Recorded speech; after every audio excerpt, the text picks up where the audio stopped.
کیستی تو تیر پران بین ناپیدا کمان جانها پیدا و پنهان جان جان کیستی تو رهنمایم همراهت باشم رفیق من قلاویزم در این راه دقیق کیستی تو همدلی کن ای رفیق در عشق سلیمانی من همدم مرغانم هم عشق پری دارم هم مرد پری خانم هر کس که پری خوبتر در شیشه کنم زودتر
Değerli konuklarımız, panelimiz birazdan başlayacaktır.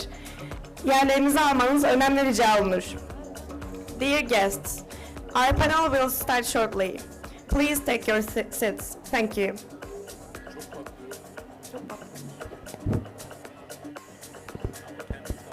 Tamam.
Our panel is starting now. One of the panelists, Co-Barrett, will join us later. Then, dear Director General of Turkish State Meteorological Service, Volkan Mutlu Coşkun, dear Head of National Hydrometeorology Service of Azerbaijan, Nazım Mahmudov, dear Deputy Secretary General of Organization of Turkic States, Sadi Caferov, ladies and gentlemen, as the Deputy Head of AFAD, Turkey's Disaster Management Authority, I respectfully greet you all and welcome you to the panel. Titled The Importance of Integrated Meteorological Early Warning System in the Member Countries of the Organization of Turkic States in the Changing Climate. Dear participants, our world is changing rapidly. We as humanity are the cause of this rapid change with our industries, our intercontinental transportation systems, our cars, our energy production options, and in short, our mass production and mass consumption preferences. So how can we react to the rapid of the change of the climate? In two ways. On the one hand, we should try hard to slow down the speed of this change and, if possible, reverse it. On the other hand, we should strive to adapt to this change. To unite the efforts of humanity, significant meetings have been held under the auspices of the United Nations since 1972. And we will finally say that the world has agreed on certain points regarding this climate change. Time will show whether our efforts will conclude and whether we can achieve the goals we want. Today, we have gathered within the scope of the 19th Conference of the Parties to the United Nations Framework Convention on the Climate Change. First of all, I would like to thank Azerbaijan, the friendly and brotherly country that hosted the Conference of the Parties, and congratulate everyone who contributed to the realization of this successful conference. Inshallah, our conference will promote humanity's fight against the climate change and its adaptation to it. Distinguished colleagues, before starting our panel, I would like to express my views on the work of both the Organization of Turkic States and my institution, AFAD. The Organization of Turkic States, which aims developing cooperation and solidarity among the Turkic states within the framework of the common history, language, and cultural heritage of the Turkic world, has been increasing its effectiveness in recent years. One of the latest successes of the organization was the civil protection mechanism of the Organization of Turkic States. Mechanism established with the aim of creating a joint response capacity to support urgent needs in disasters and emergencies that may occur in the territories of member and observer states as well as the other states. The mechanism also envisages the transfer of knowledge and experience regarding prevention, preparedness and disaster response. I am very pleased to state that the agreement of the mechanism was signed recently within the scope of the 11th summit held in Bishkek. Hopefully, the agreement will contribute to the development of disaster and emergency management of the Organization of Turkic States.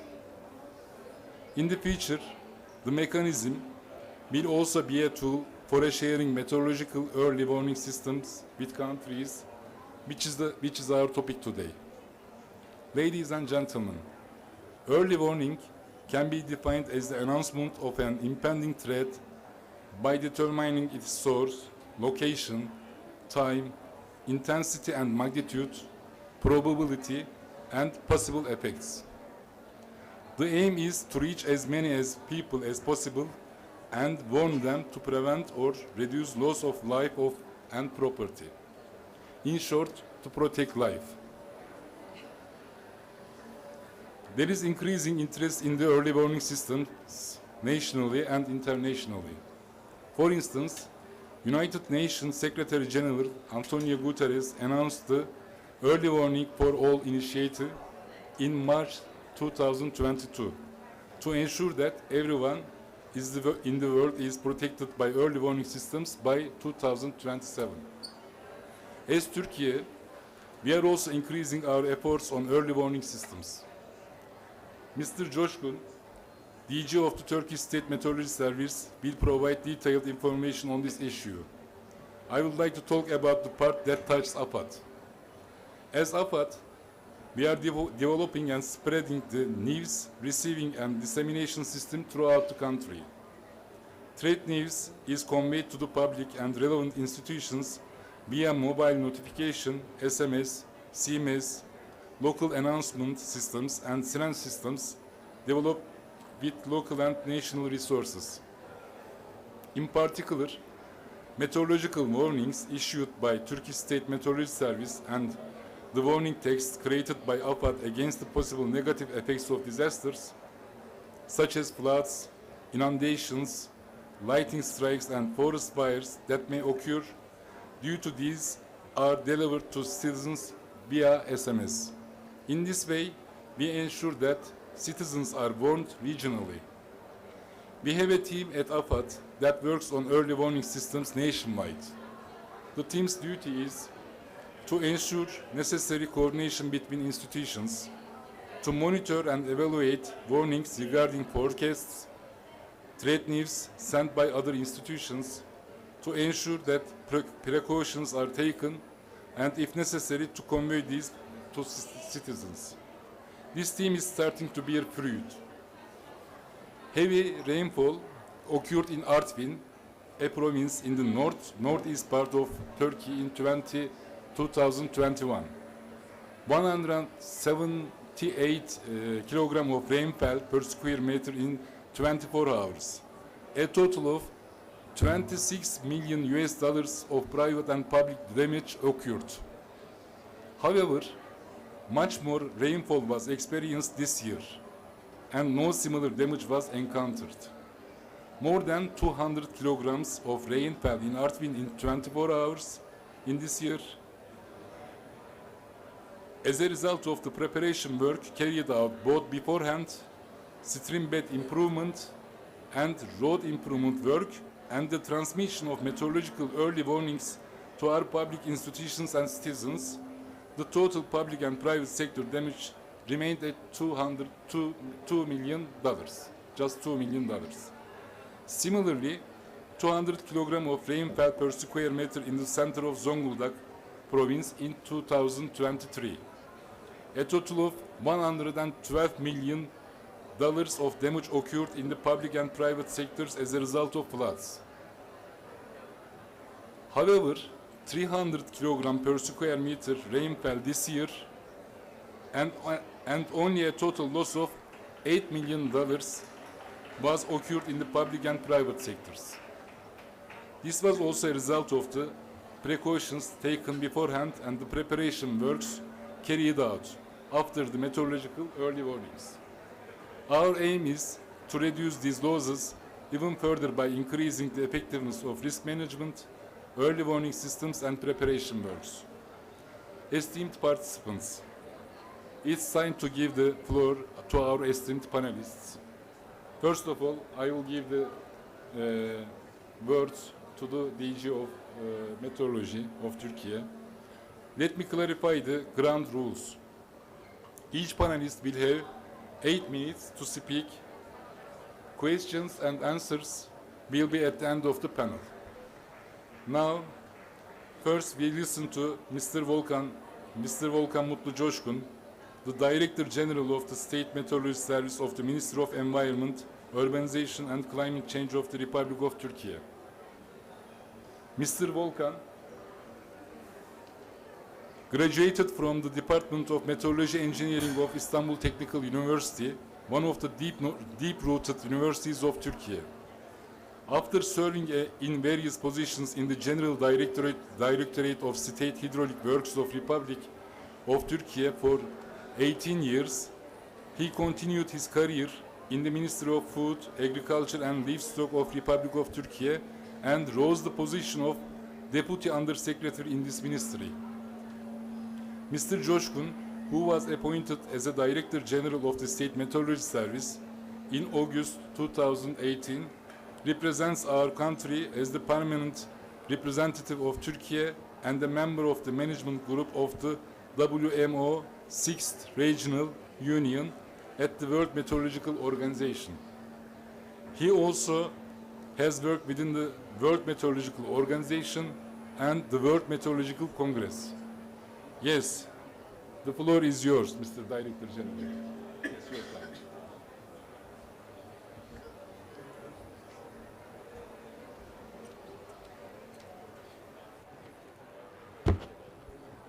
Dear participants, first, I congratulate the Azerbaijan Meteorological Service and the Ministry of Ecology and Natural Resources on COP29.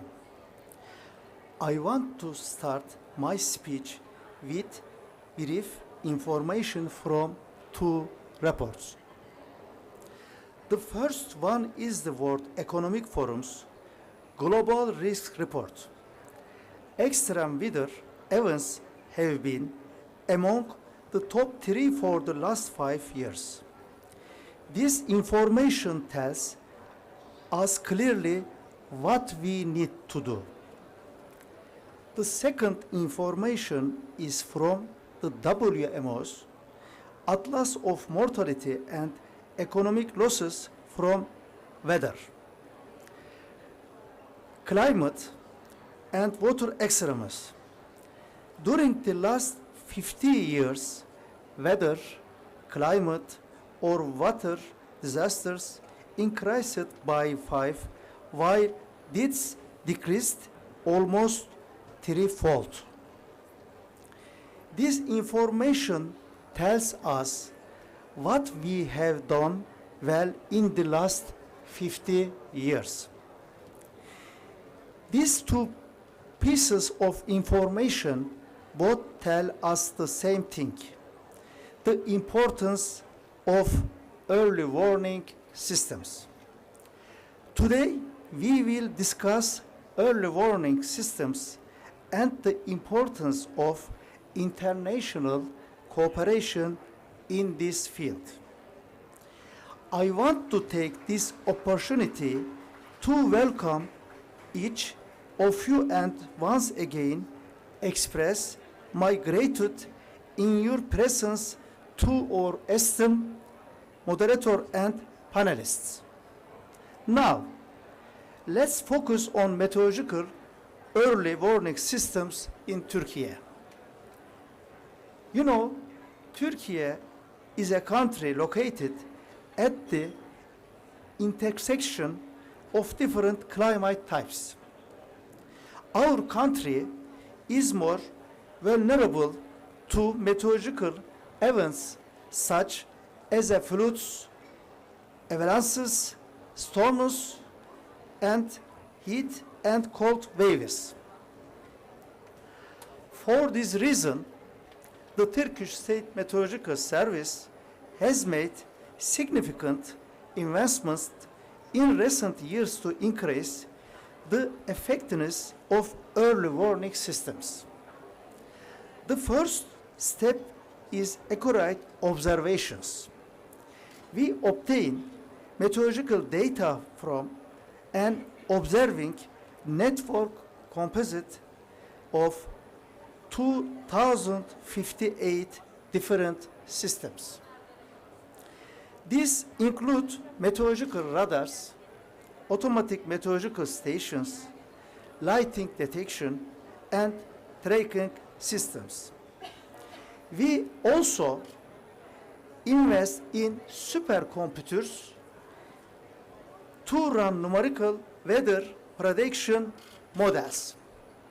So, we can provide more reliable weather forecasts and issue early warnings. We established Meteo Uyarı, a color code early warning system to make the public quickly understand our warnings.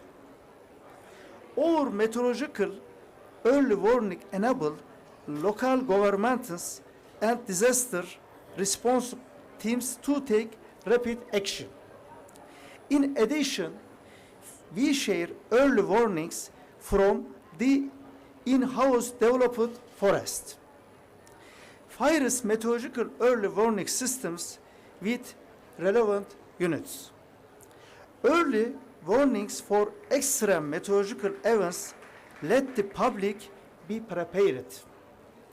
At this point, I would like to mention again how much we believe in the power of interinstitutional cooperation. Although it is impossible to prevent extreme meteorological events, we can reduce their effects thanks to our ability to work with many relevant institutions and organizations, especially AFAD and local governments. Of course, international cooperation is a critical factor in early warning systems. The atmosphere has no boundaries. Therefore, meteorology has no boundaries. That's why international data sharing, technological cooperation, and common platforms have become essential issues.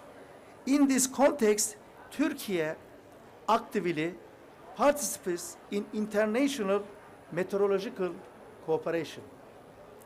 For example, Turkey is founding member of WMO and supports WMO program and activities. In addition, Turkey has gained experience and know-how by collaborating with many organizations such as İSMWF, EUMETSAT, and Accord. International cooperation activities enable the integration of meteorological data from different countries and allow for a more comprehensive risk assessment. Today, regional cooperation is vital to fight against disasters. Member countries of the Organization of Turkish States consist of countries that have similar geographical and climatic characteristics. Moreover, these countries share the same historical and cultural heritage. In this context, cooperation within the Organization of Turkish States is an excellent step in developing and implementing early warning systems. The Turkic world covers a wide geography from Azerbaijan to Kazakhstan and from Kyrgyzstan to Turkmenistan, these countries are frequently exposed to common natural disasters. Considering these similarities and the importance of international cooperation, we host the first forum of Turkic World on Meteorology in 2021 to take the first step. Ministries responsible for meteorological and Director Generals of National Meteorological Services of member countries attended the hybrid forum. The forum's main topic was the importance of meteorological infrastructure in increasing disaster resilience in the Turkic world. One of the important decisions taken at the forum was the establishment of the meteorological cooperation of the Turkic world. Since then, significant steps have been taken to establish the meteorological cooperation under the umbrella of Organization of Turkish States. The Deputy Secretary General will also give more detailed information on the subject. In recent years, the Organization of Turkish States has implemented many important projects. In the meetings held within the framework of OETS, extensive cooperation is maintained, especially in disasters and crisis management. At this point, an integrated meteorological early warning systems must be active in all OETS member countries. Cooperation mechanisms which should be implemented soon allow Turkish states to monitor regional risks more effectively by sharing meteorological data. As the people of OETS member countries which share the same historical and cultural ties, we react similarly to events and feel set in similar ways. In this sense, I believe that okay. So, okay, son. Can you summarize in 1 minute? Okay, thank you. To sum up, dear participants, meteorological early warning systems need more than national efforts to be effective. Regional and sub-regional cooperation and solidarity are essential factors that reinforce success in this field. Finally, Turkey is ready to support the meteorological service of OETS member countries in developing and operating meteorological early warning systems as much as possible. We can build safer and more sustainable future toward stronger cooperation and solidarity. Thank you very much. We would like to thank the Director General, Mr. Coşkun. Thank you very much. Our next panelist is the head of the National Hydrometeorological Service under the Ministry of Ecology and Natural Resources of Republic of Azerbaijan, Mr. Nazım Mahmudov. Mr. Mahmudov holds a BA degree from the Azerbaijan State Pedagogical University in Biology and another BA degree from the Azerbaijan State University of Economics in Economics.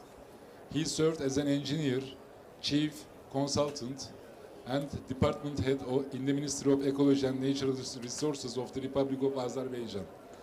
Then as the deputy director and head of the Department of Caspian Complex Ecological Monitoring. He has been serving as the head of the National Hydrometeorological Service since June 2023. Yes, the floor is yours, Mr. Director General. Thank you. Dear guests and colleagues, let me warmly welcome everyone at today's event. My speech today will be dedicated to the early warning system in Azerbaijan. During last decades, the Republic of Azerbaijan has also been seriously exposed to one of the negative impacts of the global climate change.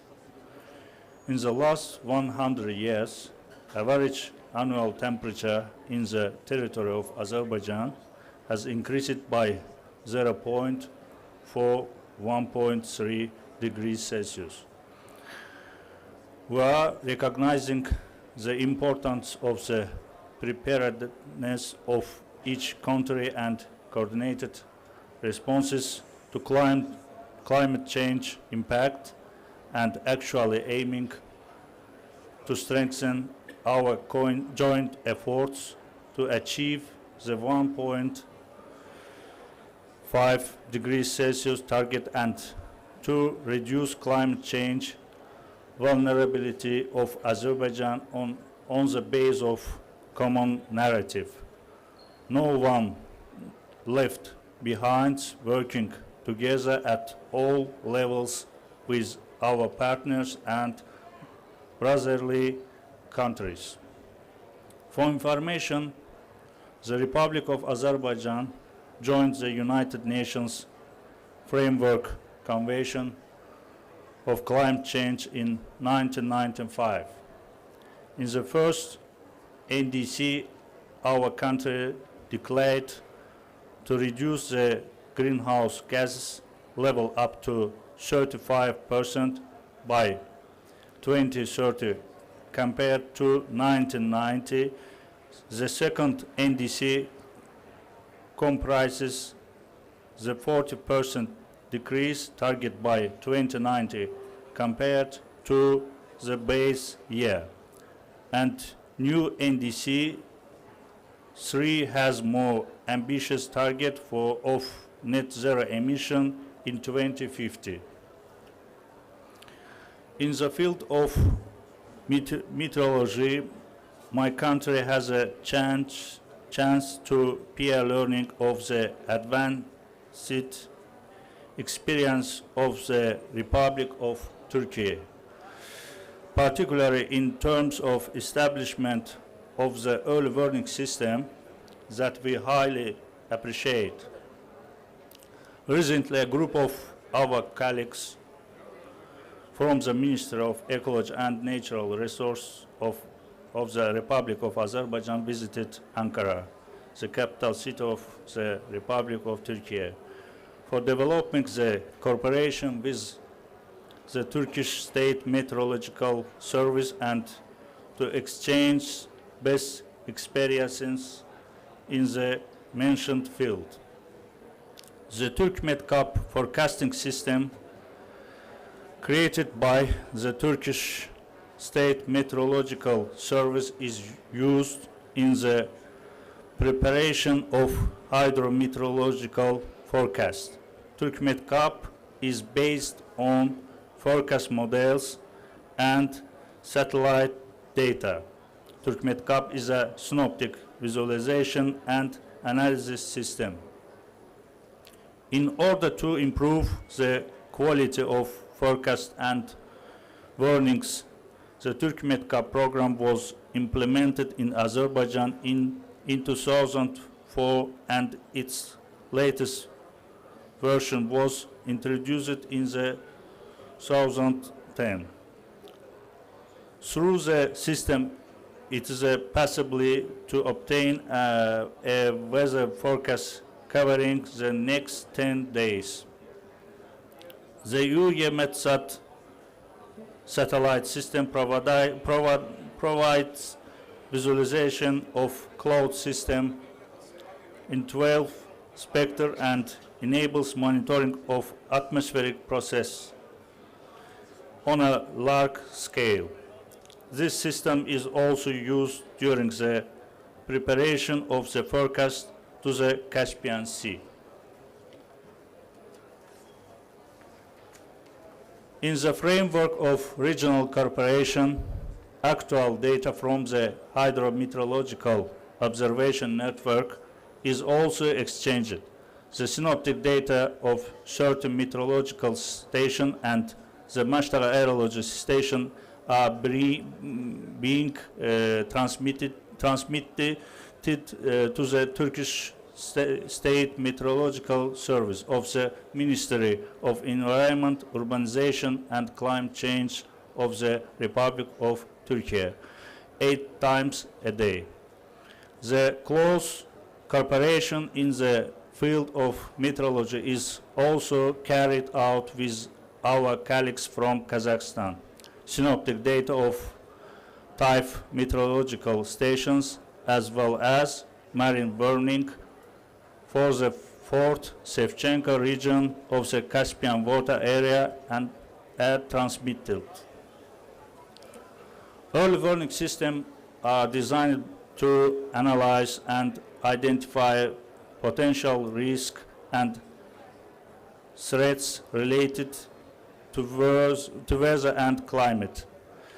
On average, a worse climate or water-related disaster occurred every day worldwide between 1970 and 2019, and the number of disasters has increased tenfold over the past 50 years.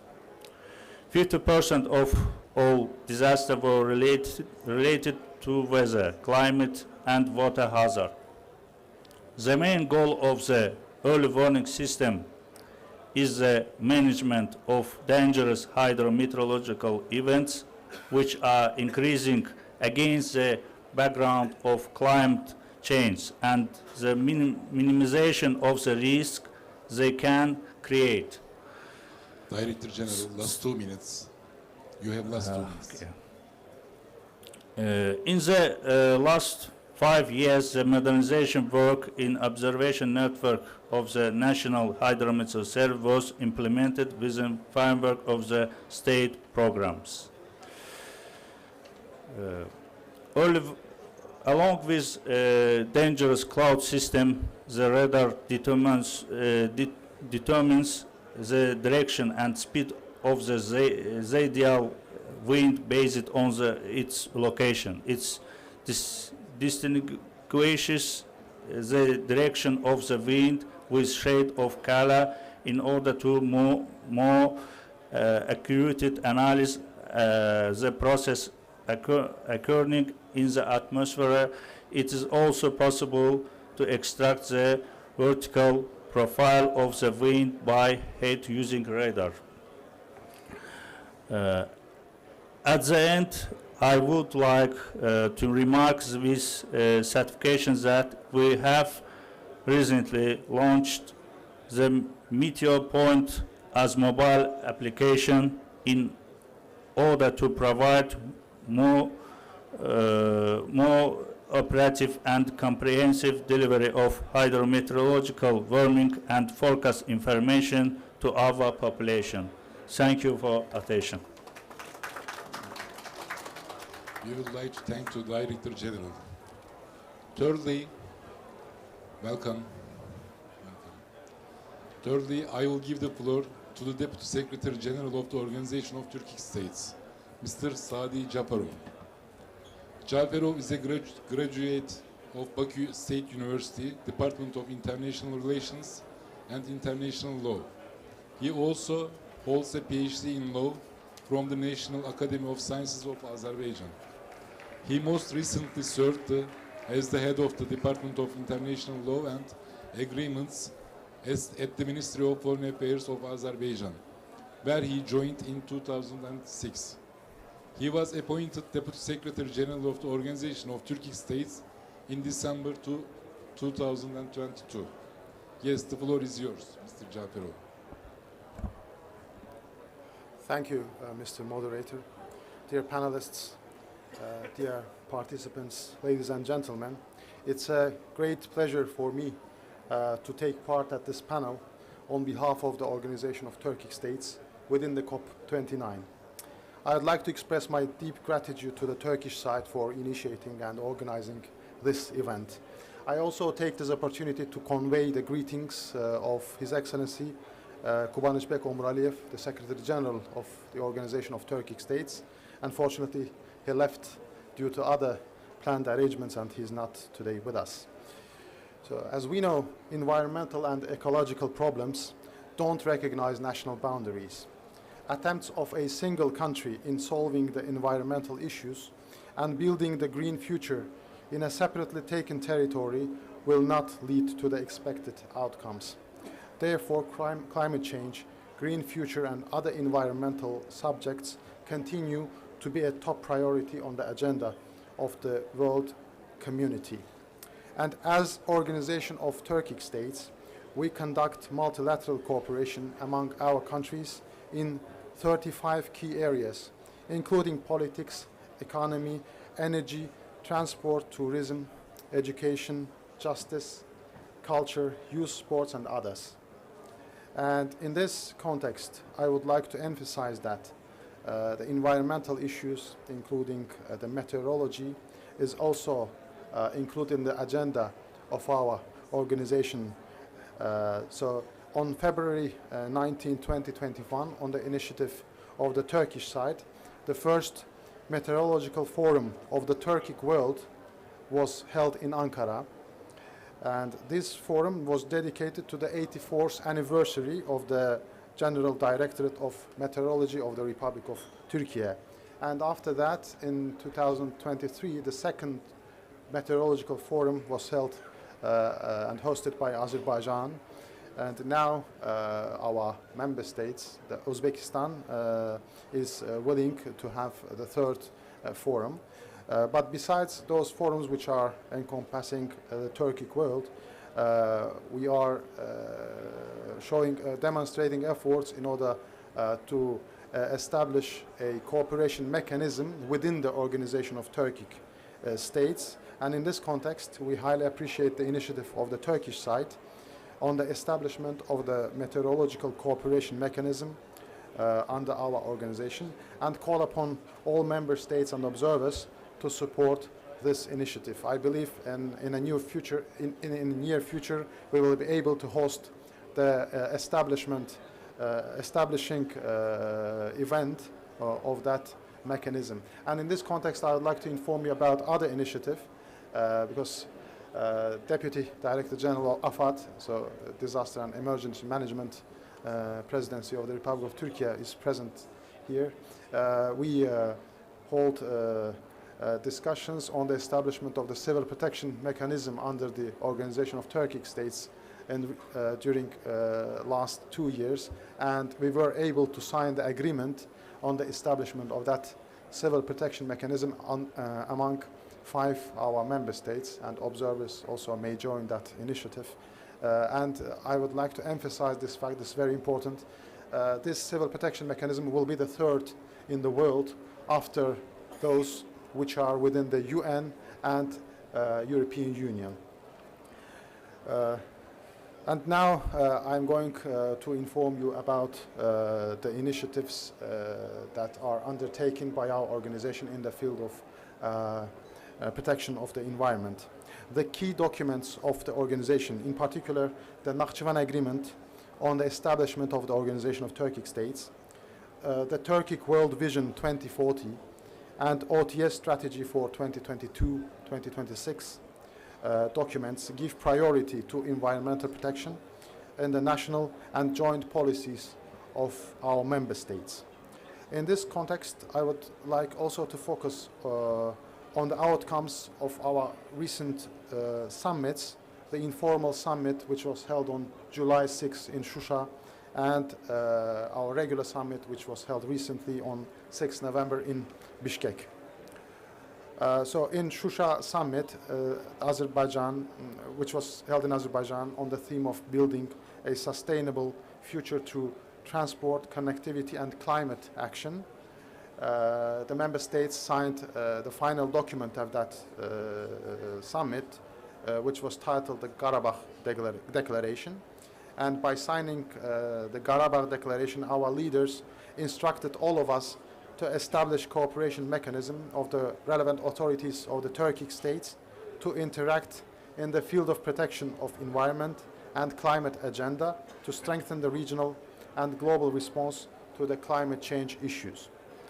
And moreover, on 6 November, during Bishkek summit, heads of Turkic states adopted the Turkic Green Vision document of the organization that reflects the common approach of the Turkic states to environmental issues, climate change consequences, and serves as the main guideline to form a green agenda of the Turkic world. Dear participants, Turkic states are facing numerous environmental challenges that impact biodiversity, water resources, and air quality, and affect the well-being of their citizens and resilience of natural ecosystems. These include climate change-triggered intensive melting of glaciers in the mountains, reduction of water resources, rising temperatures, sea level rise, an increase in the number of mud flows and floods, prolonged periods of drought and water scarcity, a decrease of water level in the Caspian Sea, drying up of the Aral Sea, desertification of soils, forest fires, weather-related extreme events, and other natural disasters. Mr. Jaferov, last 2 minutes. In recent years, there has been a growing necessity to consolidate our efforts to ensure environmental, economic, and social sustainability. And today we gathered here and we talked about the early warning systems, the importance of the introduction of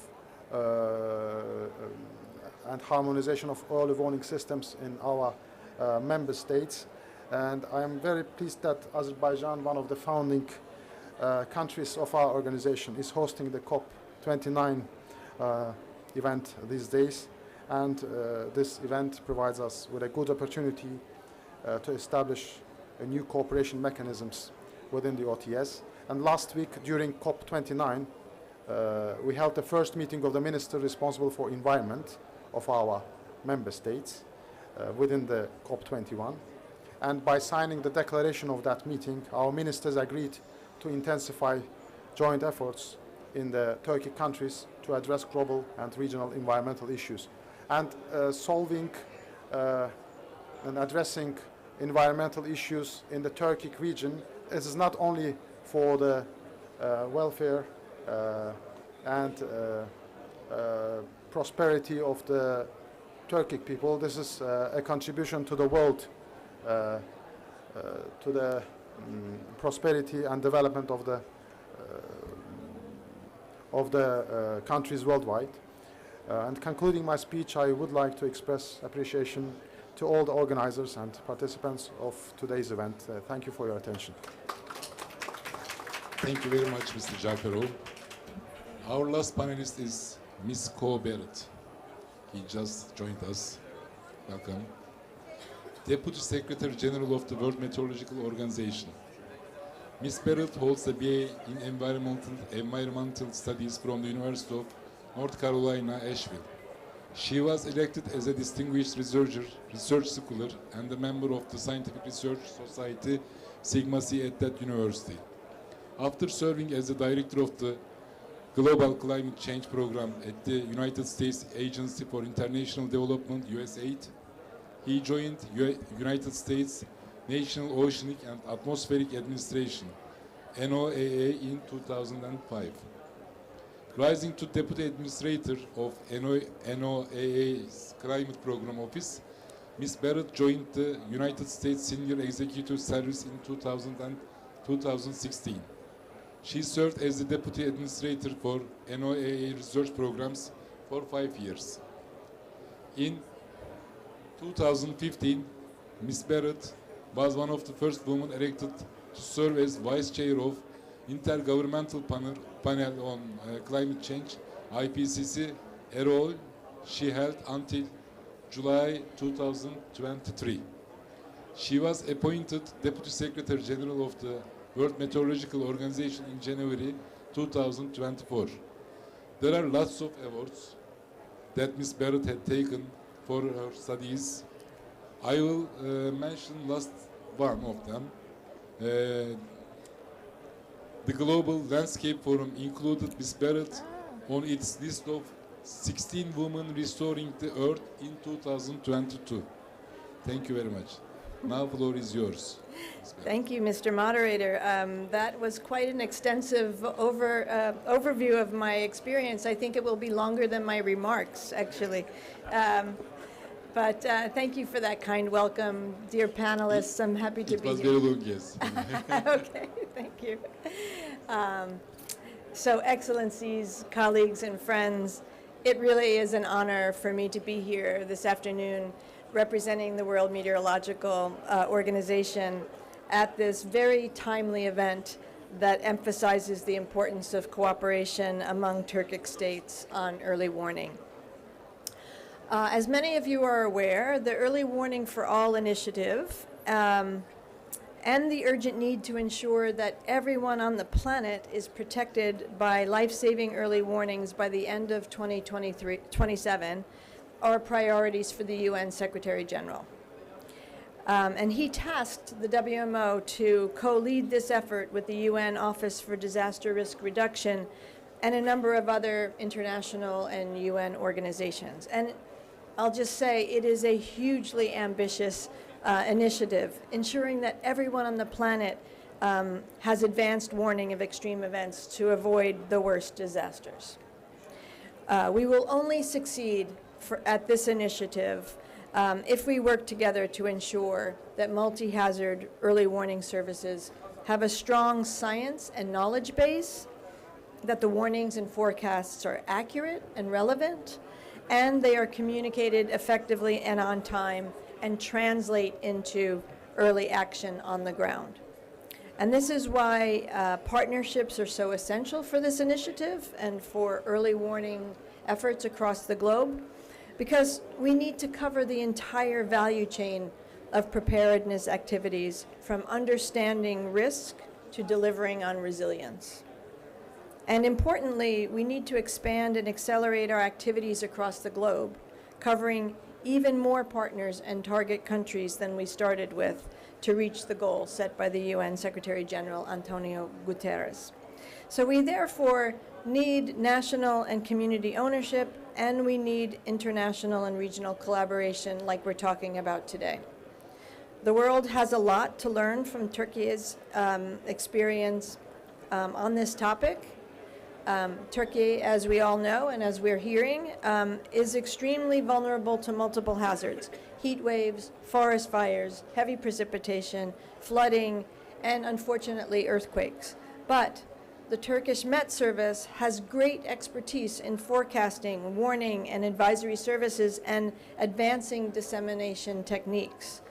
And it also has a very good working relationship with one of the best national disaster management centers across the world, AFED. And this combination is really a model for warning and preparedness, and makes the Turkish State Meteorological Service an important partner in advancing the objectives of early warning for all, especially in areas of building capacity, technical support, and education and training. And we really value your commitment to this effort within WMO. So Turkey also hosts one of the WMO's most active regional training centers, which has delivered comprehensive training to thousands of professionals across Africa, Asia, and Europe. And this mutual cooperation is really an excellent model for other countries and a sound basis for regional cooperation. The Turkic Forum on Meteorology could be a great example of interregional cooperation under the Early Warning for All initiative, and could also enhance the collaboration between WMO regional associations for Asia and Europe. As a practical step, I would like to propose to you today to set up a collaborative severe weather forecasting mechanism to strengthen weather forecasting and warning capabilities in Turkic states.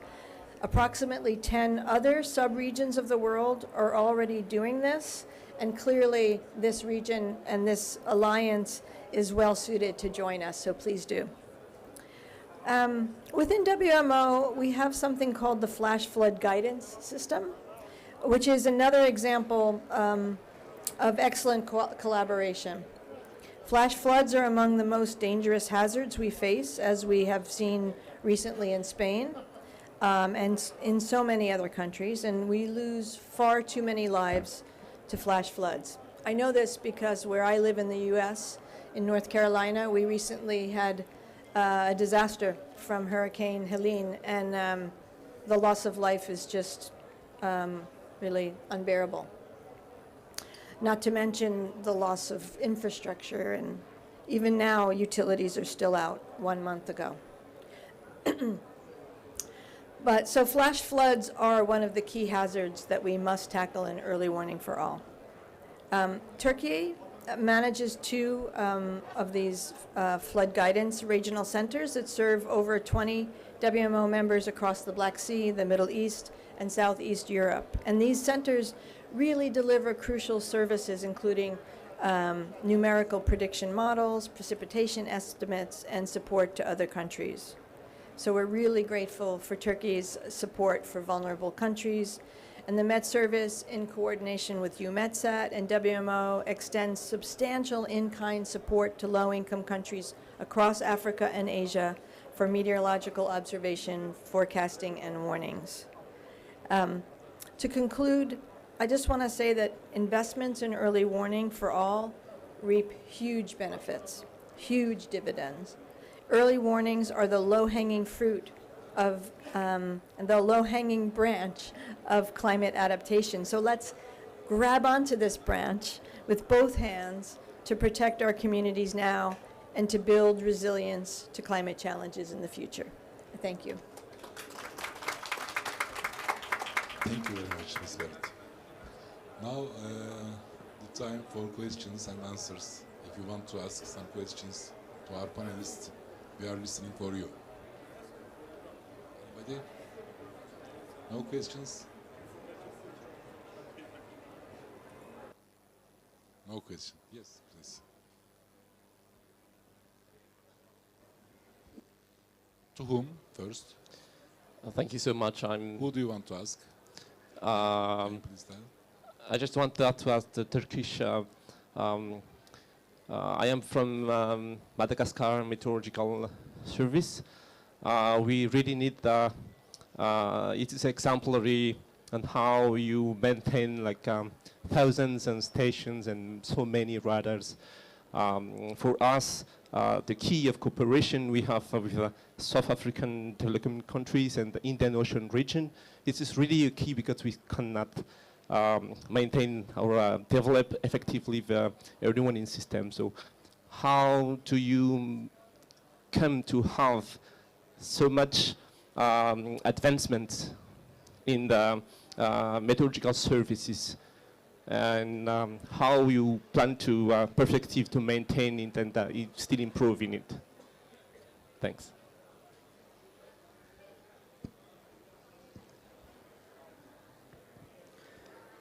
Evet, teşekkür ediyoruz. Diğer mikrofonu al istersen, açık değil o. Bak arkanda Murat. Buyurun. Şimdi Türkiye Cumhuriyeti Çevre Şehircilik ve İklim Değişikliği Başkanlığı Meteoroloji Genel Müdürlüğü WMO'nun liderliğinde, ben de yürütme konseyi üyesiyim. Tüm dünyadaki ülkelere birikimimizi aktarıyoruz. Turkish State Meteorological Service of the Ministry of Environment, Urbanization and Climate Change of Turkish Republic, with collaboration with the WMO, we are ready to provide our experience and know-how to all the Met services of the world. Meteoroloji Genel Müdürlüğü 1937 yılında kuruldu. 2053 tane gözlem sistemine sahip. As you noticed in my, we have 2058 observing systems, and Turkish Met Service founded in 1937. Yaklaşık 3000 kişilik personelle 7 gün 24 saat çalışıyor. We have 3000 staff working 7 days and 24 hours. Meteoroloji konusunda çok yetişmiş elemanlarımız var. We have a really experienced staff in Met Service. Malum küresel ısınma her tarafı etkileniyor. Meteorolojik afetlerin sayısı, şiddeti, sıklığı tüm ülkelerde arttı. Due to global warming, the severity and the frequency of the meteorological disasters increased in all over the world, in all countries. Sizin ülkenizden de WMO vasıtasıyla birçok teknik adam geliyor. Ankara'da, İstanbul, Antalya'da eğitimler veriyoruz. And we are providing some trainings to staff of your Met Service also under the umbrella of the World Meteorological Organization. Toplantı bitiminde iletişim bilgilerinizi verirseniz eğitimlere yine sizleri davet ederiz. After the meeting, we can receive your communication details and we can invite staffs of your Met Service to our trainings. Teşekkür ederim. Thank you very much. Any questions? No? Okay. I believe that this high-level event held within the organization of Turkic states members on the importance of early warning systems will pave the way for strengthening and existing cooperation among the Turkic countries. I would like to thank our esteemed panelists and our valued listeners. Thank you very much.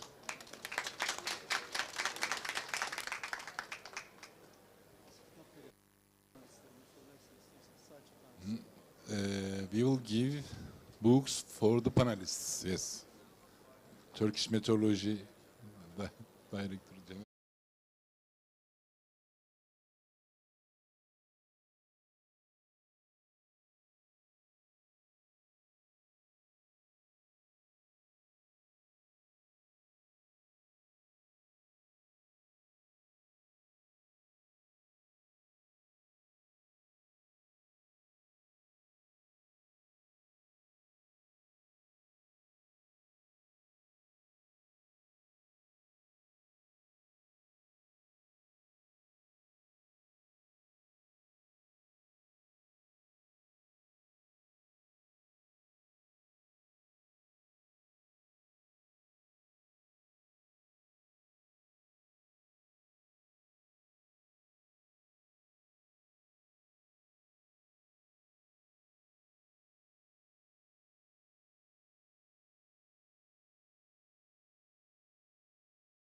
Take your seats.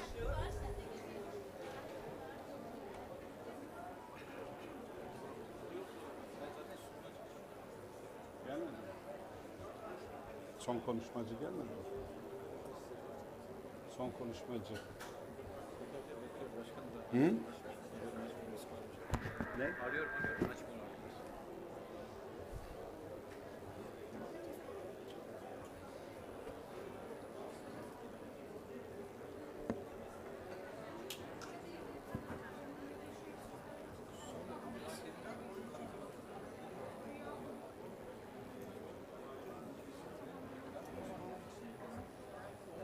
İsterseniz başlayalım. 20. haber ulaşamıyorum. Ama o kadar rica ettim.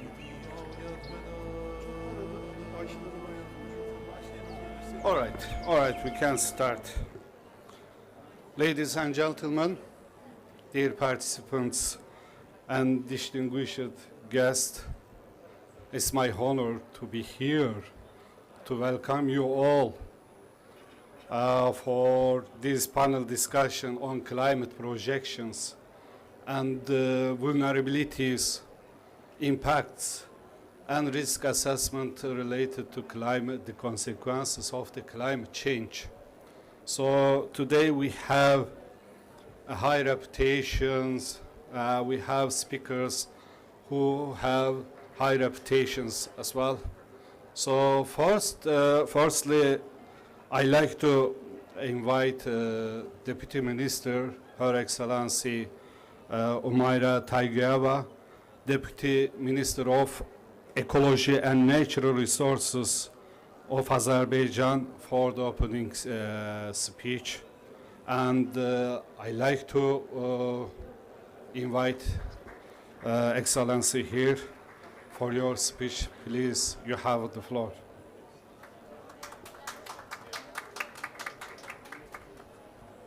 Thank you. Distinguished colleagues, dear friends, let me greet you and express my honor to join this event which organized in the beautiful Turkey pavilion.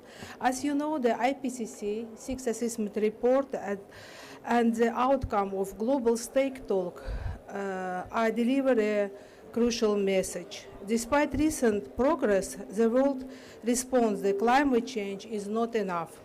They must act faster. Our action today will contribute directly to our vision about future they would like to shape. Climate change is an irreversible process.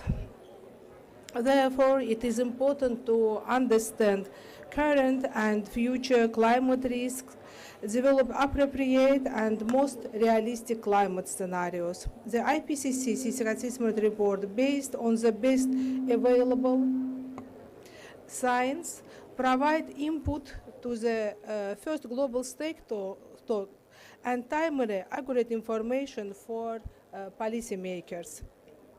At the COP28, parties adopt UAE framework for global climate resilience as a part of UAE consensus. The framework includes a range of targets for climate adaptation and resilience and provide a platform for increased implementation of adaptation action. Azerbaijan recently submitted its initial national adaptation plan, which includes climate change scenarios. The support from Directorate of Climate Change of the Ministry of Environment, Urbanization and Climate Change of Republic of Turkey for the first time climate scenarios. The resolution 9 km was prepared for Azerbaijan in line with the recommendations of IPCC. I would like to take this opportunity and to thank for valuable contribution provided by the Turkey, which allow us to prepare climate change measure for vulnerable sectors such as agriculture and water day.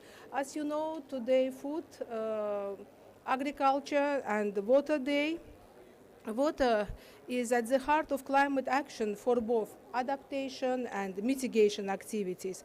They hope also joint contribution to the preparation of climate scenarios with high resolution for water basins in the region. That's why we invite you to be part of COP29 Presidency Initiative on Baku Dialogue on Water for Climate Action. Thank you. Thank you, Excellency. Today, we will talk about some critical points related to regional climate projections. So, in this case, actually, we have very excellent and scientific persons right now. First of all, I would like to share some things about my opinion related to climate change and the projections, and I would like to share my thoughts about the importance of the projections for future generations and to forecast some risks and to adapt the cities or communities to consequences of the climate change. As we face the growing impacts of climate change, the ability to accurately forecast future conditions has become more essential than ever before. And firstly, let me share, we have two approaches about the modeling systems. First of all is related to global circulation models. That means it provides a broad overview of climate processes on global scale. And another point is, which is very important for the countries, local governments as well. So it is regional climate models. It's often more localized and high resolution insights by downscaling global data for a better understanding and assessment for the define the possible impacts of the climate change and finally adaptation needs. Regional climate models offer unparalleled details, so capturing the complexity of specific geographic properties as well features and socioeconomic context and local climate systems. They are indispensable. They are indispensable data and tools for in understanding how global phenomena translate into regional specific risk.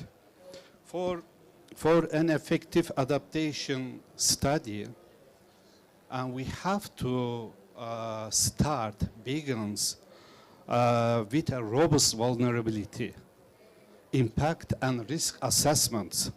These assessments enable us to identify the sectors, regions and communities most at risk and prioritize action that enhance resilience of communities, resilience of cities, resilience of countries, and resilience of continents and the planet. And when we look at the sectoral adaptation, it rely heavily on the projection data provided by regional climate models to design tailored and effective strategies from agriculture and the water management to infrastructure and public health. Today, we aim to explore how advancement in regional climate modeling in enhancing our ability to assess risk and inform decision-making across diverse sectors by bridging science and policy, because we need to establish, set a linking between policy and science.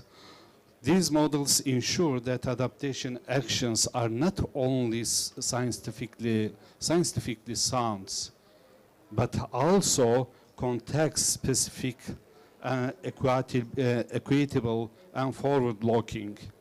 In this context, regional climate models are instrumental in translating global climate models into actionable insights at the local and national levels.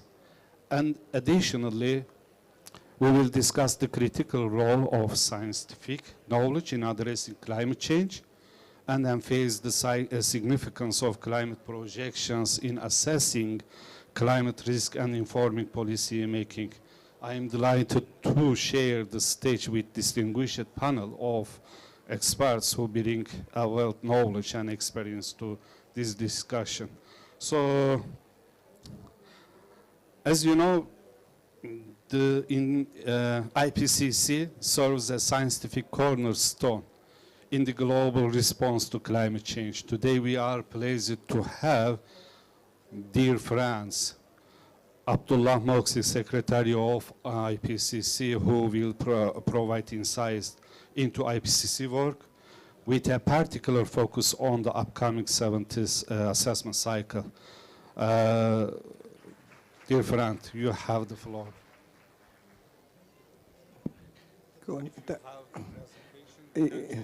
I think we sent the presentation, but anyway, I can manage without presentation as well.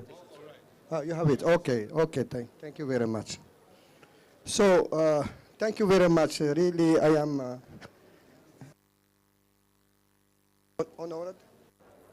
I am doubly honored because I am invited in this pavilion, Turkey, and I want really to start by thanking Turkey, who hosts in excellent way our first plenary of 7th cycle. The first plenary in 7th cycle was hosted by Turkey. This is to be a reminder for the history, and we achieved all what was expected. Okay. What was expected from this plenary, and we come with timeline. But also I am doubly honored because here I am with the panelists and mainly with Umaira, Deputy Minister in the host country for COP29. I am really proud, and I am also proud to be with all of you. I will share with you some information about IPCC. I will finish by giving you the milestone for 7th cycle, but also I did a look about the project prepared by a colleague from Turkey in terms of regionalization. I should congratulate you because this is exactly the process and approach that we have to follow. And I think we are looking, we are eager to see your result published, and they will be assessed by the 7th cycle assessment report of IPCC. This will really provide an excellent input. So quickly, it is always important to mandate the role of IPCC because our role is not to do research. It is to assess research. And it should be neutral about policy. This is really important to highlight it. And also, our IPCC, it is a carrefour of all disciplines. It is not about physical science. It is all the disciplines are managed by IPCC. So I think structure, I will not give more information about structure. IPCC is composed by the plenary. We are a panel with 195 members. It is like COP. And also we have a bureau elected, and we have an executive committee meeting each month. But we have some 4 bodies supporting the work of IPCC, Working Group 1, dealing with physical science, Working Group 2 about impact, adaptation, and vulnerability, and we have Working Group 3 dealing with mitigation and climate change, and we have the Task Force of Inventory, looking for how we can measure in standard way all the greenhouse gases to have the same standard for measures. Of course, all the work is based on contribution of scientists working on a voluntary basis. This is the milestone of IPCC. And you can see, you know, from the inception of IPCC from 1990, the first assessment report of IPCC was critical for establishment of UNFCCC. Many people don't know this, but it is thanks to IPCC first report that we converted the Committee Intergovernmental of Negotiation to UNFCCC. The second assessment report was critical for Kyoto Protocol. The third assessment report introduced the adaptation concept. Fourth assessment report start to introduce the numbers like a 2-degree anomaly, but in 2007, in the time of the fourth assessment report, we got Nobel Prize. Nobel Prize. And the fifth assessment report was critical for Paris agreements. Sixth assessment report was a tremendous work, the most intense cycle in the history of IPCC, but it was critical for the first global stocktake. And we are now starting the seventh cycle. So this is Nobel Prize. I will not go there. So what I want also to highlight to you that IPCC report are following strict approach of preparation. And this is 10 steps that should be followed by IPCC preparation.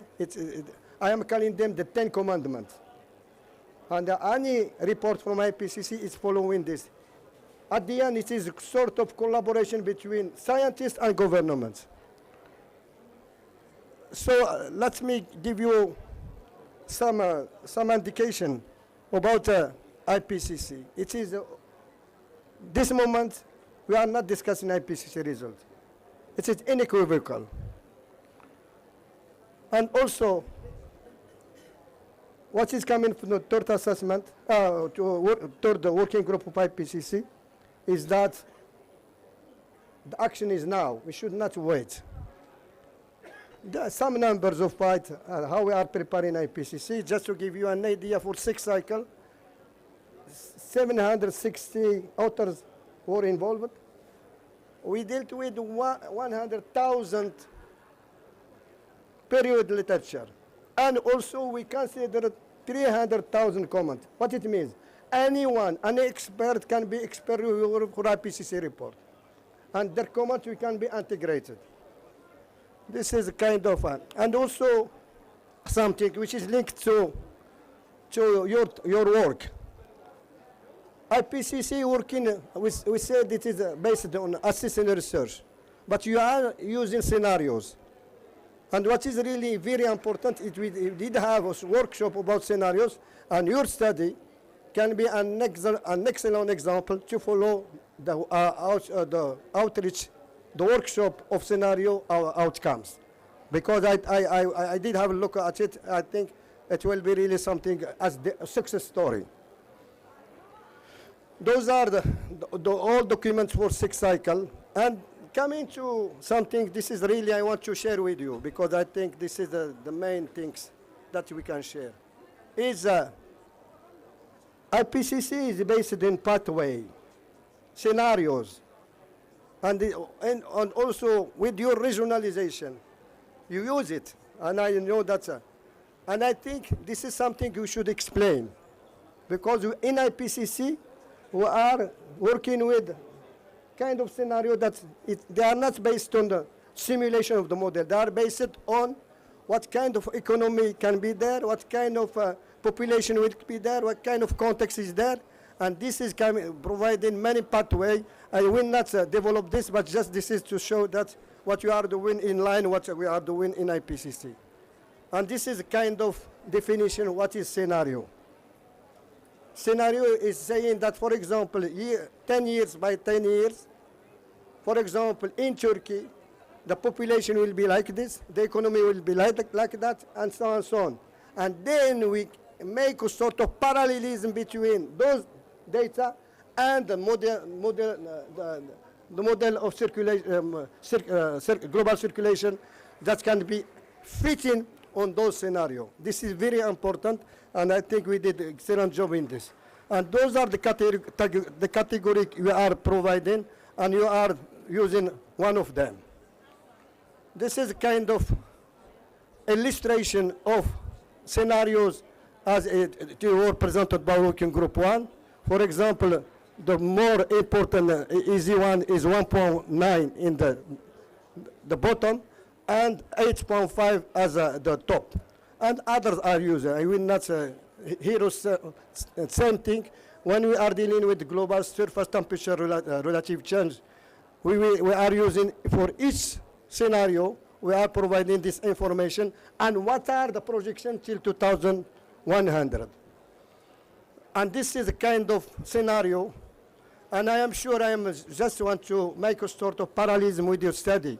I totally agree with Your Excellency, because what IPCC is providing is a map like this, global one.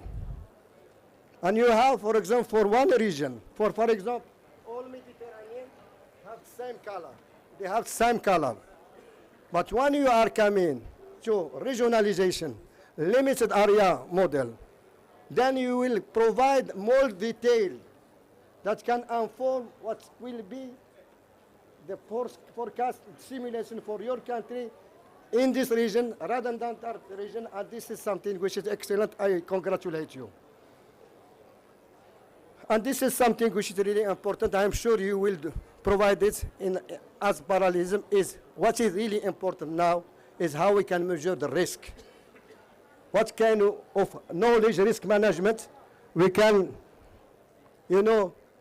extract from the conclusion of the studies. And this shows exactly when it is dark, that means the risk impact is high.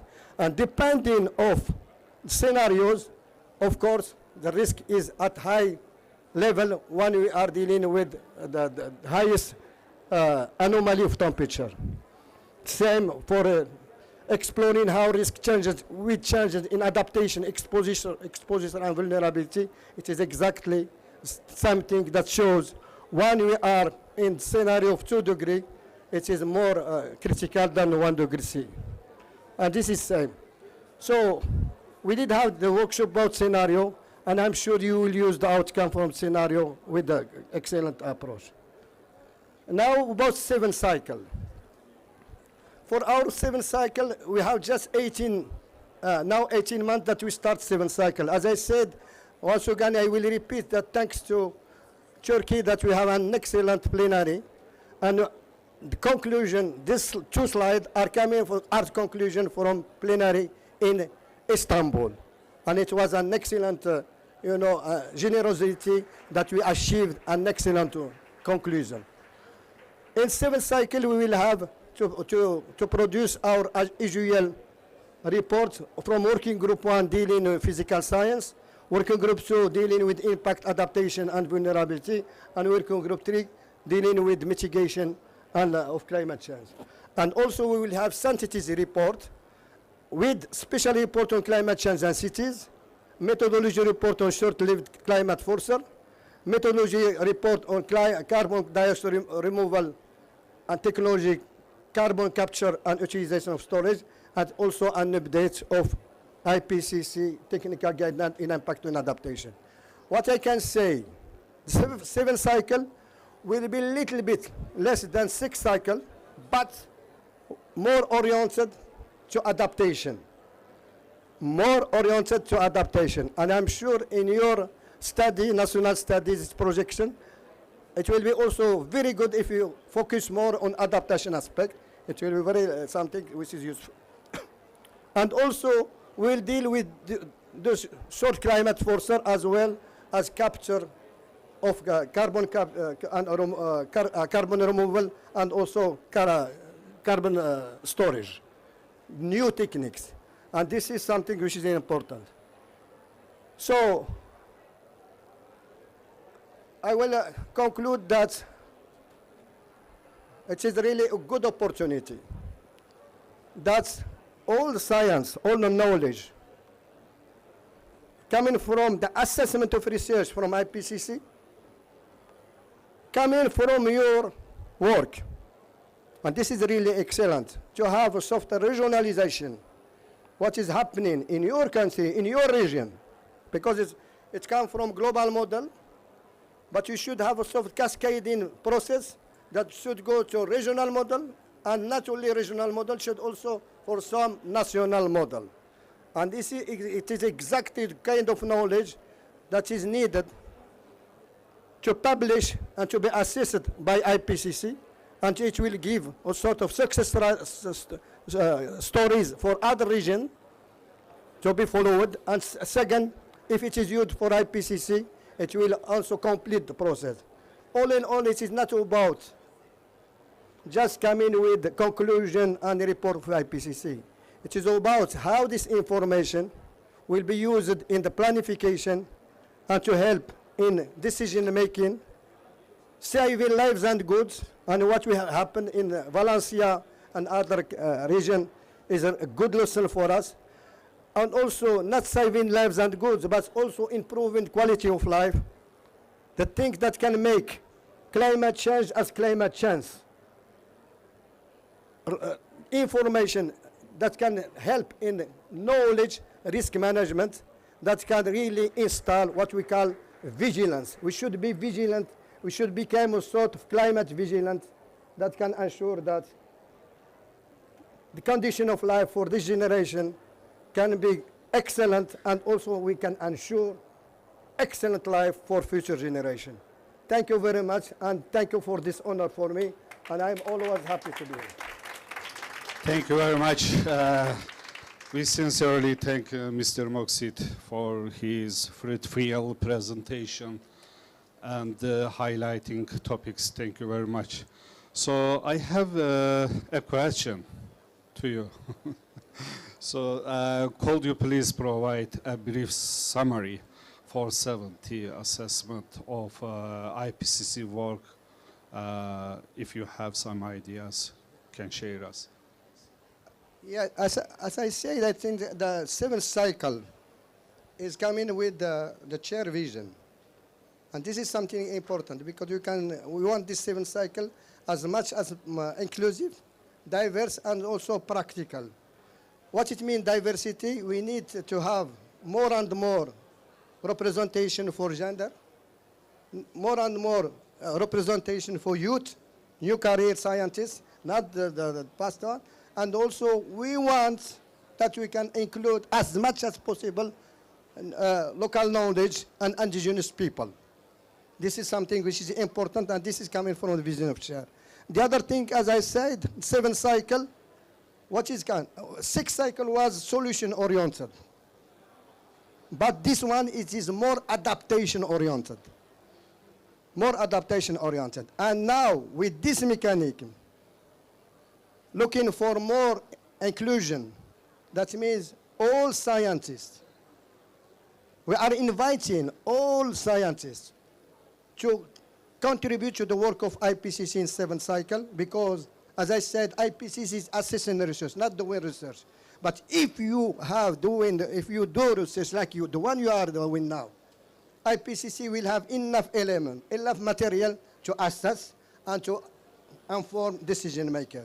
I think this is what is meant for the seventh cycle: more inclusivity, more science-oriented, and also more information that we can implement it. We should not do the science for the science. We should do science to help decision maker to implement strategy, and this is what is meant with seventh cycle.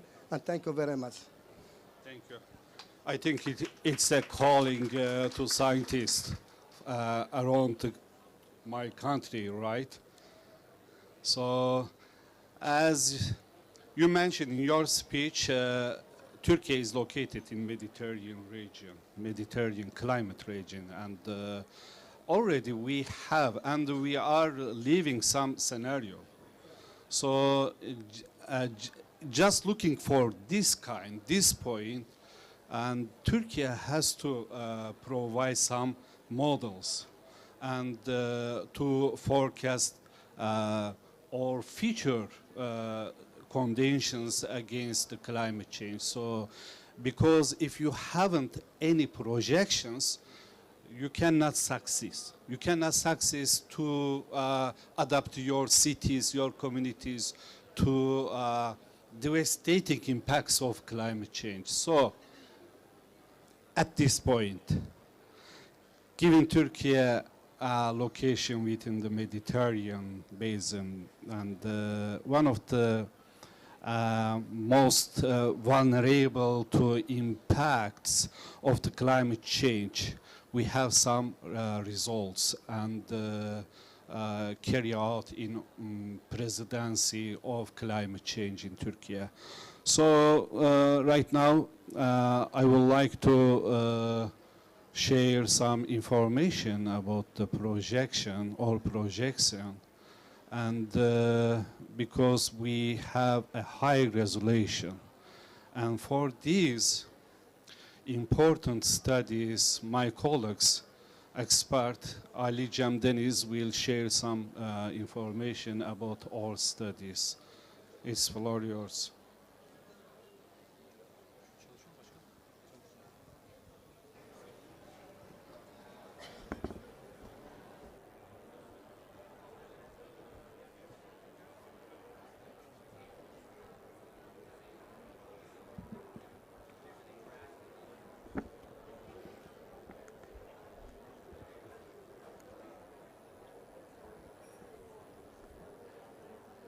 Hello everyone, I'm Ali Cem Deniz from Directorate of Climate Change.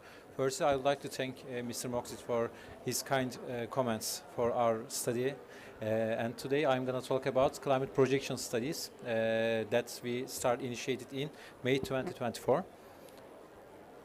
I want to start with the infographic from the results of the global circulation models of IPCC. You can see for both SSP2 4.5, which is the intermediate scenario, and for the pessimistic scenario. And in the results, we are seeing a warming world. Especially as Professor Hassar stated that Mediterranean region right now is one of the most vulnerable regions in the world against the adverse impact of climate change. And we are going to, according to the results of the global circulation models, we will experience at least 2 degrees above warming in Mediterranean region. That's why it's very critical for us to provide climate change data and take actions to avoid the negative impacts of climate change. Actually, this situation also underlined in several reports. First of all, State of the Global Climate Report 2023. As stated in the report, the global average temperature increase in 2023 has risen by approximately 1.45 degrees compared to pre-industrial era. And also, as underlined in the Mediterranean region special report, the temperature rise has exceeded 1.5 degrees. But right now, according to the current studies, we are seeing that this warming exceeds 2 degree limits. Additionally, as a new publication from the European Environmental Agency, EUCRA, European Climate Risk and Assessment, Europe is the fastest warming continent. And when we compare the results from the global circulation models and also the results for the European scale, we can see a 2 degrees of change in the warming. Europe will, according to the SSP 8.5 scenario, Europe will warm 5 degrees higher than the global average. And also on the right side, you can see the on the right side, the orange color represents the fastest warming countries, and as you can see, all of them are in Mediterranean basin. For this understanding, we initiated a project called Climate Projections under the project Local Climate Action for EU Partnership Project. Actually, you can see the diagram of the project, and A component is the scientific base of whole project. There are lots of different components. I'm just going to focus on the A component, but by using the results of the A component, we are going to prepare the regulations, and also we are going to prepare local climate change action plans. We are going to establish monitoring systems. There will be online decision-making tools for local governments, and also we will have a grants step for the project. But we are going to focus on mainly climate projections and following vulnerability and risk assessments of this project. Climate projection study, actually we initiated this work in accordance with the 6th assessment cycle of IPCC. We used the CMIP6 coupled model intercomparison project 6 cycle of the global of the models. This is some kind of a summarize of the study. Firstly, we select 6 global circulation models out of 30 GCMs. We actually run models for a shorter time. I think 30 models, in total 30 models. We run 30 models for a shorter time, and we see the performance of the models in terms of representing atmospheric and climatic conditions, and also we examine the physical conditions of the models. By using the results of this study, we select 6 models. And after that, we select our scenarios. We select 2 scenarios. I'm going to go into detail in following slides. SSP2 4.5 and 5 8.5. And we select the term, actually. 1950 to 215 is our historical term, and 215 to 1200 is our future term. And we will study on 3 kilometer resolution by using the dynamic downscaling methods for all those 6 models. This is the diagram. As I said before, we finalized the selection of the GCM process, and also we select WRF, WRF, Regional Climate Model, to dynamically downscale the GCMs, and also we assess the previous climate projections performed by the Meteorological Institute and the Water Management Institute. And finally, we are in the stage of bias correction of the results by using the observation data provided by Meteorological Institution, and also the ERA 5 data. At the end of this study, we will calculate the climate indices, and accordingly we will update our existing vulnerability and sectoral risk assessments. You can see our domain. This is our working area. In the line represented, the red color is 3 kilometer area, and the blue color represents a 9 kilometer, and the green color represents a 27 kilometer. We are working in a very border range, actually. The reason is there are lots of climatic and atmospheric conditions affecting Turkey. For example, Hazar Lake, like Caspian Lake, is very critical for us to estimate the drought analysis in Black Sea region, because it affects all the system of the precipitation for Turkey. That's why we select a very big domain, and in Turkey we are gonna study in 3 kilometer resolution, which is very ambitious. Now I want to talk briefly about the selection of GCMs and also the SSPs. These are the previously performed studies by the Turkish State Meteorological Service and the Directorate of Water Resource Management. You can see the models that were used in those studies, and also in both of the studies, institutions use RCP 4.5 and 8.5. And also you can see the graph provided by IPCC. According to the IPCC's working group 2 report, the likely range is 2.2 degree to 3.5 degree. That's why SSP2 4.5 is like a bullseye for us. That's why we select SSP2 4.5 as the first scenario. Secondly, to compare actually the work performed by the institutions in Turkey, we selected SSP 5 8.5 scenario. This is our summary. We select those GCMs, global circulation models, by analyzing the performance of the models on the Turkey domain. And we select the best representing models out of 30 GCMs, and we started to run those models for the domain that I mentioned in previous slides. Right now we have the results for MPI, and also we are working on a HOTGAM 3 model. After that we will continue to EC Earth, then CMCC, and we are planning to finalize this study in 2026. These are our, I'm just gonna give you the general view. This will be our final outputs. We generate those outputs in hourly basis for MPI model, and we will generate these outputs for other 5 models. and we will generate these climate indices. These are determined according to the performance actually of the indices in Turkey. By using the results of the climate projections, we will calculate those indices by using the bouquet of the models.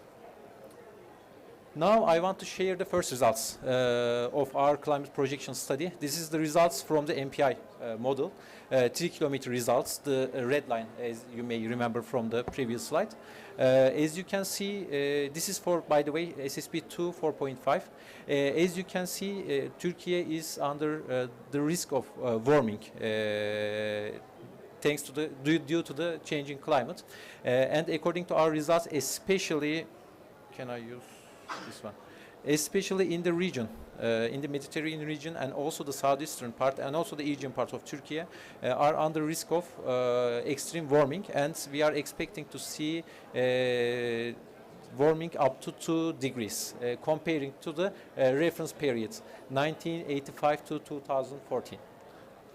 In SSP 5, 8.5, the worst case scenario, the change is severe. As you can see from the figure on the right, between 2070 to 1200, the average change in temperature will be around 5 degrees for Turkey, especially as you can see from the figure, Aegean and Mediterranean and southeastern region of Turkey will be under risk of warming.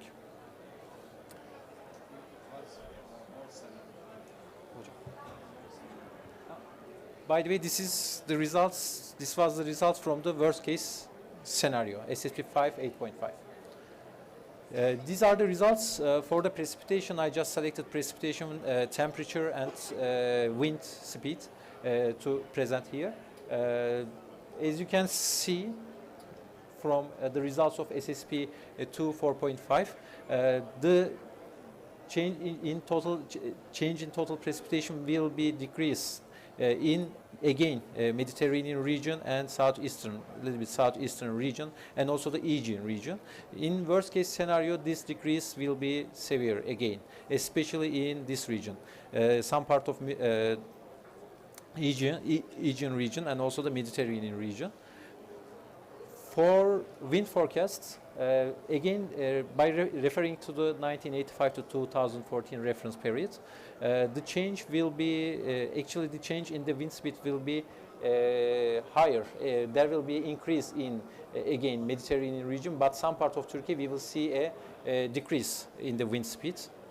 In worst case scenario, the decrease will be seen in especially the Mediterranean and the eastern part of Turkey, but in Aegean part we will see an increase again. Lastly, I want to talk about the follow-up studies. Actually, during the preparation process of the Climate Change Adaptation Strategy and Action Plan, we performed the vulnerability and risk assessment, but according to the changing methodology in line with the IPCC 6 assessment term, we are going to perform another vulnerability and risk assessment by using the results of the 3 kilometer projection outputs for 12 knots regions. We will just take separately for each regions, and we will update our vulnerability and risk assessments. In accordingly, we will prepare local climate action plans for our pilot cities. These are our 6 pilot cities that we are going to work on. And finally, I want to show you our previous studies. We are going to perform a similar action for our new projects. Thank you. Thank you very much for this excellent and wonderful presentation. It had been very scientific. And thank you very much. As he mentioned, we have carried out 6 different models and about 14 indicators for the climate change. So it's very extensive, and it's very extensive studies. So I would like to share just we almost completed the results of one model, and you have seen the first results of our projections. So using high resolution climate projection data is essential for understanding the impact of climate change locally and conducting vulnerability and risk assessment more precisely. So, as you know, we, after completed these studies, we can understand or next generation which kind of results, which kind adverse impacts of climate change they will face. So in this case, we actually, I think it's very important, and all countries, all parties need to carry out studies. So, and also we are ready to share our knowledge and experience with other countries as well in our presidency, climate change presidency of Turkey. So I have a critical conducted question. So could you please give more detail about the needed computing and storage sources, and because it's a big problem, because you have a huge data. You will have a huge data. So in this case, how our presidency found a solution to provide such sources?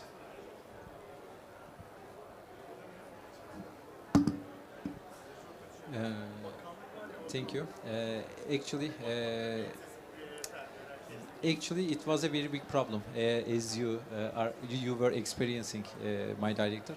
It was a very big problem for us because we needed across around 4 petabytes of database, and also around more than 150 million core hours, which is approximately equals to 1,500 cores. It's a very, very huge system.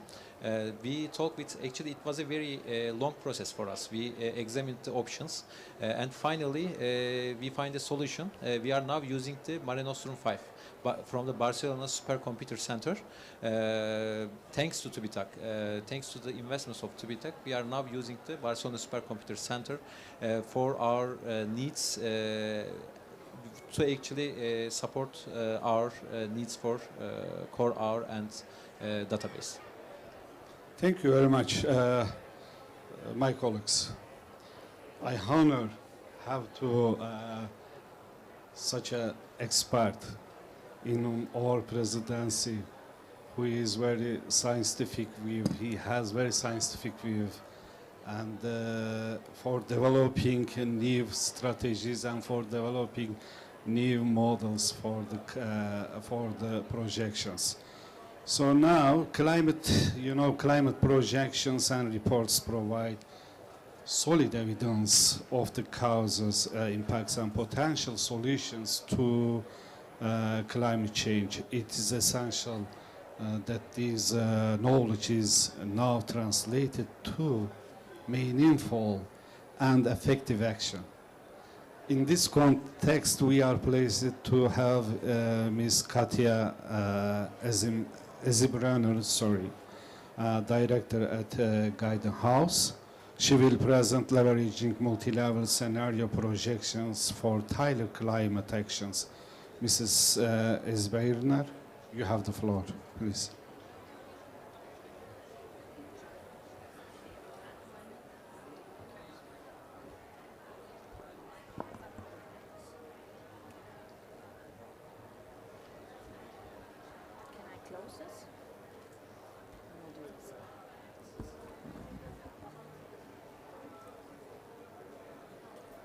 Good afternoon, everybody. First, I would like to thank the Directorate of Climate Change of Turkey for the kind invitation. My presentation today will focus on multi-level scenario projections, and we will go a little bit into detail what that actually means. We heard today about the results of the climate projection study and really the relevance for policymakers at that high level. In my presentation, I will talk about the projections and scenarios at a different level, to provide examples also how Turkey is using sector-specific scenario modeling to inform climate actions and to work on the very lowest level. Now, how does that work? So what we heard first, on the high level, its evidence is there. We don't need to discuss it, and I will not repeat what has been said by all the distinguished speakers before. When we go into the sector-specific scenario setting, I will provide examples of the cooling sector, of adaptation plans. It's really going from high level to sector level, and then really informing decision makers and policy makers.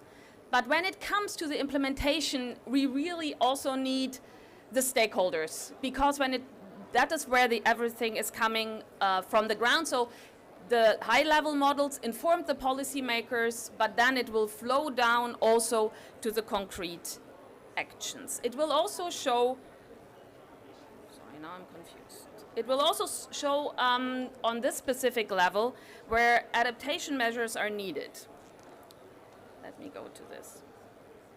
So the first project that I'm talking about is showing how national cooling action plans can really help to identify where the cooling needs are in the specific projects. It has been based, and this is a project that is supported by CoolUp program and German government. We have cooperating on that, and a lot of data has been analyzed. It has been brought together where this whole detailed scenarios in the cooling sector is done. Then it's brought from this to the specific city level. So it helps actually to see where at the city level cooling is needed, where it's also, as we heard, there's a high risk for increased temperature over time, and how that can continue. What it will do, the National Cooling Action Plan will allow cities for efficient cooling solutions. It will also will have a connection with the energy demand, because when it talk about indoor cooling, where it's affecting people directly on the health aspects, the energy demand is also in air conditioning devices. And in the region, in this Mediterranean region, it's expected to triple the amount of air conditioning devices. There is at the moment 93 million air conditioning devices already. And that is also where these very local specific projections can help, and the National Cooling Action Plan on the country level is then broken down into different specific measures that are owned by individual stakeholders. The second project or activities are building energy performing tools.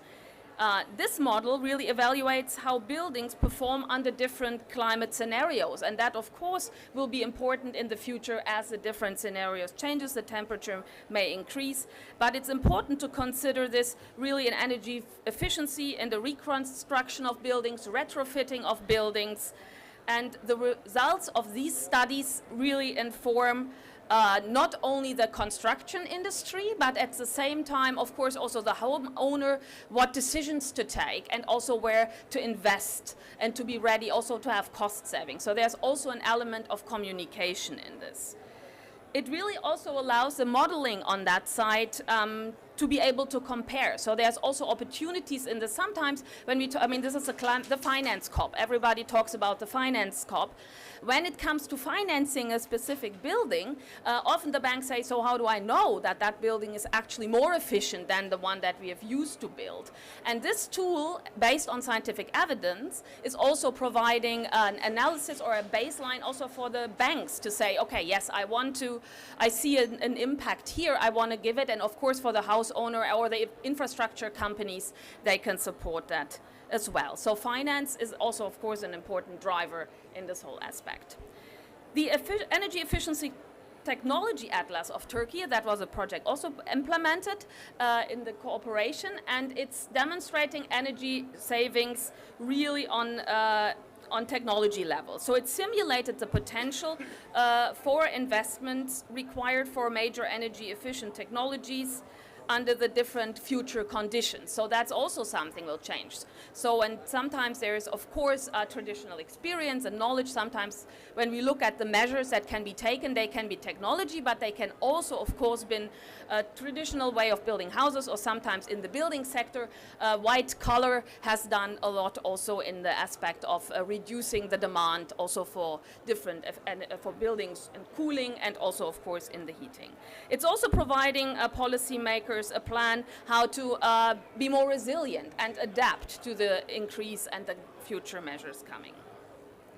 So to conclude, the sector-specific models support the detailed and evidence-based climate strategies, and they really are providing input to the results. They can predict climate extremes and vulnerabilities to inform adaptation on sector level, for example, in cooling, buildings, but of course beyond that, food, healthcare. There's all topics that we have recently also heard more and more in this climate space, because that's also where this multi-level sectoral analysis is relevant, that we need to think from different angles. Specifically when you talk about cooling, sometimes people may not be so interested because they think it's a niche thing, but when you talk about extreme heat and how it's impacting the people, then it gets more attention. So I think there's also something for us in this, also in the scenarios, to translate these scenarios into the narrative that is picked up by the different audiences. So maybe the same results from the scenarios we need to use in different tailored target audiences to make them impactful and implemented. And of course, it's really also about informed stakeholders at all levels. And that starts, of course, with the IPCC models, then broken down to the sectoral level to inform these adaptation and other strategies. And that's a very important point. And also specifically the ownership. I think when it comes to, and that's where these cross-sectoral meetings, and I know that, for example, for the National Cooling Action Plan, Turkey has these working groups in a really different structures, very broad way to really involve everybody, to then really have that ownership from the government level when the policy is made and not lose the connect to the industry, who are also driving the change and the technology change, all the way to then, of course, in us individual, when we take informed decisions to this. So with this, I would like to conclude that we have to take the global, regional, country, regional, and local level into consideration in multi-sector level analysis. Thank you very much. Thank you very much. Thank you, Katya. So I'm inviting all speakers to sit, please. So for providing us with a comprehensive overview of areas where the results of climate projections can be effectively used, I have a follow-up question. So it's very important, because how can sectoral risk assessment help policymakers address local climate challenges? Yeah, on the risk assessment side, that's where's the connection that we saw with the heat maps. Also, they can help and it's a bit what I said in the presentation, to repeat, to really bring it together and to make it very concrete on the measure level. I think that is, when it comes to the individual measures, that is what we needed really to bring that adaptation element into this. Thank you for your detailed response. Collaboration is needed in that. A key factor in enhancing success, particularly for cross-cutting issues such as climate change. With that in mind, I have one more question about this point to you. What role does collaboration play in implementing sector-specific climate strategies, please? Yeah, thank you so much. I personally believe in collaboration. I mean, we are here, we have all the different bubbles, I like to call it. We are here in the climate bubble, but specifically when we talk about cooling, there's the bubble around the Montreal Protocol and Kigali, and while this is an important aspect, this is also a small other bubble. So we need to break the silos on the global level on the cooperation, but specifically also in the countries and on the different topics. For cooling, I really think that these working groups that are set up in Turkey are leading the way. That is where you bring industry, finance, and technology providers together in one room. Okay. And that is really helpful in this aspect. Depends on circumstances as well, maybe. Of course, it depends on circumstances. As we conclude this very good panel, I would like to extend my pleasure and sincere gratitude to all speakers for their valuable contributions and the discussion have provided us with a deeper understanding of importance of the climate change projections, especially for beneficial to local governments and local communities as well. Before we close this panel, I would like to open the floor if there is any question you have, maybe one or two, please. Thank you, moderator. Actually, we have got macro level projections from two presenters. But I have a general question. It shows that 10 to 20 years, after 10-20 years, it will be completely out of control. So in that case, we are coming here every year, COF organizing, and we are getting assurance, but there is nothing happened. So is there anything will happen actually for adaptation, for mitigation in the, from this COF? This is a general question for me. Actually, it's a general question. Okay, who want to? Okay, yeah, maybe from the COP, but I think that's very broad. I would maybe leave that to Cem. But what I want to share is that coming back to this building model scenario, what we had, it took a while, some years to develop this, but now it's actually implemented and it's having an impact. So there's the certificates for the buildings are issued. It started to be issued.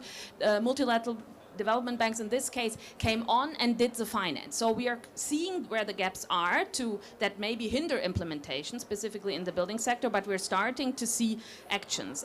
Of course, more is needed, but on the ground there is action happening. I see that. Otherwise, I would not be working in the space anymore if I wouldn't believe in that we can do actions. I can also add, by the way, thank you for your question. I can also add something. That's why the projections are very important, because in that way we can just prioritize the areas that are more vulnerable against the adverse impacts of climate change. Because even now we stop emissions, still we are going to see the impacts of climate change in the Earth system. That's why the projections are very vital for that, to determine accurate actions and avoid especially maladaptation and prepare to the point strategies. Okay, thank you. We have any question? Okay.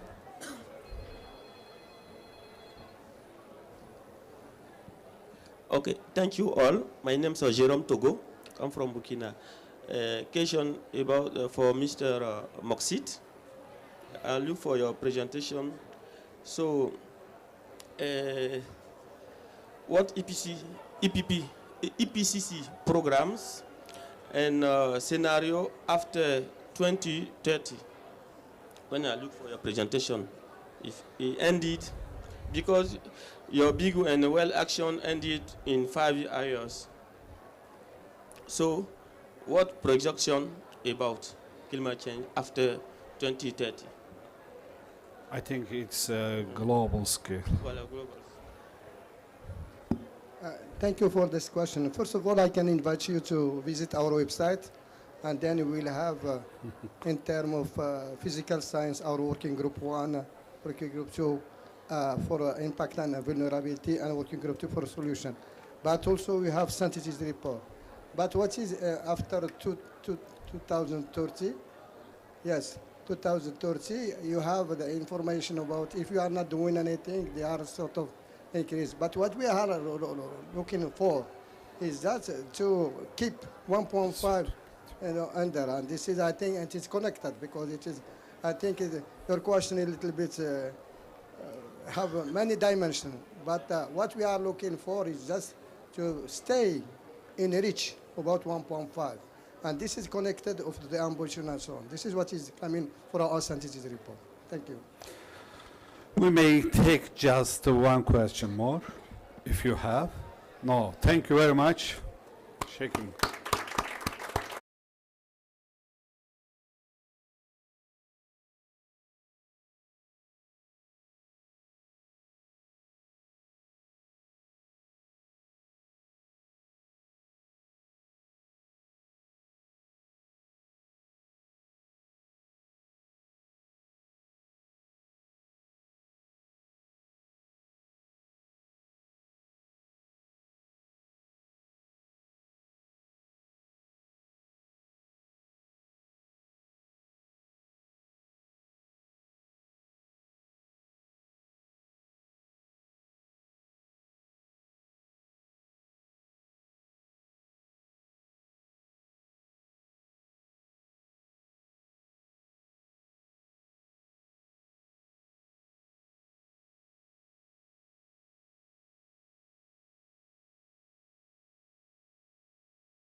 şey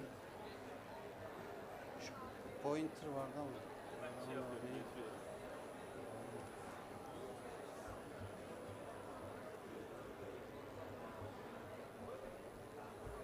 İleriye. Tamam.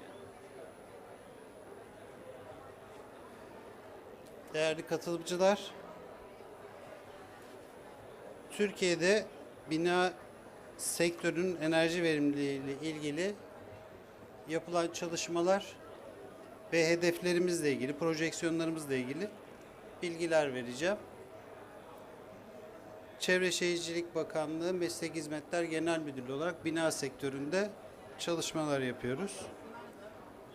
Bundan önceki oturumda da biraz bahsedildi. Aslında bina sektörünün ciddi bir hem iklim değişikliğine etkisi var hem de azaltım çalışmaları için potansiyeli var.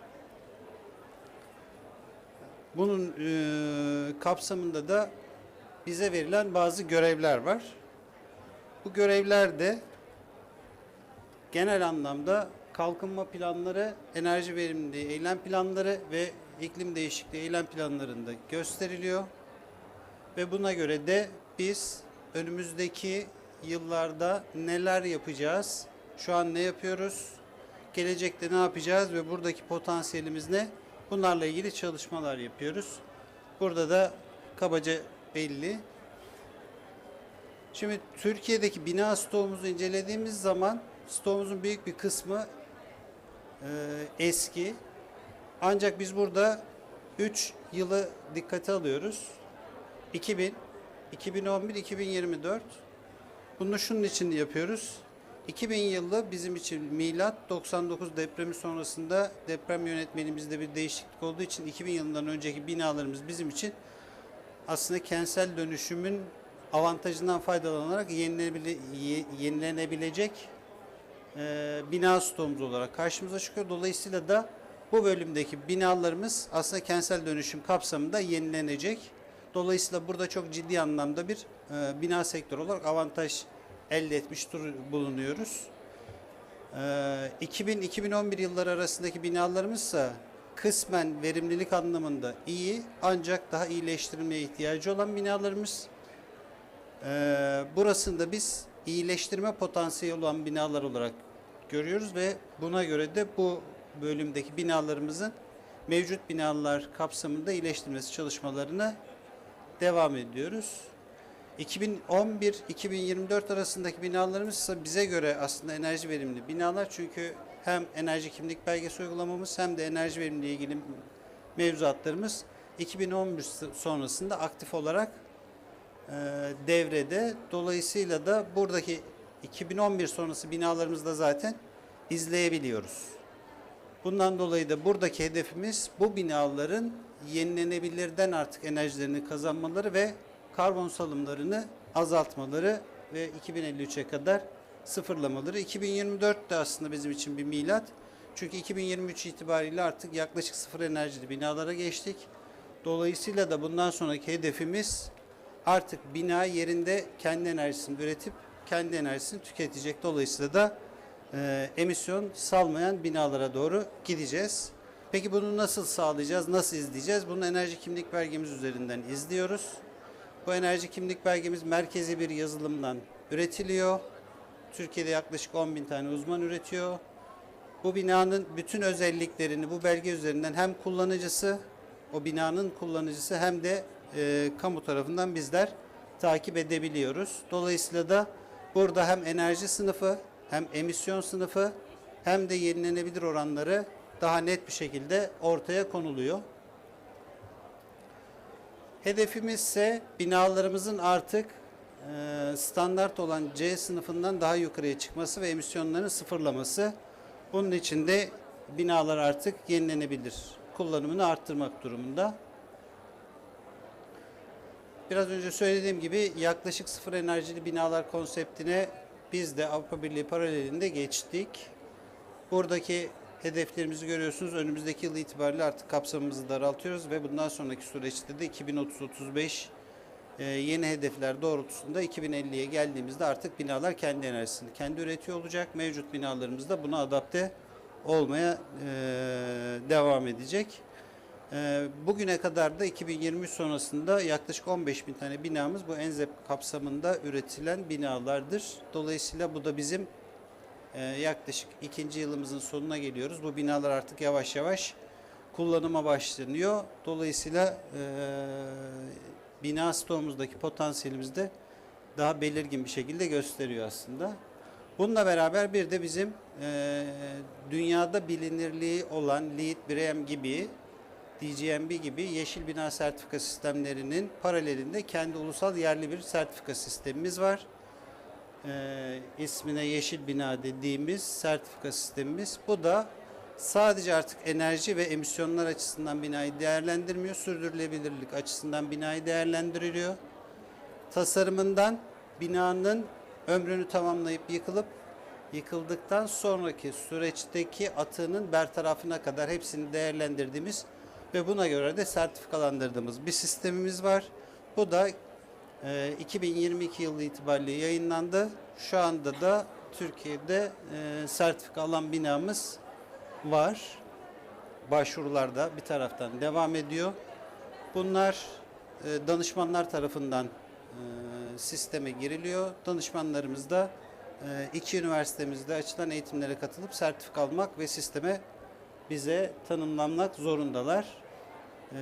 Burada sadece binayı değil, yerleşme boyutunda da şeyleri de değerlendirebiliyoruz. Yerleşmeleri değerlendirebiliyoruz. Yani sizin bir üniversite kampüsünüz var ya da bir fabrika kampüsünüz var. Bunları da kampüs olarak değerlendirebilip ona göre de belgelendirebiliyoruz. Peki bunları niye yapıyoruz? İşte bu yeşil sertifikayı almamız durumunda ya da ki biraz sonra söyleyeceğim.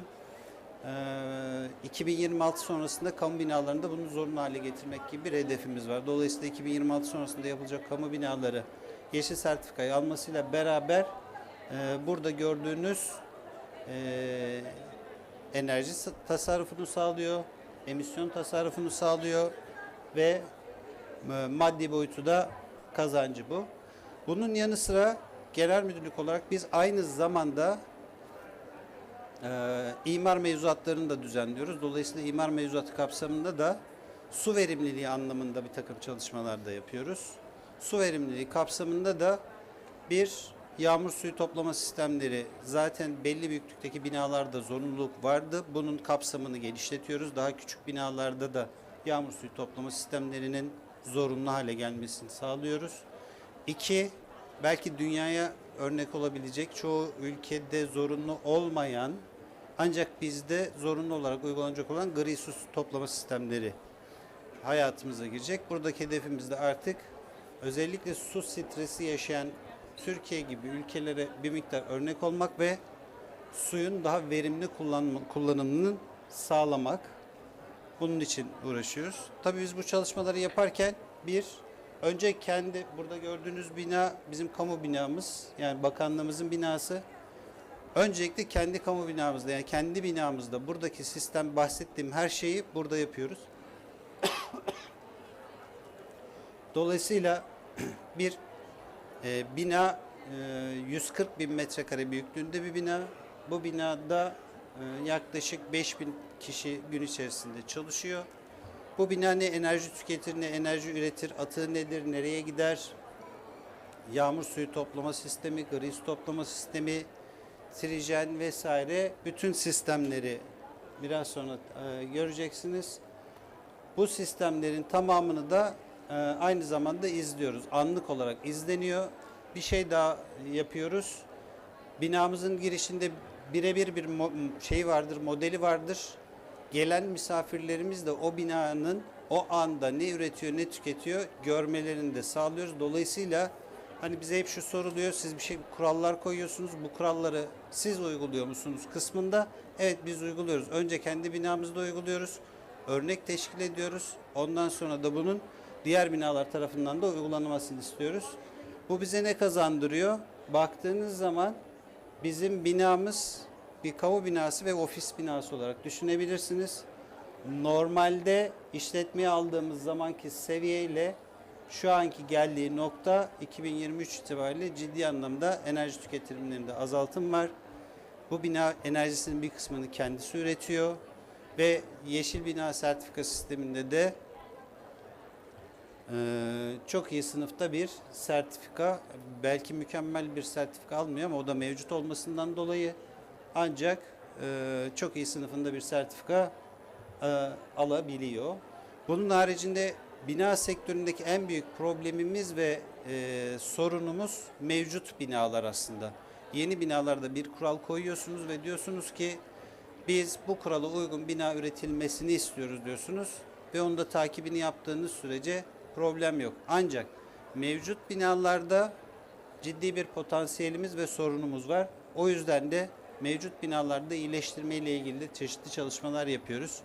Birincisi, bu örnekte olduğu gibi bir okul binası bu ve bu bina deprem güçlendirilmesi yapan bir yapı. Biz deprem güçlendirmesi yapılırken dedik ki aynı zamanda enerji verimli hale getirelim. Enerji verimli hale getirdik. Normal tadilattan sonra tüketmesi gereken enerjinin yarısını tüketiyor şu an. İç hava kalitesini takip ediyoruz. Bu da özellikle okullar için bizim için çok kıymetli. Öğrenciler sınıftaki oksijen miktarına göre orada eğitimlerini yapıyorlar. Dolayısıyla her zaman bir taze hava var. İç hava geri kazanım sistemleri var. Dolayısıyla herhangi bir şekilde bu sistemi sağlarken de enerjiyi dışarı boşa atmış olmuyoruz. Benzer şekilde çeşitli örnekler yine var. Bunlar mevcut binalarımız ve mevcut okul binalarımız ve bunlar öncesindeki durumumuz, sonrakisindeki durumumuz. Ne yapıyoruz, neler yapıyoruz, nasıl yapıyoruz? Bu binalara öncelikle bir etüt yapılıyor. Etüt sonrasında nerelerde potansiyelleri var, nerelerde iyileştirme durumları var, bunlar çıkartılıyor ve bunun üzerinden de hayata geçiriliyor. Günün sonunda minimum %55, %60'larda %80'lere kadar enerji tüketimlerinde iyileştirmeler sağlayabiliyoruz. Yine Türkiye'de son dönemde bu özellikle neredeyse sıfır enerjili binalar konseptine geçiş sonrasında çok ciddi anlamda yenilenebilir kullanımı hızlandı. Mevcut binalar özellikle eğer alanı varsa, bu bizim bakanlık binamızda da aynı çalışma yapıldı. Bu hizmet binasında da var. Açık otoparkların üzerlerine yenilenebilir enerji sistemleri, PV uygulamaları yapılıyor. Ve burada önemli olan bizim açımızdan ve bu tarz çalışmaların yapıldığı her bina için söylediğimiz bir şey mutlaka ve mutlaka izleme sistemini istiyoruz ki izleyebildiğiniz sürece ne tükettiğinizi kontrol edebiliyorsunuz. Bir probleminizin olup olmadığını kontrol edebiliyorsunuz. Dolayısıyla izleme sistemleri bizim için çok önemli. Bunun harici uluslararası projeler yapıyoruz. Bu kapsamda biraz önce bahsedilen Atlas gibi çalışmaları yapıyoruz ve bunların da etkilerini gün sonunda mevzuatımıza yansıtmaya çalışıyoruz. Her türlü çalışma ve işbirliğine de her zaman açık olduğumuzu belirtmek istiyorum. Teşekkür ediyorum. Sorularınız varsa cevaplandırmaya çalışayım. Sanıyorum yok. Teşekkür ediyorum hepinize, sağ olun.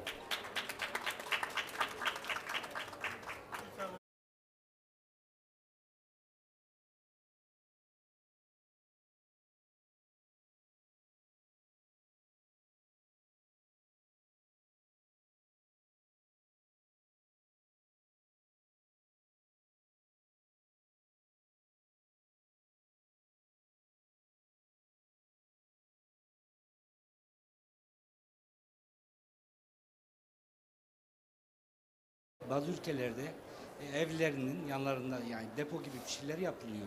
Yani mesela ben bunu Tunus'ta görmüştüm. Yeni yapıların hemen yanında veya altında depo alanı yani su birikme alanı ve o suyu lavabolara kullanabiliyorlar. Yani arıtma sistemiyle lavabolara işte duşlara falan kullanabiliyorlar. Bizim ülkemizde var mı bu Türkiye'de? Şimdi birincisi yağmur suyu toplama sistemi. Oradaki mantığımız şu. Binanın çatısına gelen yağmur suyu, bahçeye değil, çatısına gelen yağmur suyunu oluklarla topluyoruz. Aşağıya filtre edilip depolanıp binada kullanılıyor. Bunu Lavabolarda kullanabiliyorsunuz. Daha doğrusu pisuvarlarda kullanabiliyorsunuz. Klozetlerde kullanabiliyorsunuz. Onun haricinde bahçe sulama, araç yıkama, temizlik gibi alanlarda kullanabiliyorsunuz ama bunu bu amaçla filtre ederek kullanıyorsunuz. Bir de gri su sistemimiz var. Bu gri su sistemimiz de lavabolardan, el yüz yıkanan lavabolardan gelen suyu topluyoruz, arıtıyoruz. Yine binanın klozetlerinde kullanıyoruz. Bunun içinde yağmur suyu şu an zorunlu zaten belli büyüklükteki binalarda ki onda kapsamı genişletiyoruz. Gri su da muhtemelen bu yılın sonuna yetişebilirse önümüzdeki yıl itibariyle o da zorunlu olacak. İstanbul gibi yerde akan yağmur suları hep denize akıyor yani. Gelecekle ilgili gerçekten büyük bir su problemimiz var. Dünya genelinde var yani. Şu an ben Kaliforniya'da yaşıyorum. Yarın İstanbul'dayım. Yani bunun için, ülkemiz için ve geleceğimiz için İstanbul'un eski yapılar olduğu için dokunulmuyor, yapılamıyor, edilemiyor. Bununla ilgili bir çalışma var mı? Şimdi mevcut binalarla ilgili ayrı bir çalışmamız var. Oradaki amacımız birinci olarak kabukta iyileştirmeyi hedefliyoruz. Kabukta iyileştirmeden sonra binanın içinde mekanik elektrik sistemlerinin iyileştirilmesi, yenilenebilir kullanılması, en son bu yağmur suyu konusu. Çünkü aslında yağmur suyunu insanlar istedikleri zaman kendileri yapabilirler. Gri suyu ayrı tutuyorum o çünkü daha işletmesi zor olduğu için her binada doğru da olmuyor. Ama yağmur suyunu bunu yapabilirler. Önünde bir engel yok. Ancak biz devlet olarak şimdi bir projemiz var. Önümüzdeki sene itibariyle muhtemelen yapacağız. Mevcut binaların iyileştirilmesi kapsamında bunlar değerlendirilecek. Yapanlar noktasında da devlet olarak biz yardımcı olacağız ya da teşvik edici çalışmalarımız olacak. Teşekkür ederim.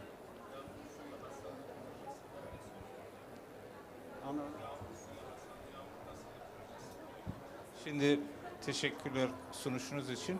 Bir de son zamanlarda özellikle kırsal alanda yağmur suyu hasadı çalışmalar da var. Orada da az önce şehirlerde bahsettiğiniz gibi evlerin çatısına oluklar konularak orada belli bir yerde su toplanıyor. Filtre edildikten sonra özellikle Temmuz-Ağustos yağışın en az olduğu veya hiç olmadığı zamanlarda hem temel ihtiyaçlar hem de bahçe sulaması için kullanılıyorlar. Türkiye'de bu da yavaş yavaş yaygınlaşmaya başlıyor.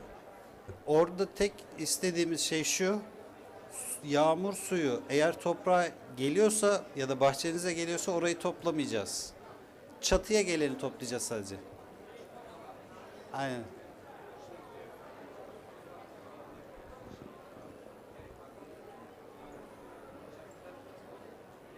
Şimdi orada da şöyle bir şeyimiz var. Mevzuat anlamında normalde şehirlerimizin yağmur suyu toplama sistemleriyle kanalizasyon toplama sistemleri ayrı.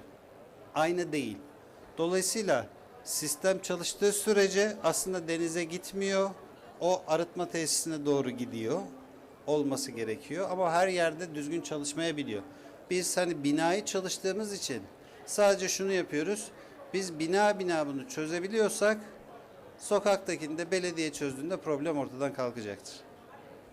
Teşekkür ederim.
Welcome everyone. I'm Hasan from Turkey and I'm 16. Our school, Dr. Binnaz Ege, Dr. Rıdvan Ege, is located in Ankara, Turkey. Approximately 600 students are studying in our school and more than 10 local and global projects are being carried out. This year, we have gathered in Baku, Azerbaijan for the annual meetings of the project we are carrying out under the COP, and we would like to thank our principal Ümit Emre Çiçek and project advisor teacher Ms. Gülay Kiremitçi, who played an important role for us to come here.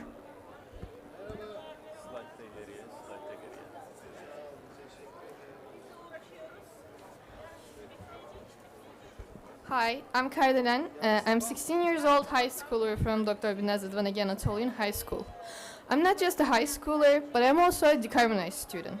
Decarbonize is a program that runs by CGE, which is a global organization. This project involves 75 plus countries and over thousands of students from all around the world. With this project, we aim to be involved in climate change action as children and as the present and future of our world. We want to be heard by decision makers, and this project gives us this opportunity. Our project involves bilaterals with schools and students all around the world. In our meetings, we discuss and share ideas on what we can do about climate issues, what steps we can take, how we can educate people, and how we can spread awareness all around the world. We may be young, but we're not blind. We can see and feel what is going on our future. We believe that the ideas we have as children can really affect our world, if heard. So, with the ideas of ours, we write a manifesto every year to show people that we may be little, but we are here with minds full of solutions. I'd like to pass it to my friend to describe this year's manifesto in details.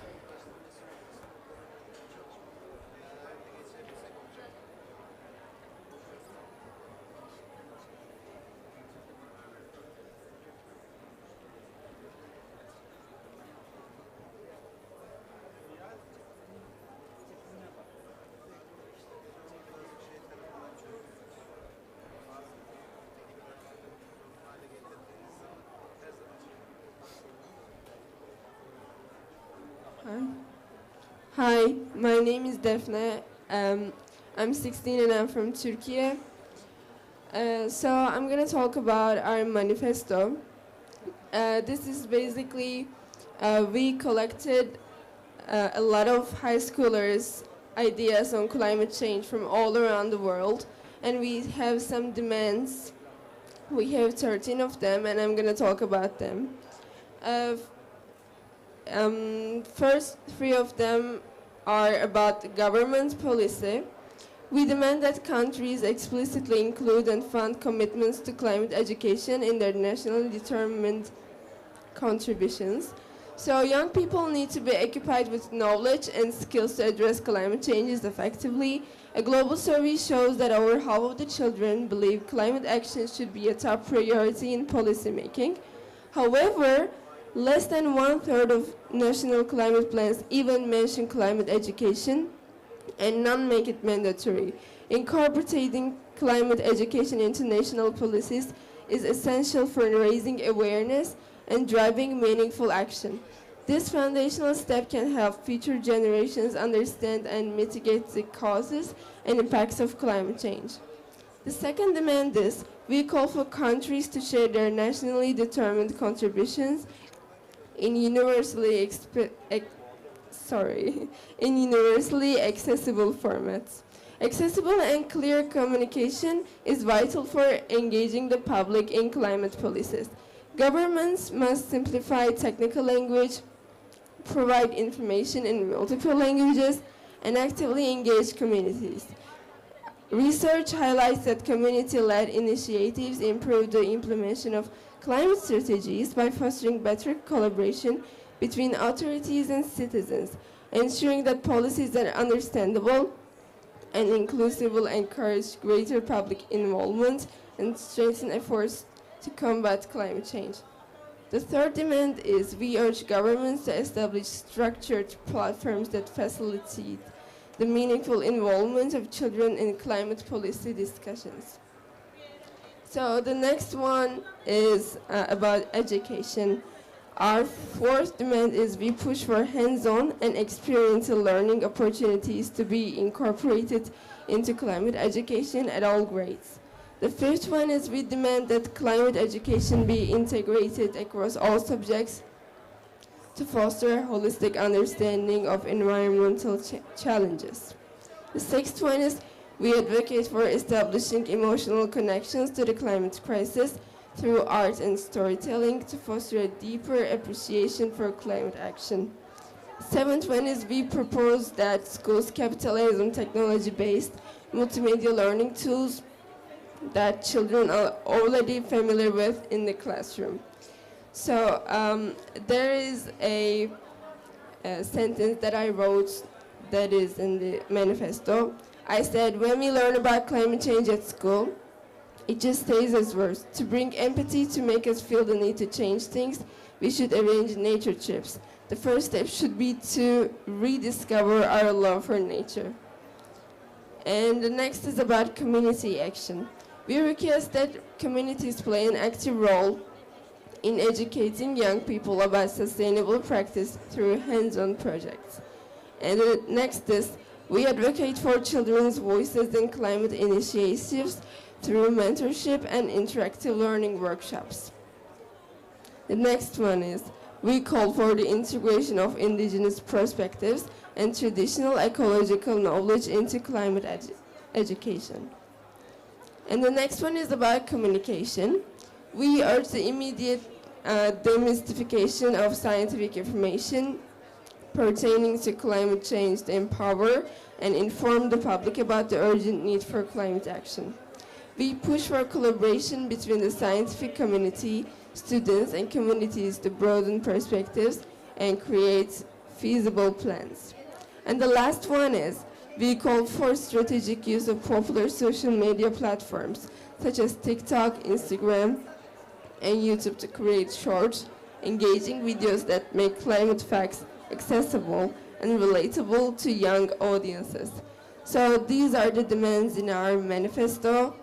So that's all. Thank you. We are the only school representing our country in the Decarbonize Co-op. We participated in the project for the first time in 2018 and 2019 and thus started our UNESCO Decarbonize project work. We also continued our work as a UNESCO club. We prepared our boards, brochures, and presentations. We continued our Decarbonize project work intensively. We participated in the COP Summit, which is held once a year for the first time in 2019. We represented our country in the best way as a school that is only the school from Turkey participating in the COP25 United Nations Climate Change Conference held in Madrid, Spain. Our teacher Gülay Kiremitçi, who is a member of Turchev Young Reporters FEE with overseas affiliation, has been working on environmental issues for years, and her students have won 2 Turkish degrees in the competitions she participated in. Our teacher Gülay Kiremitçi attends Turchev annual meetings every year. At the same time, our school is among the member schools of Turchev. We participated in the competitions organized by the Turkish Environmental Education Foundation, received our participation certificates, and organized activities in the garden of our school to raise awareness about disturbing the balance of nature and being sensitive to the environment. Art for Action is the annual international virtual art gallery hosted by the Center for Global Education. The goal of Art for Action is to encourage creativity from young people to display their thoughts, ideas, and emotions about global issues related to the UN SDGs. We participated in this event with the contribution of our art teacher from our school, and we had great success in the competition. And actually you can see the winning pictures on the screen.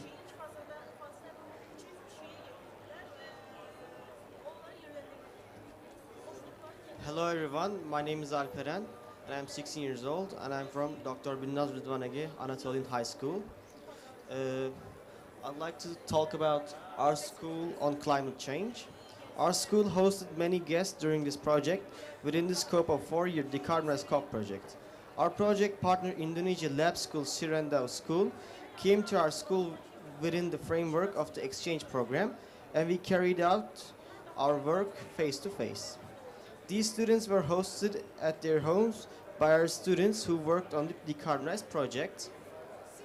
During the 5 days we were together, we organized sessions and discussed about the 13th of the United Nations Sustainable Development Goals, climate action. We visited the Directorate of Climate Change together with Indonesian representatives. We attended an information meeting. In this meeting, we shared our work on our Decarbonize project on the climate change and global warming. In addition, we visited the UNESCO National Commission of Turkey within the scope of UNESCO ASP.NET program Decarbonize COP project. We gave information about our work as the UNESCO club and consulted on a project at the meeting. UNESCO National Commission of Turkey shared this visit on its web page and Twitter account. Our Decarbonize COP project team had an important meeting with the UAE ambassador to Turkey. At the Embassy of United Arab Emirates, ambassador of the UAE to Dubai explained to our project team opportunities that the UAE offers to the youth at the conference to be held in Expo City, Dubai. The ambassador watched the presentation of our students, reviewed our project's work, and expressed his views on the ways to improve the joint cooperation between two sides. The meeting continued with speeches by ambassador. It was stated that we continue our work as the only school representing our country in the Decarbonize COP project, which is attended by schools from approximately 70 countries, and that we have been successfully carrying out our work for 5 years. The meeting was completed with the wish of our team to attend conference in Dubai, COP28.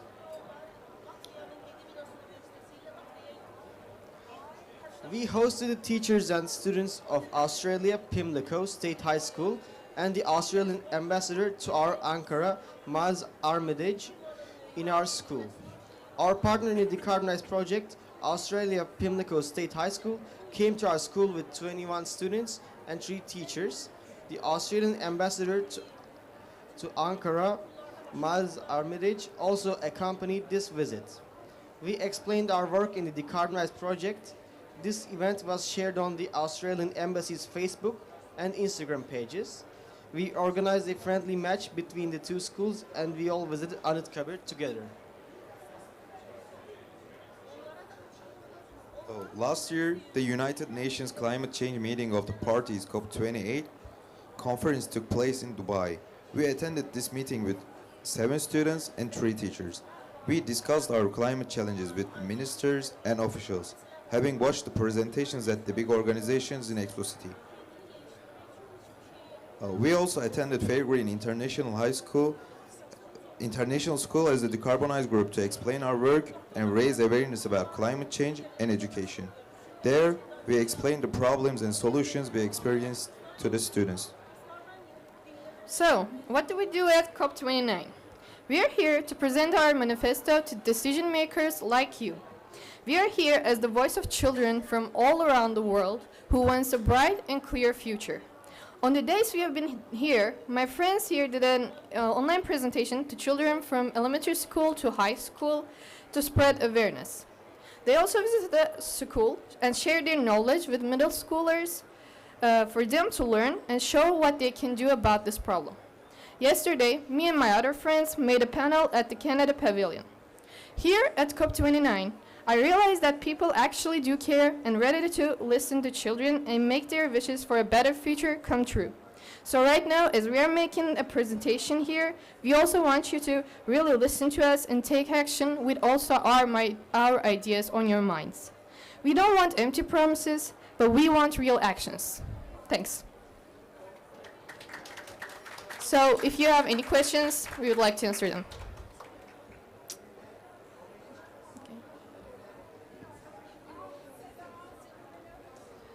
Thank you very much for this presentation. I was very impressed by what you're doing on all these years.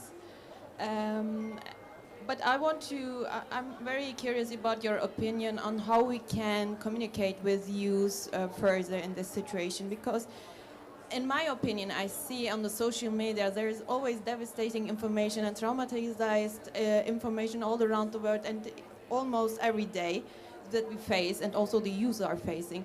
And the climate change issue is also a devastating point when we are thinking about that truly.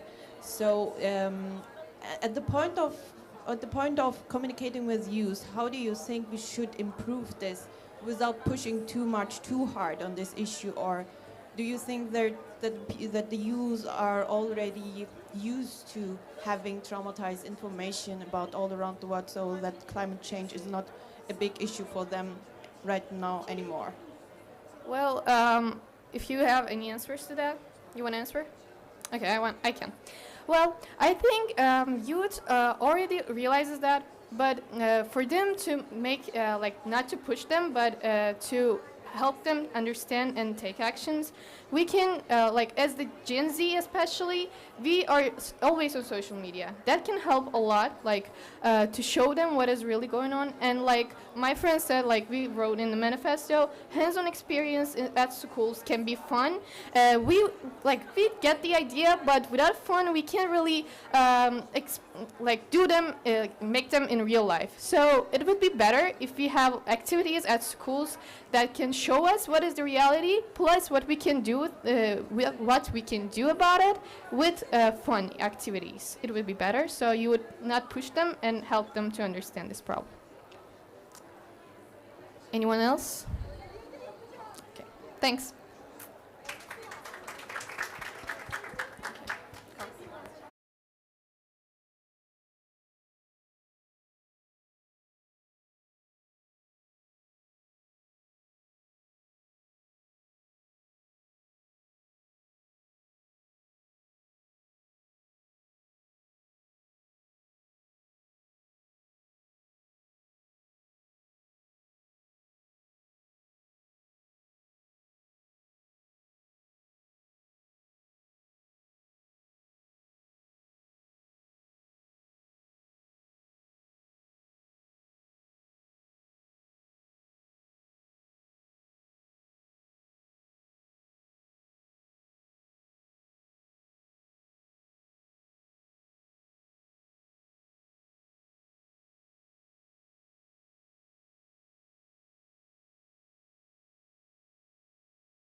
Excellencies, delegates, and esteemed colleagues, welcome to our session titled Back to the Future, the Power of Ancient Knowledge and Future Technologies for Regenerative Agriculture, Success Stories from Turkey. Turkey's diverse climate and its rich history as a trade center have long led to a tradition of agriculture with various species cultivated across different regions. And it's an honor to moderate this session on such a critical issue as regenerative agriculture and how we can multiply its promising effects by utilizing the latest technologies. So today, our esteemed panelists will share not only the success stories of Turkey, but also their own experiences, challenges, and perspectives. We are here at COP29 to share and get inspired, to connect and collaborate. And I hope this panel will spark new discussions, cultivating opportunities for cooperation among our nations and institutions. Without further ado, I would like to introduce our esteemed panelists, Professor Bülent Gülçubuk and Levent Kurnaz. And I would like to start setting the scene for discussion. So just give me a second. Okay. Professor Levent Kurnaz is a climate scientist and director of the Center for Climate Research and Policy at Boğaziçi University, whose research provides invaluable insights on sustainable agricultural practices, and Professor Bülent Gülçubuk, agricultural economist, Secretary General of the Turkic World Agricultural Union, and faculty member at Ankara University with expertise in agricultural, economic, and rural development. So I would like to ask my first question to Bülent Hocam. We are kind of having a dilemma between this discussion of regenerative agriculture on the one hand and modern technologies like vertical farming on the other hand. We are discussing the importance of them both. So I would like to ask, first of all, what is ancient knowledge, why it is important, especially what is its relevance to regenerative agriculture? Thank you very much. Hello, everybody. Is it work? Yeah, okay. I have to be careful more because we are talking about ancient knowledge according, I think, 5 or 10,000 years ago. And today we are talking about ancient knowledge and regenerative agriculture, climate change, and the environment and technology. When we talk about ancient knowledge, of course, agriculture naturally comes to mind first because it's a turning point of the living beings. Also, it's the beginning of the Neolithic age. We are lucky also, as you know, the Neolithic age started in Turkey, in Anatolian lands, and agriculture has shed light on the other fields and as ancient knowledge. And now why we are talking about ancient knowledge and how can we come to this point we are talking about ancient knowledge. And first we learned hunting and gathering during history, and then we learned to acquire ownership over the land. I think all of the problem just started to ownership land. And with ownership, we learned to use the land much more, and we combined the land with water and learned to irrigated agriculture. As the population increased, we had to produce more. And as we produce more, we used more land, water, and then we started to combine agriculture with technology.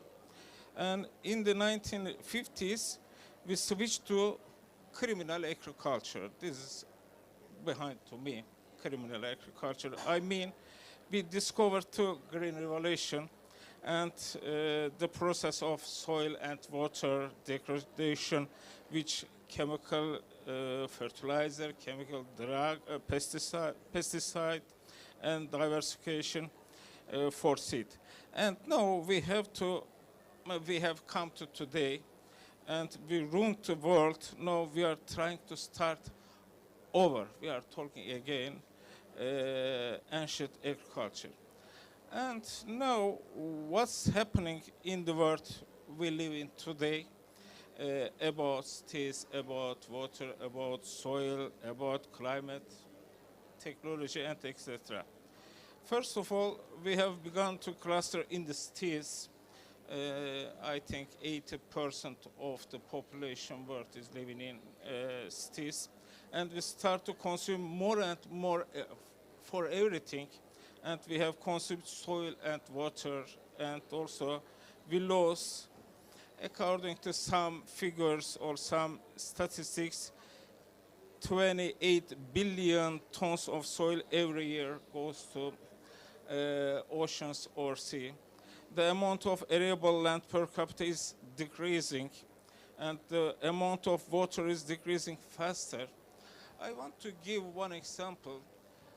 Only 25% of the world can consume the ready water in bottle, I mean. And the 25% of the ready water they are gaining to income in the world is equal to half of energy income. This is a very big dilemma for us. I mean, water is getting more available than petrol or gas or another energy sources.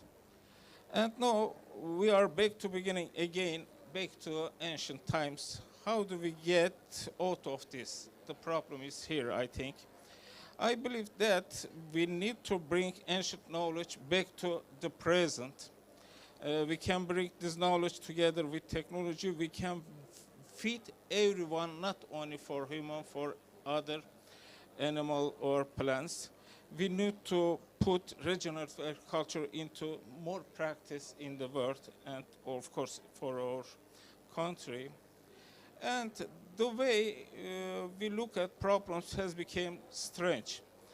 As you said, the world is in a big dilemma because we can't decide to what to do, we talk about. On the one hand, we are talking about digital agriculture, space agriculture, artificial intelligence, robotic agriculture, industrial agriculture, smart agriculture, hydroponic agriculture, agriculture without water. And on the other hand, we are talking about ecological agriculture, organic farming, natural agriculture, permaculture, and natural seed, urban agriculture. I think we have to make a decision somewhere. Where do we strike the balance, or do we say that natural ecological agriculture is poor for poor countries, as digital agriculture is poor, is for rich countries? We have to decide. In general, poor countries producing the organic farming, and the other rich countries always they are using the high technology, and then they are export this technology to poor countries, and they are waiting to organic products from these poor countries. We have to give another new decisions. First, at this stage, I think enough. Okay. Thank you very much. You shared with us very important data on the importance of regenerative agriculture, promising us a lot in terms of strengthening our hands in achieving our climate goals at COP29, but also in terms of United Nations Sustainable Development Goals.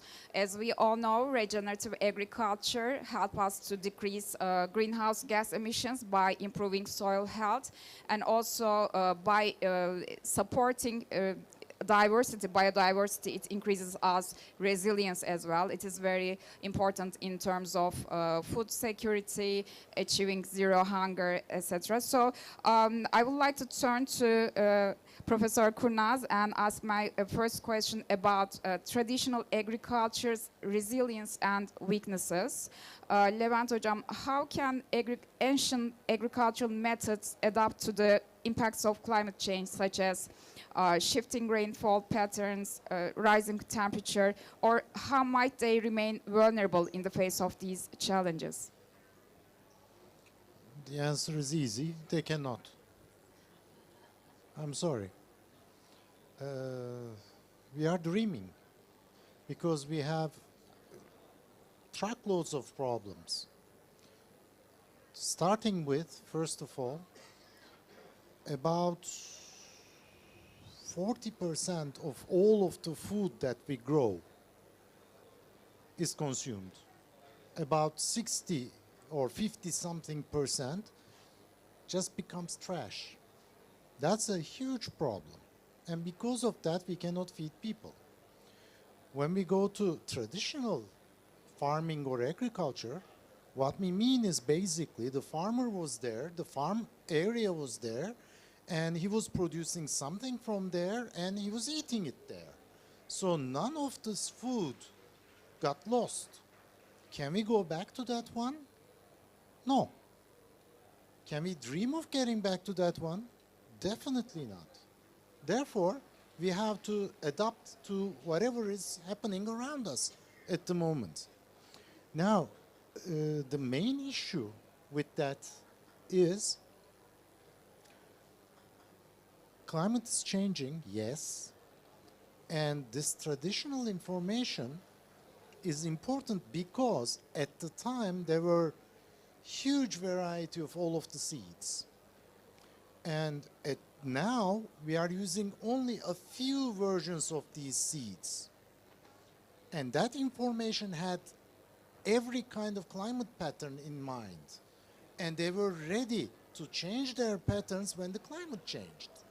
Now we are using the same seeds to grow, whether it's hot, warm, cold, rainy, drought, whatever it is, we are using the same seeds. That's our stupidity. And we cannot continue like that. The thing that we have to learn from traditional agriculture is to use that variety of seeds that they've been using 10,000 years ago, most probably. And on top of that, we have to cut the distance between the food we grow and the food we eat.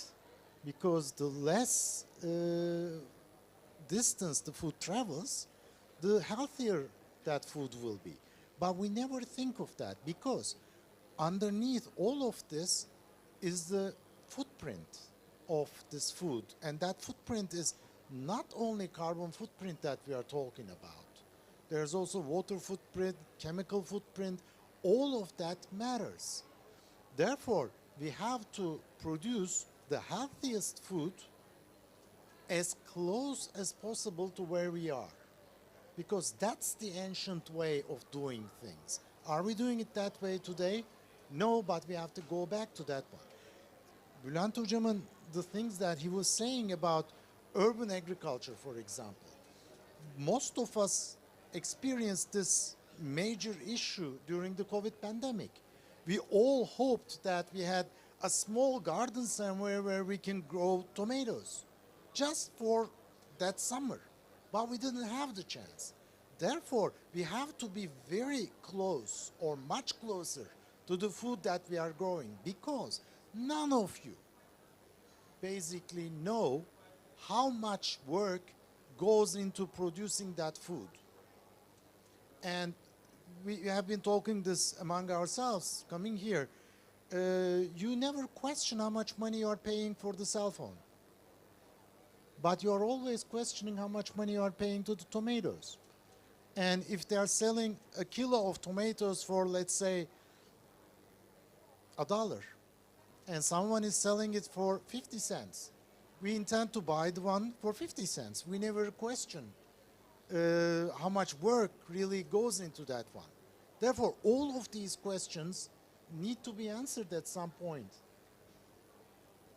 So thank you for sharing these valuable insights. My key takeaways are that there are a lot of lessons we need to take from ancient practices, and also consumer demand is very important in terms of more sustainable farming practices. So now I would like to turn to Professor Gülçubuk and would like to ask my second question on some good practices from Turkey and around the world. Since we are here to get inspired from some good practices, could you please share us some stories from Turkey and from the world? Thank you. First of all, I want to give some information about, again, ancient knowledge. Of course, the ancient knowledge is certainly not about bring what happened thousands of years ago today to present. And what matters is how can we use it in today's conditions. And by the way, we are not against on technology. The problem is how can we bring two of them together. Yeah. And yes, we are talking about, again, ancient knowledge because things are getting very complicated now. Soil, water, nature, population, climate, everything is intertwined. And now in agriculture it is important. Ancient knowledge including traditional methods using processes such as sowing, planting, and tillage, irrigation, disease control, and crop management. That is, it recommends minimizing the use of, I think, all chemicals. And now I can give many examples about ancient knowledge in practice. For example, how can we use soil cultivation and plant selection and planting. Also, I have some picture, but we cannot use here. And irrigation techniques and also pest control and natural fertilizing. And now I want to give some example. First of all, some from some countries, of course, if I find. Sorry.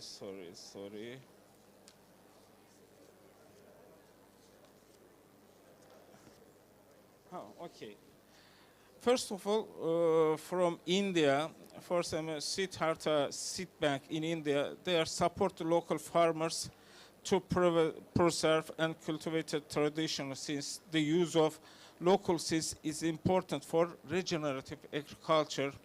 They don't want to use any chemical materials.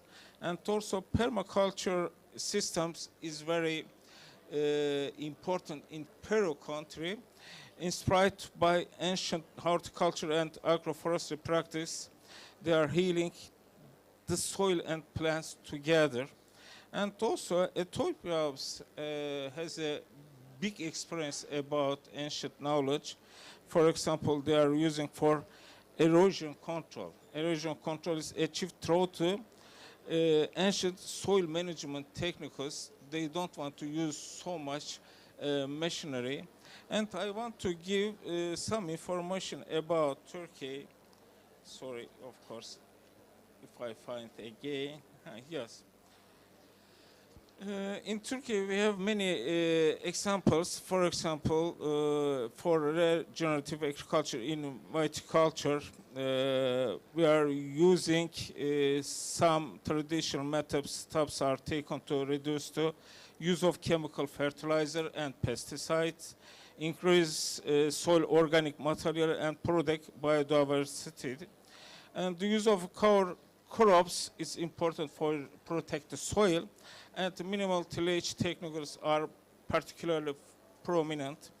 And also another example is about integration of agroforestry and livestock. In some regions of Turkey, agroforestry system known as peçan kori is a traditional name, are practiced. In this system, perennial edible plants are grown and livestock activities are integrated to improve the soil. And the second, we have many cooperation with initiatives such as Forest and Agriculture Ministry and some NGOs, some faculties of agriculture. And our problem is how can we protect the soil for using the productivity.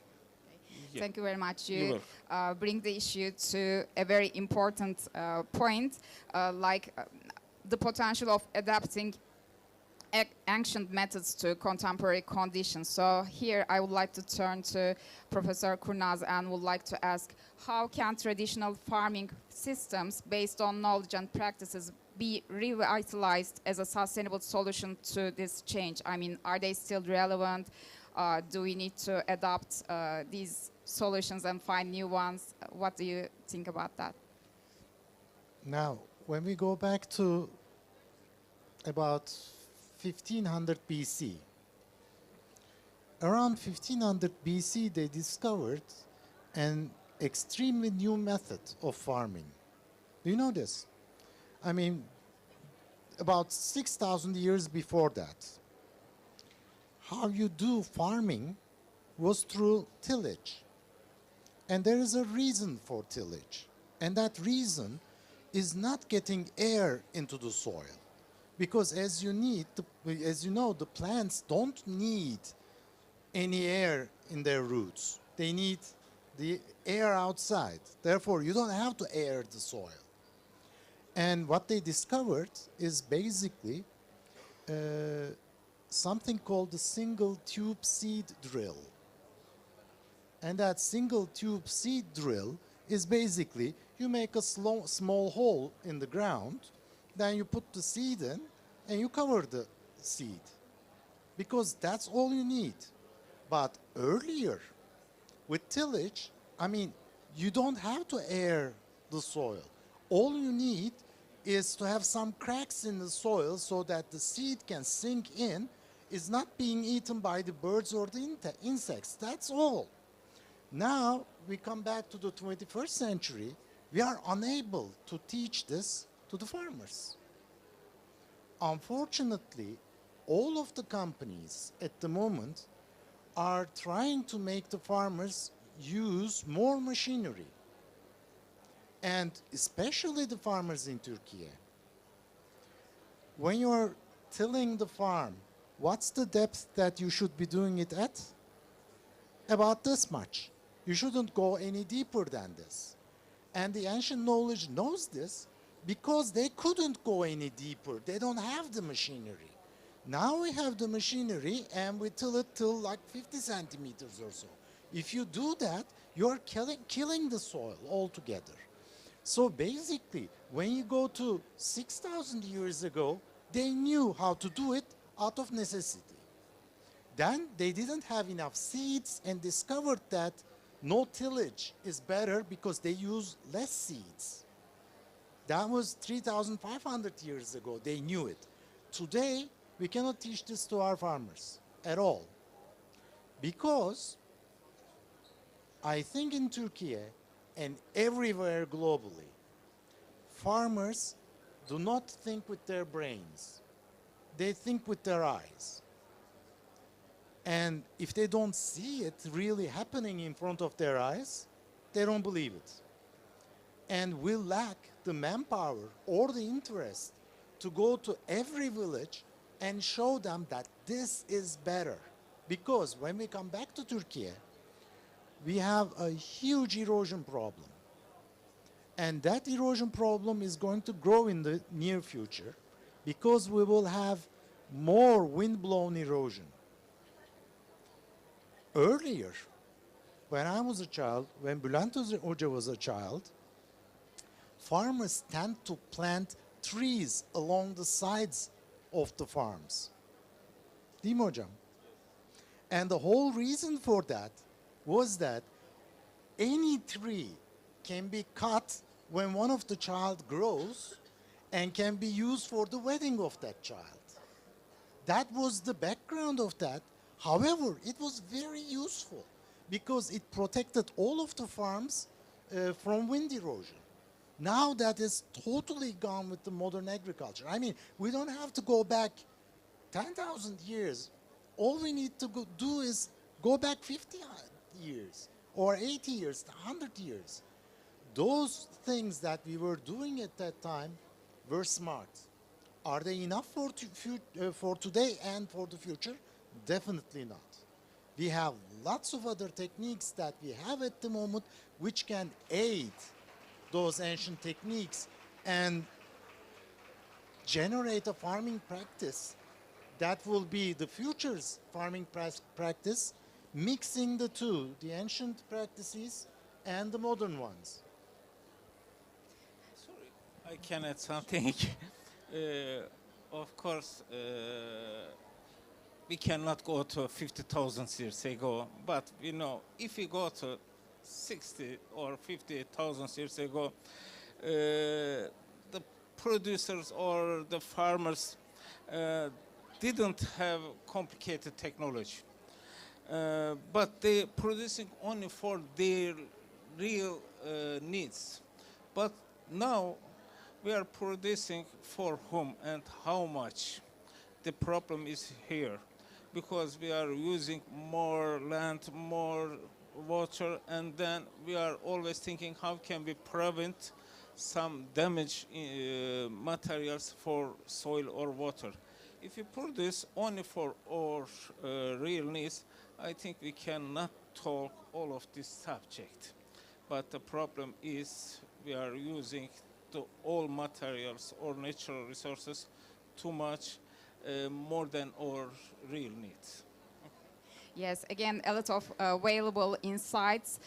You mentioned the importance of agroforestry for agriculture in terms of preventing soil degradation. Again, regenerative agriculture is helping us in terms of increasing the soil's capacity to keep water, to keep nutrients. So there are a lot of lessons we should draw from this ancient knowledge.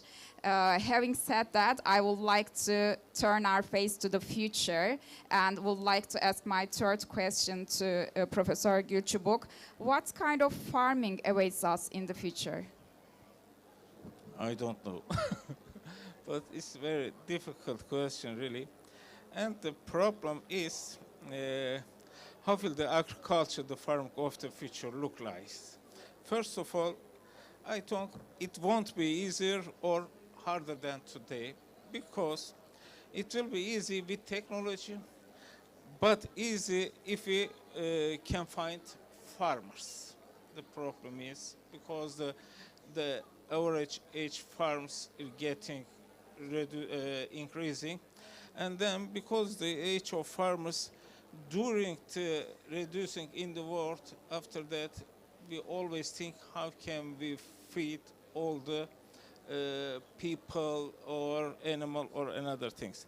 Secondly, it will be easy because technology information is advancing rapidly for farmers, but it will be difficult because the number of farmers who can access technology and information is decreasing in the world because especially for poor farmers. And third, water will be easy for those who can find and eat and difficult for those who cannot find water. We can increase this example, of course, even more. But finally, it's all about people and politics. I think everything is up to them. And now I will believe that problem can be solved. We have intelligent, intelligent people or technology or etc. We can plant production, plant agriculture, share or development, responsible assumption, all the world. I think after that, for farmers, for land, for soil, for water, all the worldwide is responsible, all of them is due. If we want to keep our nature all worse, everybody has to care more responsible for our planet. Yeah. Thank you. The future holds a lot of exciting opportunities for us through Internet of Things, artificial intelligence, all the algorithms now. We can just estimate the upcoming demand, so we can just maybe align our production accordingly. We have new for example, meat production opportunities. All these new technologies are helping us, hopefully. So we again come to this cross section. Sorry, of course, the important is how can we share the technology among the farmers?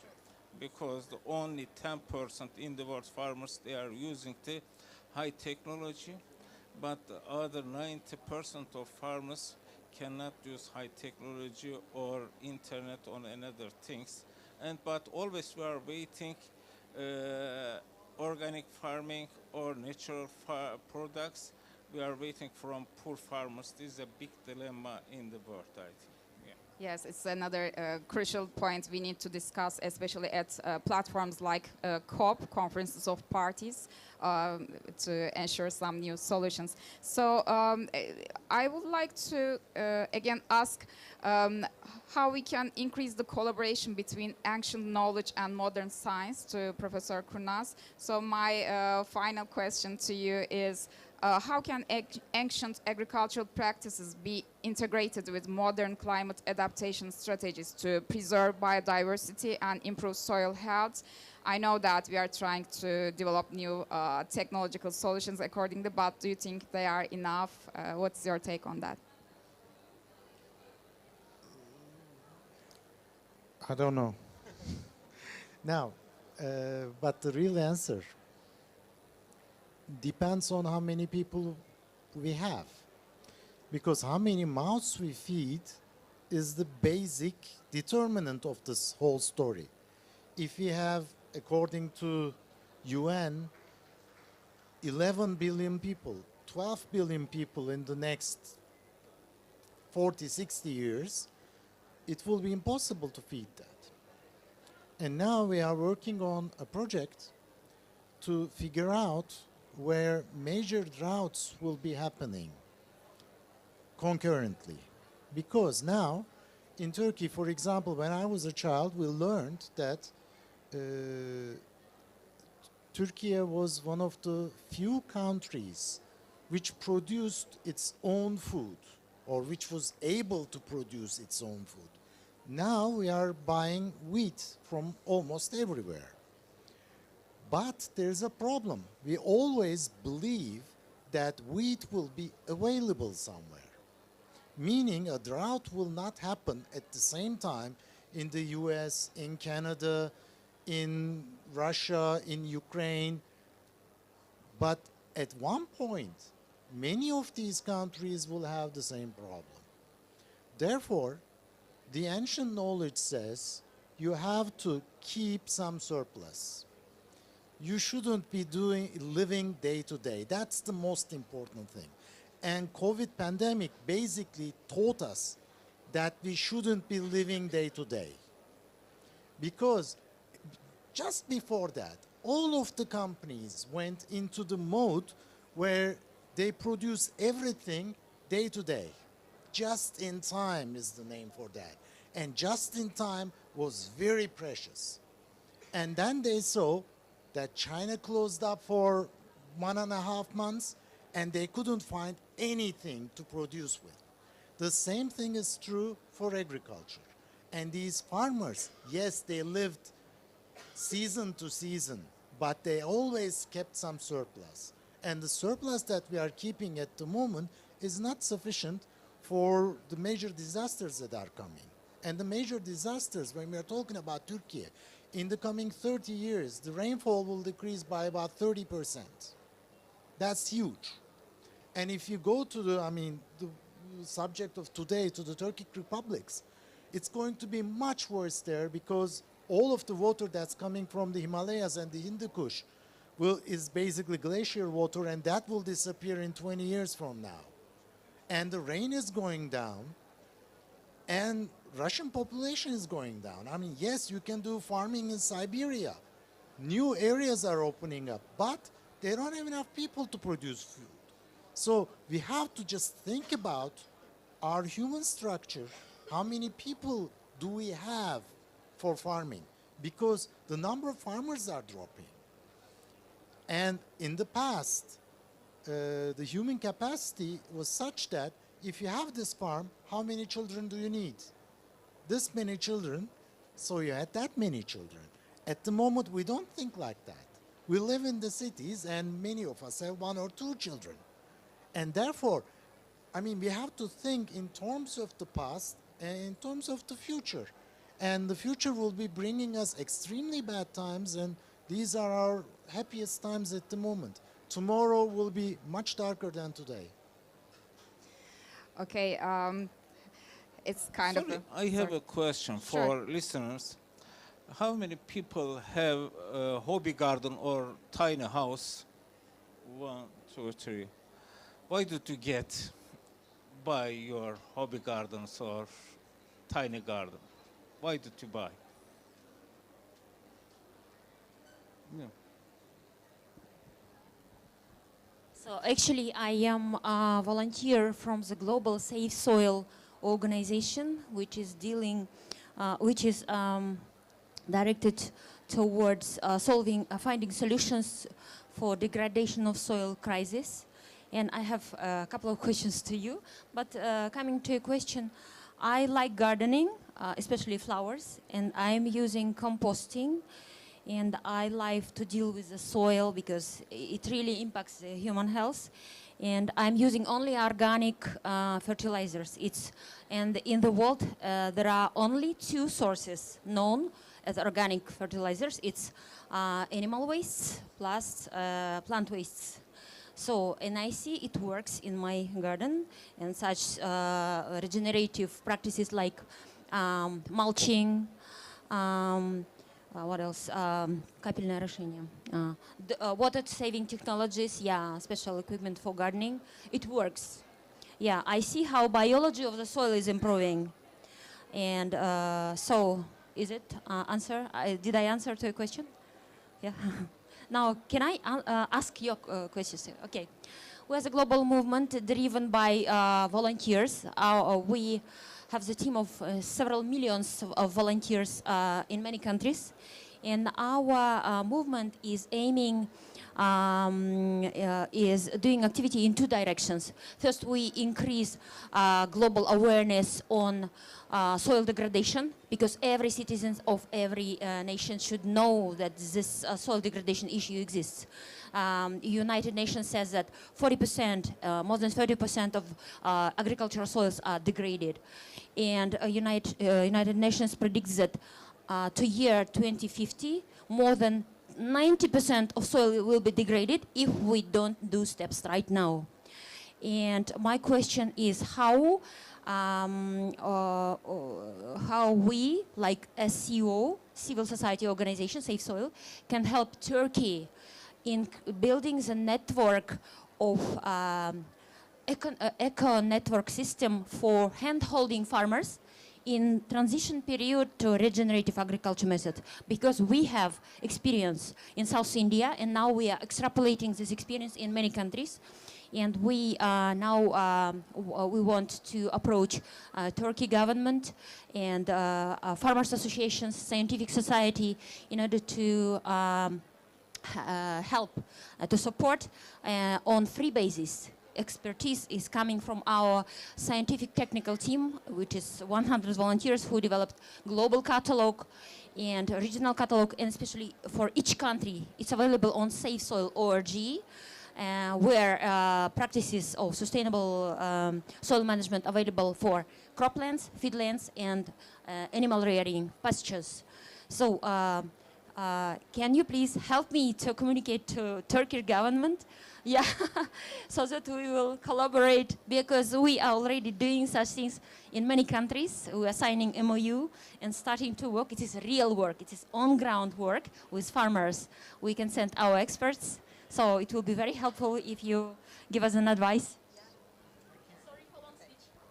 I can, that's easy. The Vice Minister of Environment will be here soon in that room. You can talk to her, if you can find her. No, well, we can't. Maybe in addition, thank you for your question. We are representing Sustainable Future Platform in Turkey. So you can find us at E22 in the green zone. So we can stay in touch to discuss how we can collaborate. It's a very unique and precious initiative. Congratulations on your work. So we will stay in touch.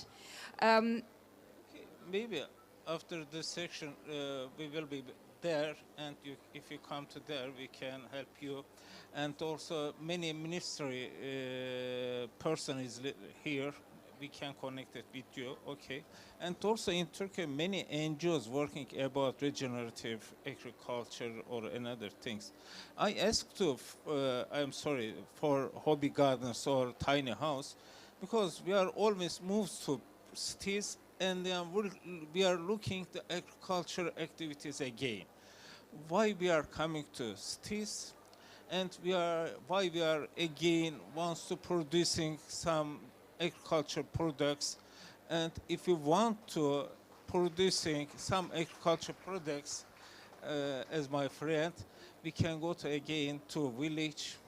We can work with soil, because the farmers average age is getting rise, but the population of farmers is getting increasing. And if you buy something, buy hobby gardens of tiny house, the land area prices is getting very rise. And this means many farmers has to sell their land or soil or their houses. We have to stop this dilemma. Okay, thank you. So thank you for the question. Actually, this conversation is a good example how this platform creates a unique platform, unique opportunity for exchanging ideas. We are kind of running out of time. In 3 minutes time, there will be another panel starting. So to wrap up, I can just say that today we try to discuss the importance of regenerative agriculture to achieve our climate goals, as we underline the fact that it's also it's both helping in terms of adaptation and mitigation goals. It also helps us to achieve UN Sustainable Development Goals. So thank you for joining us. There are a lot of things we are learning from each other. For example, I learned that a German manufacturing company is helping Latin American farmers, helping them to increase their awareness on this importance of regenerative agriculture, giving training, and they are just using this methodology to create some carbon credits. So we are all talking about finance at the scope, the lack of finance. Maybe we should be just more innovative in terms of creating new methodologies and solutions to bring new financial opportunities. So having said that, I would like to thank to our distinguished panelists and all of you to joining us here. Thank you very much for listening and joining.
Olduğum gibi kim göremiyor beni? Ne rengim var benim, ne nişanım. Benim de bildiğim sırlar var diyeceksin ama hem o sırlarım ben, hem o sırları saklayanım.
از کجا آمده ای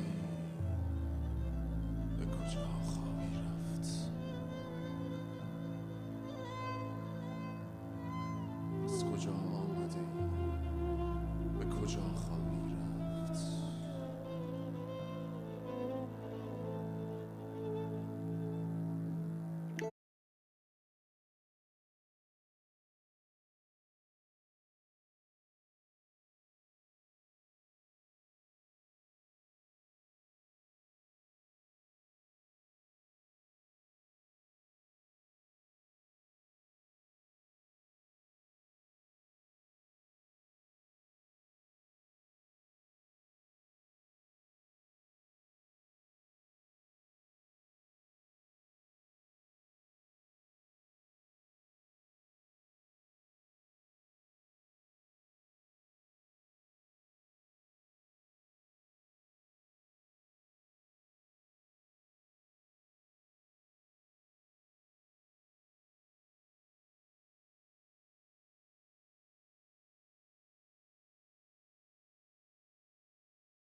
Hello, welcome to panel that will actually brings us to public and private sector together in order to give insight on what Turkey is doing on sustainability and its green transition, and what new developments will affect the companies or investors in Turkey, and what the public authorities and the private sector is doing in collaboration in order to bring all these aspects together in order to actually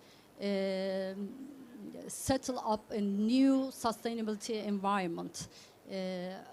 I am the head of department from the Ministry of Trade of Turkey. I am actually coordinator of the Turkish Green Deal Action Plan. I will start by giving you the Turkish Green Deal Action Plan insights and actions, and then I will move on to the Turkish Oversight Authority to give us the new developments in the Turkish sustainability reporting standards ecosystem. Then we will move on to the company experience of SOCAR, what they are doing in terms of their sustainability and in terms of their contribution to the Turkish sustainability environment. I will start by introducing my panelists first.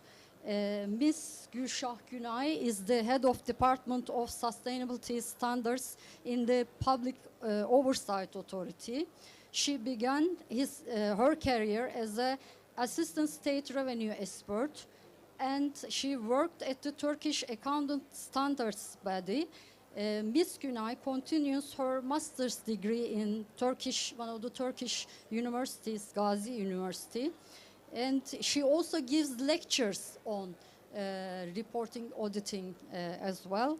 She has experience in financial reporting and non-financial reporting, audit and accountancy, and more of importance for this panel, she has experience in regulating the Turkish sustainability standard ecosystem. So then we will move on to Mr. Ömer Önk. He is the Chief Strategy and Sustainability Officer of SOCAR. He started his career as a consultant at KPMG. Then he moved to Al Hayr Capital, Unlu Onco, and Global Investment Holding. Worked as a CFO at the Revo Capital before joining SOCAR in 2019. Ömür Önk obtained CFA charter holder designation in 2013. He successfully completed INSEAD MBA program in 2015. He has experience in private equity, investment banking, mergers and acquisition, project finance, strategy and business development. Since January 2024, he has been serving as the Chief Strategy and Sustainability Officer of SOCAR Türkiye Enerji company. And then after we hear the general strategy of SOCAR, we will move to Mr. Bilal Guliev, who will give insight on what kind of projects SOCAR is doing in order to obtain this sustainability in present time and near future. Mr. Guliev is a general manager of SOCAR Türkiye R&D and innovation company. He is born in Baku but went to university in Ankara. And he holds a bachelor's degree in chemistry, MSc in organic chemistry, and PhD in petrochemistry from Azerbaijan National Academy of Sciences. Mr. Guliev has 20 years of experience in the areas of refinery, petrochemistry, downstream, and R&D projects. project development and management. He joined SOCAR in 2007 and started his career in Azerbaijan. Then he joined Star Refinery in 2011. Mr.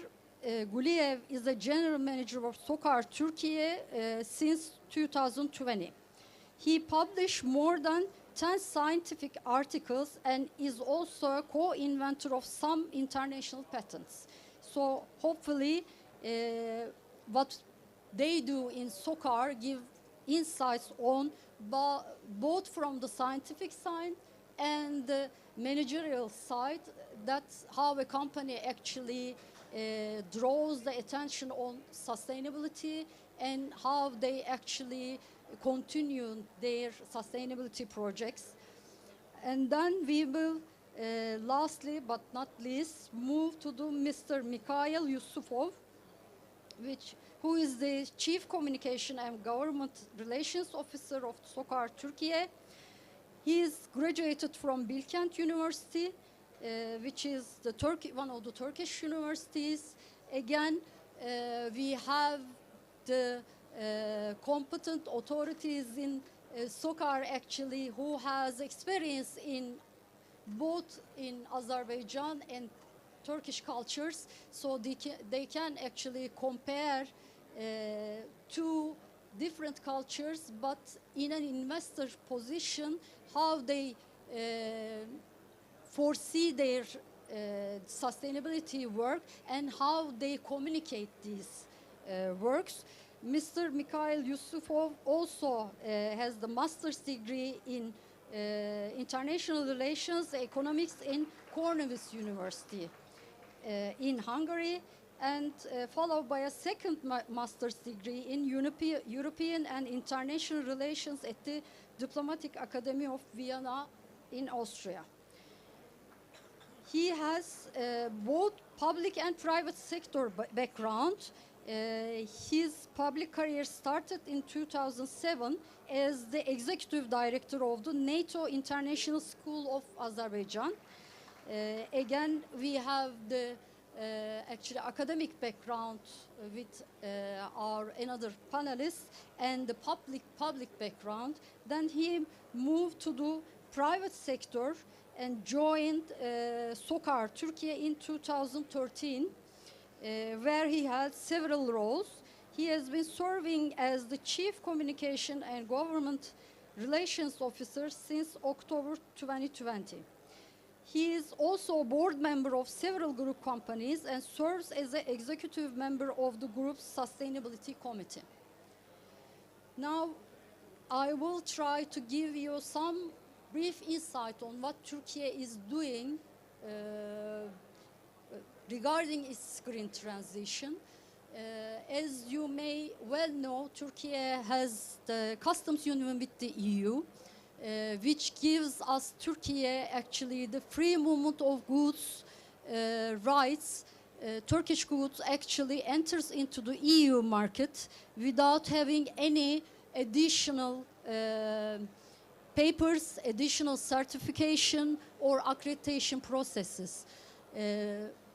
Because Turkey is harmonizing EU technical legislation since 1997, Turkish quality infrastructure or industrial infrastructure is equipped with the European standards. So Turkey is able to produce goods which are aligned with the EU standards, which became the Turkish national standards also, which gives the Turkish public authorities and private sector a new dimension that they will actually start with their sustainability or green transition journey because of the high volume of the trade between the two parties of the customs union. Turkish trade actually 45% of exports mainly to the EU countries, and then with the FTAs actually we have via the customs union relation, it goes upper than that. So Turkish sustainability environment is important for the trade environment or investors environment, but also one of the key aspects of the Turkish Green Deal Action Plan is to deal with the problems arising from the climate change, because Turkey is one of the climate vulnerable countries. So we have to start working on our dependencies, and we have to start working on our securities in order to produce in the near future, in order to make our national citizens to live in livable cities and also in a livable environment. Before us, there was a panel on the sustainable agriculture. So they mentioned how agricultural practices has changed. This is one of the areas Turkey also vulnerable in because food security and water scarcity is important for both for the citizens, for the consumers, but also important for the companies as well. So Turkish Green Deal Action Plan covers many headings, starting from the renewable energy transition to new logistics ways in order to tackle the climate change and emissions issues. And it also headings on the sustainable agriculture and sustainable production as well. But to do that, as a public or private sector, we have to take some actions. But when we take actions, actually we have to prove that these actions are not some of the communication ways that which shows actually the greenwashing. So in order to tackle with the greenwashing as well, we have to start with the auditing or reporting schemes in Turkey. Then with that, saying that, I will move to my first panelist to give insights on what the reporting actually reporting environment is going to be in Turkey, and what the sustainability standards in Turkey via the work of Public Oversight Authority will actually shape the world in financing and non-financing reporting, and how with this work, how Turkey's sustainable financing ecosystem will be shaped, and how these Turkish sustainability standards will help the companies and public sector to move forward. Thank you, Ms. Gülzar. Good afternoon, dear guests. It's an honor to be here today. And I would like to thank SOCAR Team Turkey for organizing this valuable panel and inviting us to contribute it. I would like to briefly describe Public Oversight Authorities responsible, just a little bit. Public Oversight Authority is a governmental and non-profit authority, and the sole authority for setting accounting standards, auditing standards, and sustainability reporting standards, and ethical standards for auditors and audit firms as well. And also oversees the registering and authorizing audit firms and auditors in Turkey. Let's dive into the sustainability. And sustainability in EU started as a response to the needs for companies to be accountable for what their activities are based on, and what the effects of their activities on environment, social and governance issues. And CSRD was born in an environment like that.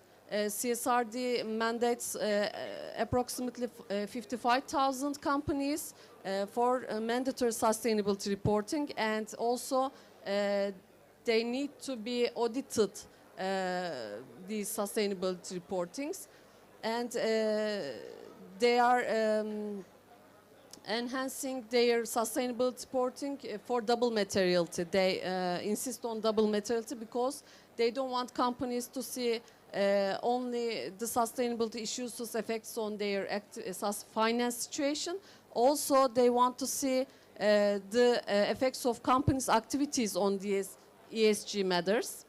And when we look at Turkey, we understood the importance of sustainable matters, and Turkey has undertaken major initiatives to integrate these principles, sustainability principles, into regulatory framework. So Turkey ratified Paris Climate Agreement, as you know, and then launched the Green Deal Action Plan in 2021, and showing a commitment to global sustainability goals. And then Turkish Commercial Code was updated to authorize Public Oversight Authority for sustainability reporting standards, and KGK has done its work in a great way. By December 2023, KGK published sustainability reporting standards and provided a clear framework for sustainability reporting environment for companies to disclose their sustainability-related risks and opportunities in a good way.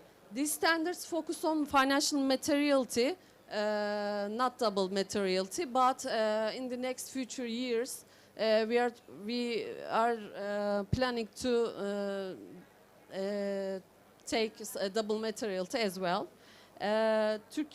Approximately 500 companies will be under scope of mandatory sustainability reporting, including Petkim, Sokar's company, and we are ensuring that sustainability disclosures are robust, transparent, and internationally comparable. These companies are required to publish their first sustainability reporting reports for periods beginning on or after 1 January of 2024. This means that we will see the Turkish companies' first reports in 2025. And we are very excited about that. Beyond the publication of standards, this is just a part of sustainable reporting environment. Turkey's regulatory framework has done some initiatives to encourage compliance and support businesses in this transition. Key milestones include mandatory assurance. As you know, CSRD makes it mandatory for reporting, so we have done the same. Mandatory assurance is engaged with sustainability reporting, and we developed a capacity building program. I would like to introduce this capacity building program because it's setting all the details of our sustainability journey. And also the implementation of oversight mechanism to ensure the quality assurance mechanism in Turkey. These efforts are designed not only to improve transparency and accountability, but also enhance Turkey's global competitiveness. Turkey ensures that its businesses are well positioned for green finance, participate in global value chains, and meet the expectations of sustainability conscious investors, because our standards are for investors in core.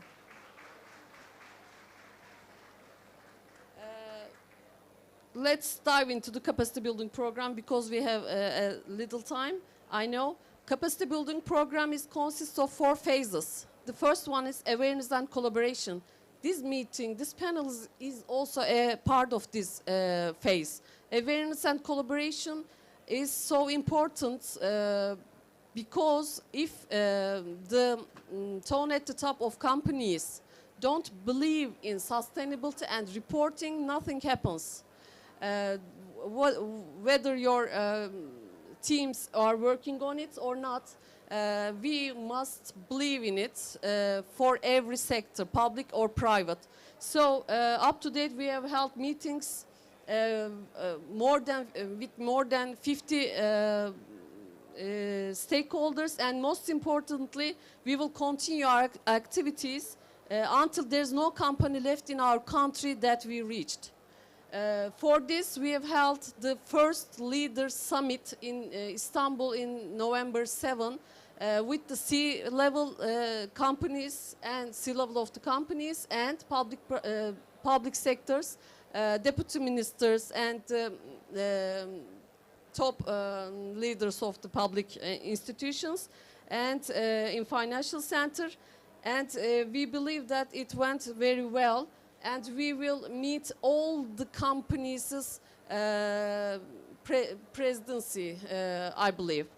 And the second one, and training curriculum accreditation, recognizing the skill gap in the field. This phase involves developing a structured training curriculum on sustainability reporting and accrediting educational institutions.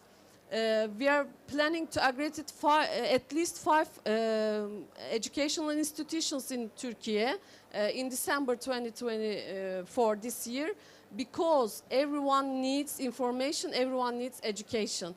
And when we saw the present picture of the educational area, it was not enough. So we are trying to regulate this area. And our goal, our ultimate goal in Turkey is to generalize the structured educations throughout the country for the needs of employees of the firms. And this is linked with the third phase. It's the green collar training and licensing.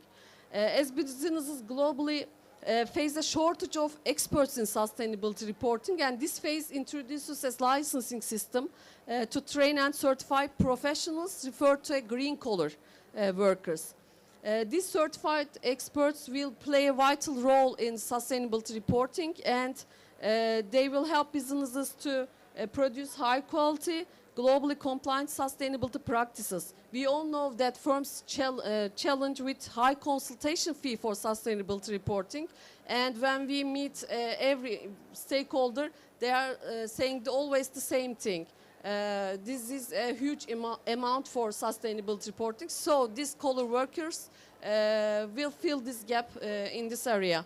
And the last phase is assurance and oversight systems. As you always know, the robust assurance and oversight mechanisms provides us reliable reports and builds trust among investors and stakeholders. Again, we know CSRD has specific rules for sustainability auditors. As Turkey, we are working on sustainability regulations about these assurance engagements. And as a leader country, we have done the first examination in September, and the second one will be held in this Saturday this month. And this was the last phase, but I would like to say that collaboration between public and private sector is the key. And when we meet deputy ministers or any other important person, they always say this is a national issue. And we are aware of that. We have lots of work to do with public and private sector, so we are working hard, and we are always saying that we have to work hard together with all this country, because we are one of the leader countries in the globe, in the world, and the world is looking at us, and they are examining us. They are curious about this capacity building program, and inshallah we will enhance it for Azerbaijan, and we will make it one nation, two countries, and we will achieve it, I believe. Thank you for listening to me. Thank you. Now we see the little bit of what is coming in the reporting, standardization, and assurance environment in the sustainability reporting. In order to report something, companies have to take some actions, invest in some of the strategies or other ways to show how sustainable they are. Now we are moving to the company experience. Apart from this reporting environment, how SOCAR's sustainability strategy is on the way to make SOCAR sustainable, but in order to deal with the developments in the energy sector as well, how SOCAR sustainability strategy is dealing with the new way of energy sector and sustainability issues all around the world, how SOCAR is planning to actually collaborate with their partners, private and public partners, and how to deal with alternative materials in order to make SOCAR more sustainable. Thank you.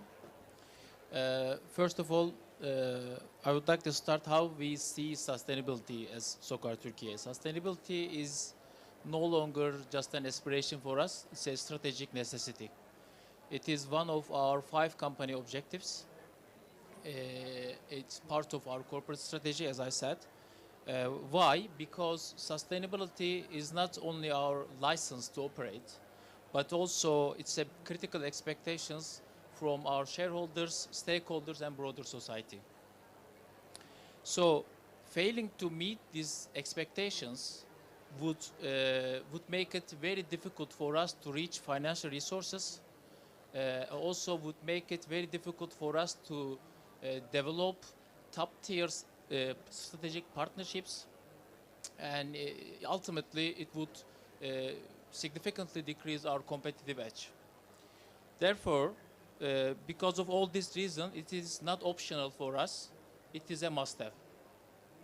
So in this regard, we developed SOCAR Turkey Sustainability Roadmap last year. And in this roadmap, we are trying to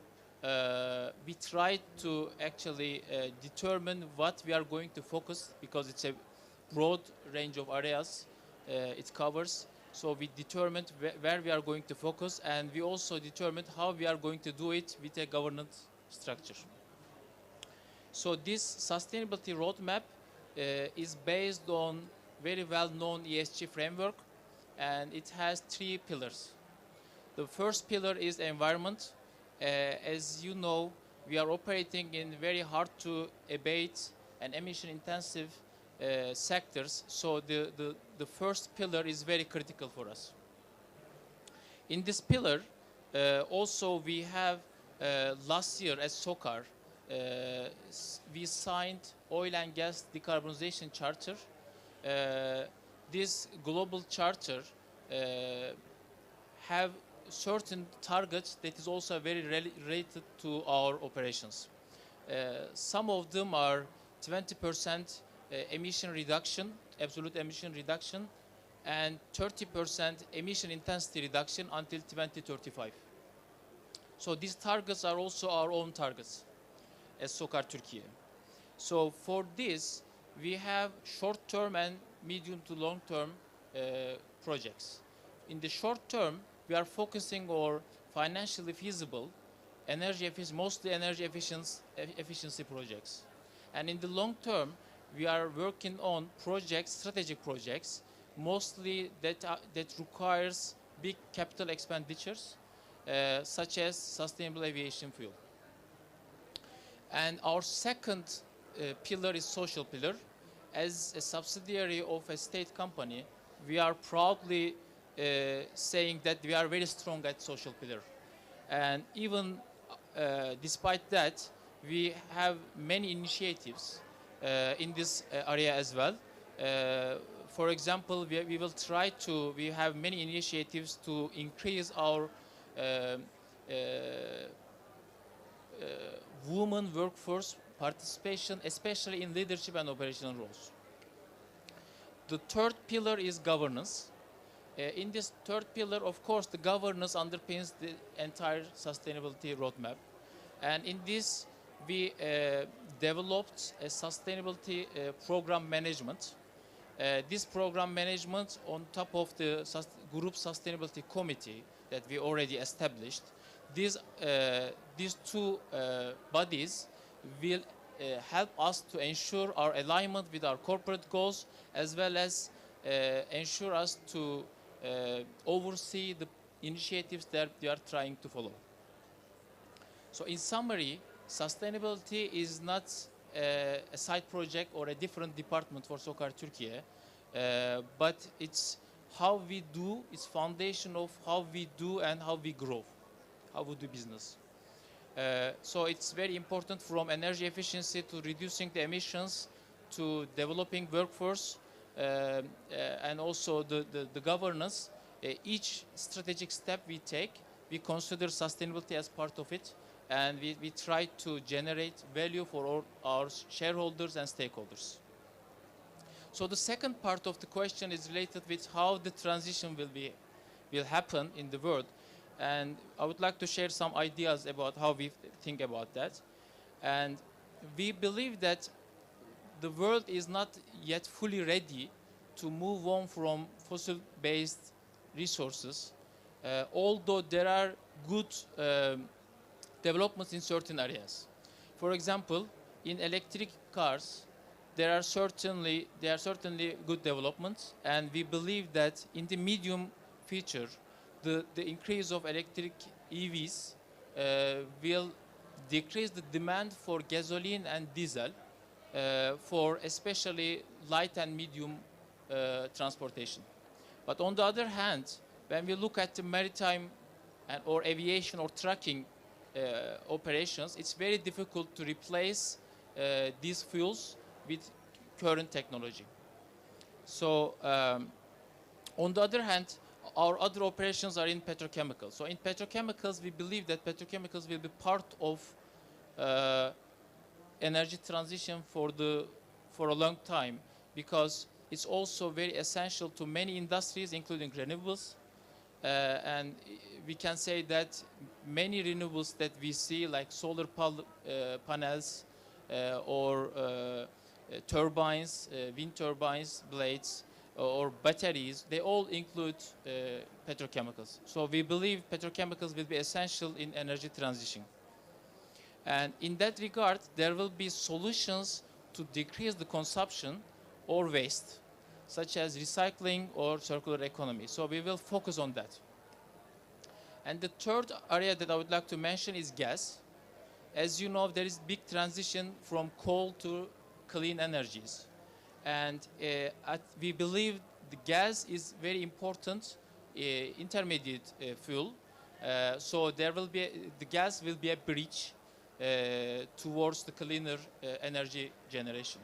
So in the foreseeable future, gas will play an important role also.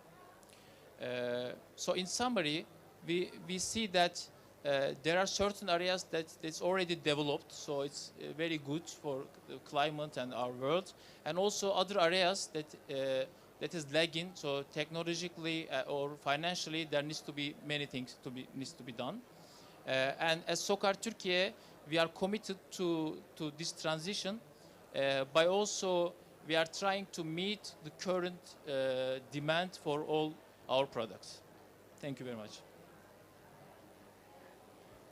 Now, maybe with all this explanation, it's better to move to Mr. Bilal Guliev and actually to explain us what SOCAR is doing in order to invest in new technologies, and with his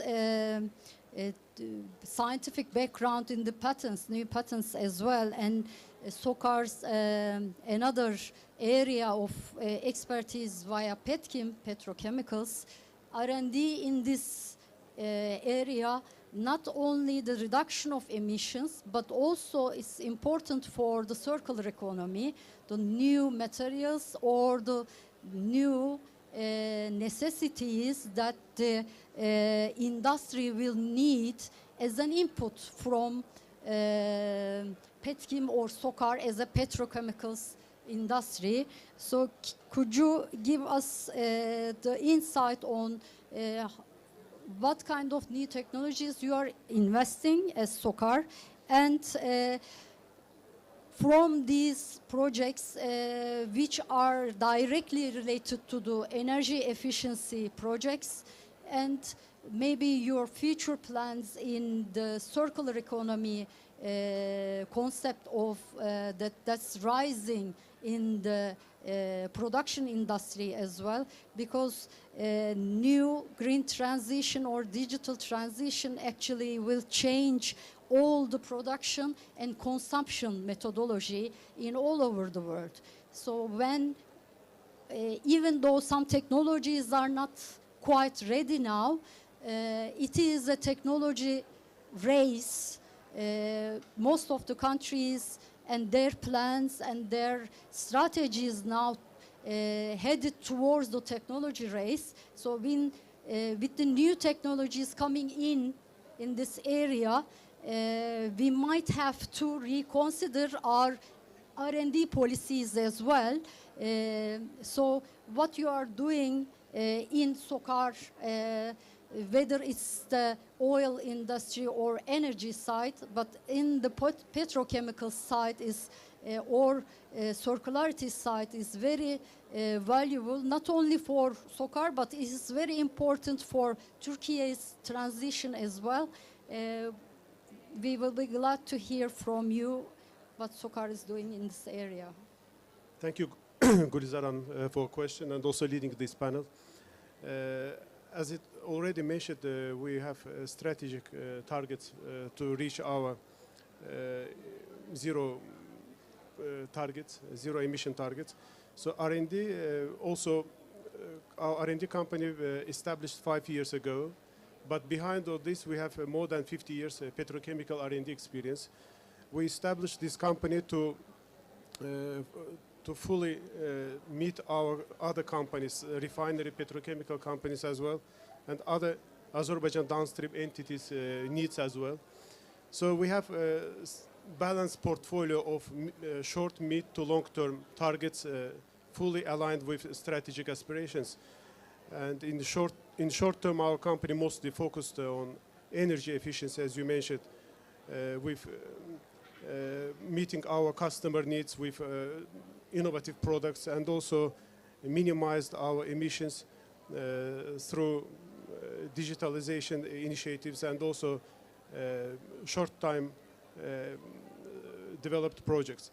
But in long term, our R&D also has a critical role, because we are pioneering in some projects. We are leading projects which will have a critical role in developing outcomes which will have a great impact on our zero emission targets. One notable example, our CO2 focus project, which has successfully completed last year. It was focused on CO2 conversion on valuable chemicals, dimethyl ether, and we applied this project and pilot scale in our petchem plant.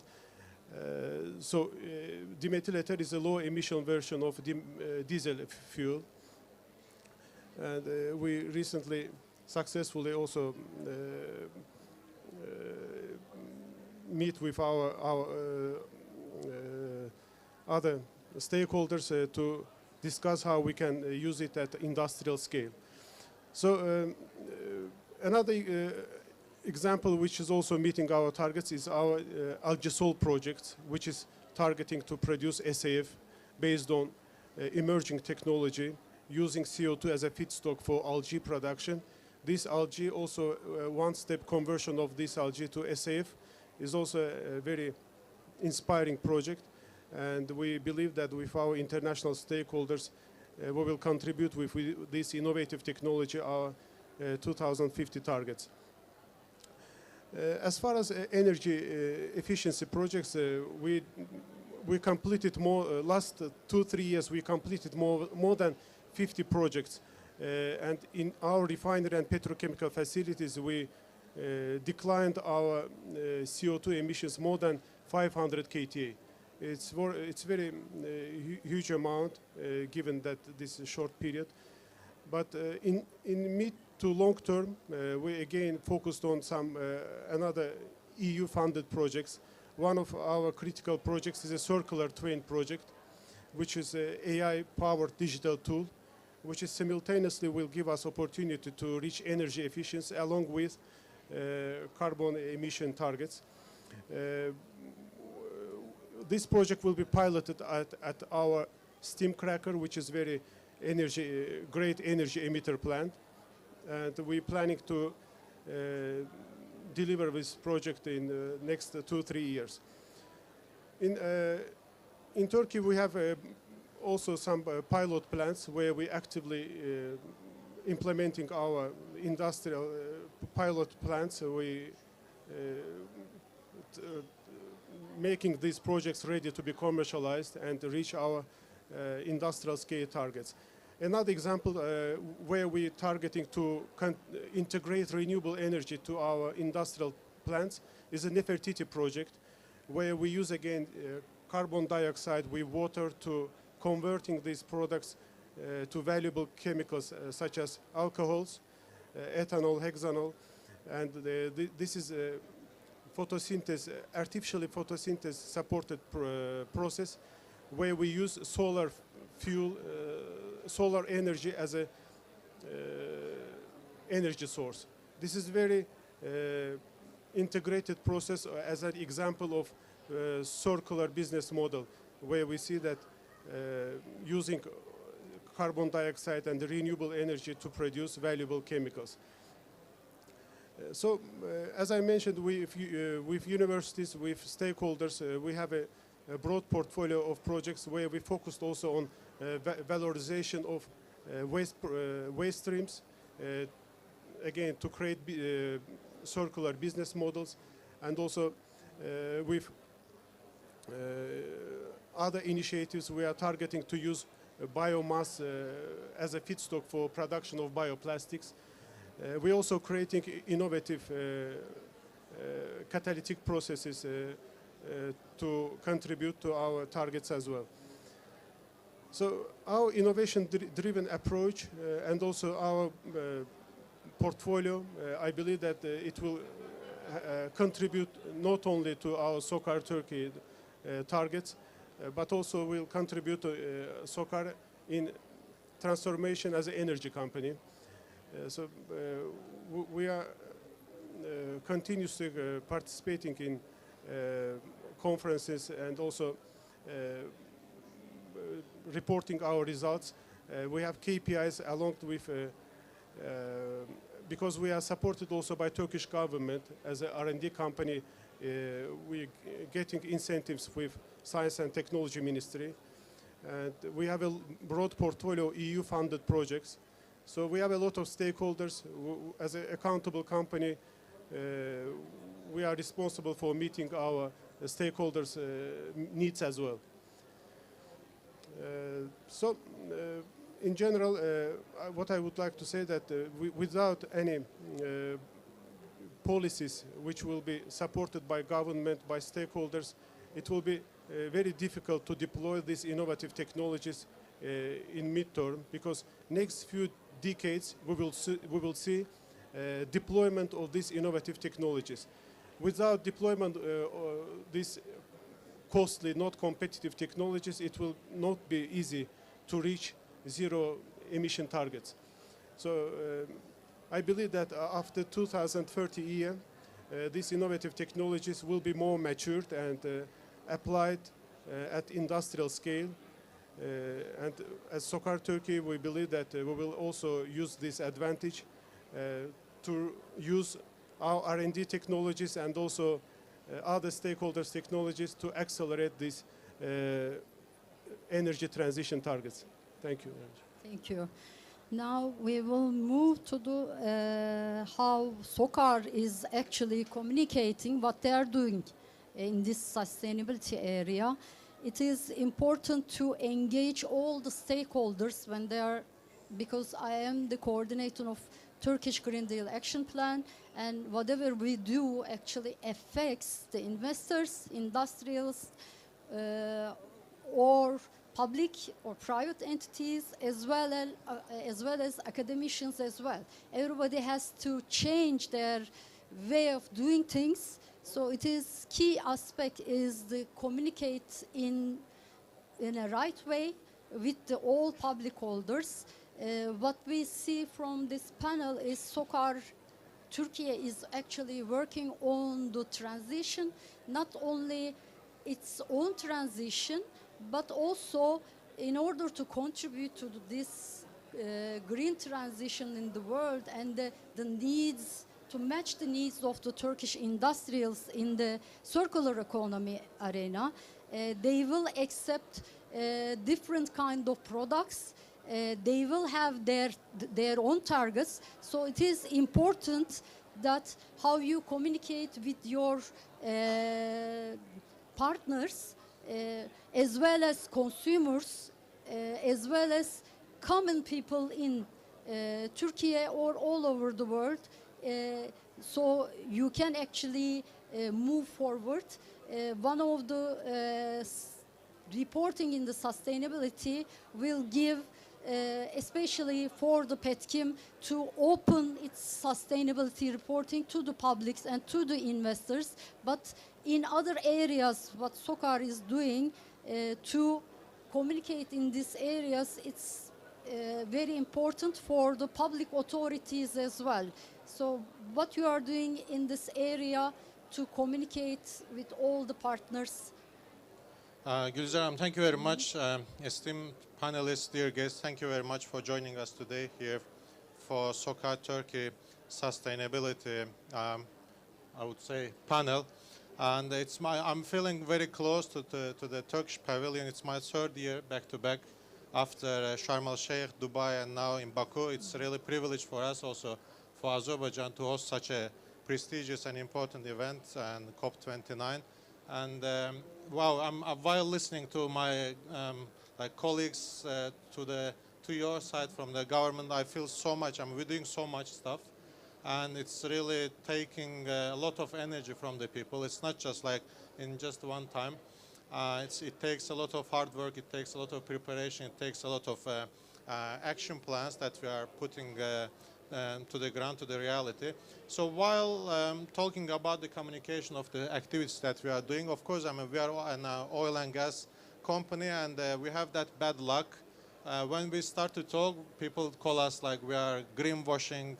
Now they say people are pink washing. Now we have like blue washing. This kind of stuff are all around. So in the midst of this kind of acronyms and these abbreviations, we are trying to put aside what we do and how we can engage both the public and private sector, as you have mentioned also in your presentation, and also as Bilal Bey also said, there is a really strong need for a government and a private sector partnership. It doesn't matter if it's in the production phase, it's in operation phase, it's in initiatives that we are getting from the support that we are getting from the government, but also in the communication side as well. So what we do, I will say, first I will start from 2019. It's the year when we first started to collect our data from all of our operations, mainly from refinery and petrochemical, as we have one refinery, petrochemical, and the gas business unit as well, including our investments in Izmir and in Kayseri, Bursa, and in Istanbul as well. So we started collecting data of 2019 and 2019 and published our first reports, sustainability report, in 2021. So it was a milestone for us because till that time, of course we were working hard, but we were on the missing part on that, that we were not reporting what we are doing. So starting from 2021, we went on to last year when we moved into making integrated reporting in GRI's oil and gas standards. So, and even 2 years ago, our report got the recognition from the GRI as a best practice for the oil and gas sector. So it was important first to see what we have. So with the reporting, we collected all the data. We started sharing with the people in transparent manner and started to get the feedbacks from the community. What we are missing, in what we are behind, and what we are, in which parts we are improving a lot. So we have to keep going on that part. So this is very important. And what we are putting inside our reporting is important as well. It's not just for, to have a fancy report and get recognition or reward or acceptance from the community, but it's also kind of a KPI for us because we have to do better for the next year as well. So we are mainly focusing our initiatives, especially on social side, like we talked about the environment, we talked about social and governance stuff. Mainly we are focusing on education part because we believe that education is the beginning of everything.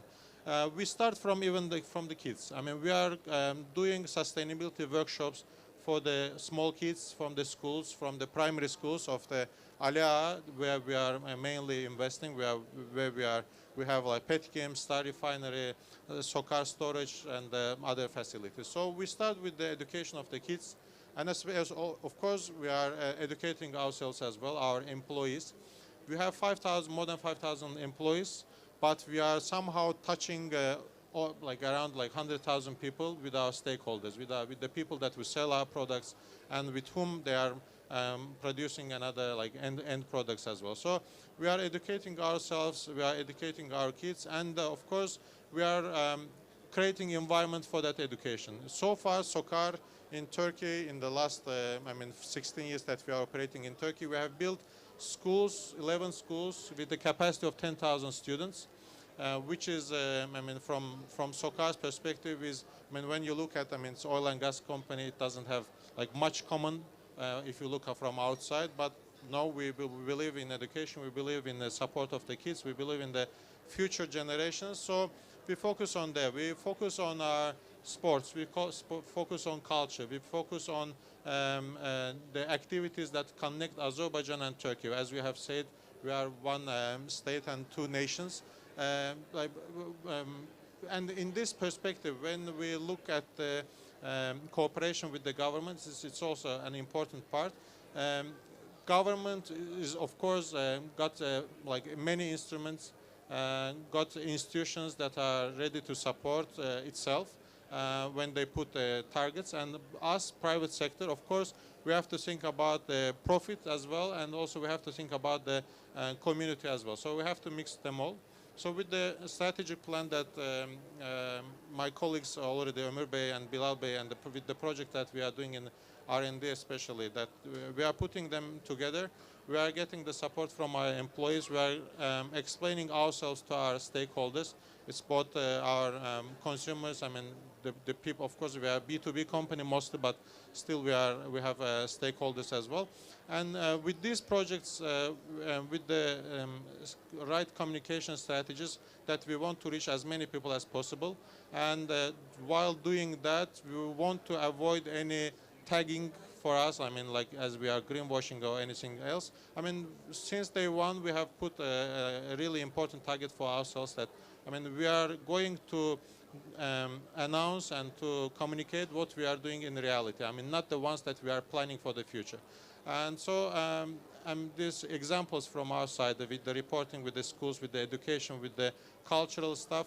For example, recently, just a few days ago, we have completed the translation of life cycle assessment book from English to Azerbaijani language, and which we are going to present shortly, right after the COP event in Baku.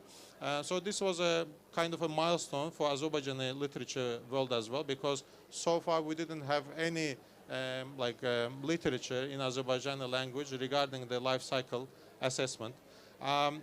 Last year in COP28 in Dubai, we have presented the documentary film Better Notice Sen de Fark Et, made by the Engin Altan Düzyatan, famous actor and activist. First, when we approach them, it is like normally it's vice versa. The movie makers or documentary makers can come to companies and ask for sponsorship or for help or for something else. This time we made an exception. We went to them. We heard about this documentary, and it was about the plastic waste. If you look from our perspective, we are the producers of the plastic materials, I would say. And it is kind of hard to understand that the company which is somehow producing the plastics is sponsoring, is supporting documentary that is talking about the plastic waste. Just to give just a few statistics, almost 15 years ago, we as a company, as Petchem, we were covering almost 20% of the plastic needs of Turkey. Currently, we are at level 11%. why we didn't decrease our production. But it's because each year Turkish community, I mean the population, the businesses are increasing their demand. So by 3 to 4%. So and even we are keeping at the same level, I mean our production, our coverage of the needs is going down. So it's important to educate people about the this right use of the plastics, for example. So as in the documentary it was saying, I mean, we have to reduce, we have to reuse, and then we have to recycle what we are doing. So this was an important project for us because we reached quite an amount of people, and also it was broadcasted on NTV, on national TV channels as well. So it was an important step for us. Last year in Dubai we have presented, and this year in April we made another ceremony regarding the announcement of this project in Turkey. So we are not running away as a oil and gas company. We are not trying to hide behind the critics. We are not trying to, like when we get any critics, we are not trying to just run away from the feedbacks, but we rather collect them. We distribute it among our colleagues in our companies, in our group companies, and then we try to come up with the solutions. And what are the solutions? Solution is to reach as many people as possible. First, educate ourselves, be sure that we know every detail of what we are doing, and of course, especially in the strategy phase, because we have that grandiose target of reaching net zero in 2050 in scope 1 and scope 2 mainly. So it's a really difficult task, especially considering that we are in hardcore oil and gas sector. We are producing, we are in upstream, we are in downstream, we are in midstream in Azerbaijan. In Turkey, we are mostly in downstream. So it's vital that we cover everybody, we bring everybody in. And the public-private partnership here comes to our help a lot. And we are really grateful for the Turkish government in this sense, because our presence currently in this panel, in this Turkish pavilion, is even an example that we are close to the government, we are working with them, we are trying to understand ourselves, and we are trying to help the community that we are working in. So it's an important target for us. It's a very responsible part of our lifetime as well.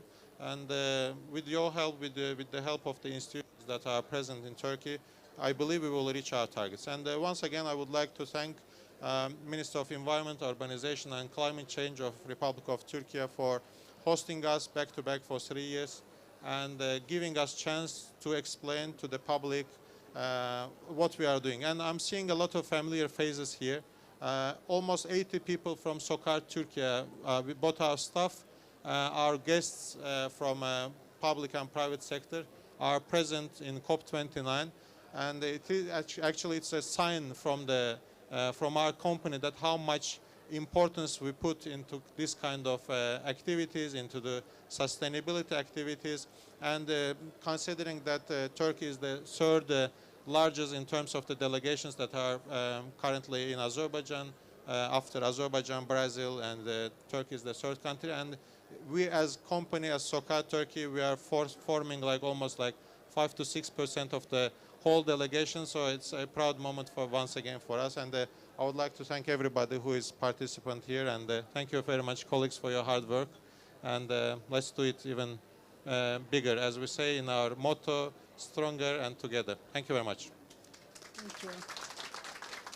I would like to close actually this panel by saying that coming into the public eye as a fossil company, actually a fossil-based company, gives you this responsibility to improve yourselves as well. So what we see from the public side, if the polluters we pay, we say, takes the responsibility in a right way, we can actually transform the world. Otherwise, if we take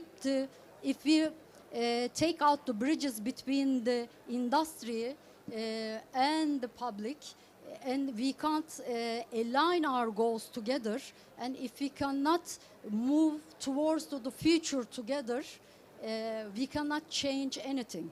So as Ms. Gülşah said, any public authority can set up any rule, but it doesn't mean it's going to be implemented. So it is better to move together take responsibility together, and hopefully this panel or the future work in Turkey will bring the public and private sector towards the Turkey's net zero goal in maybe even before than 2053. Thank you very much.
The ICC panel is beginning.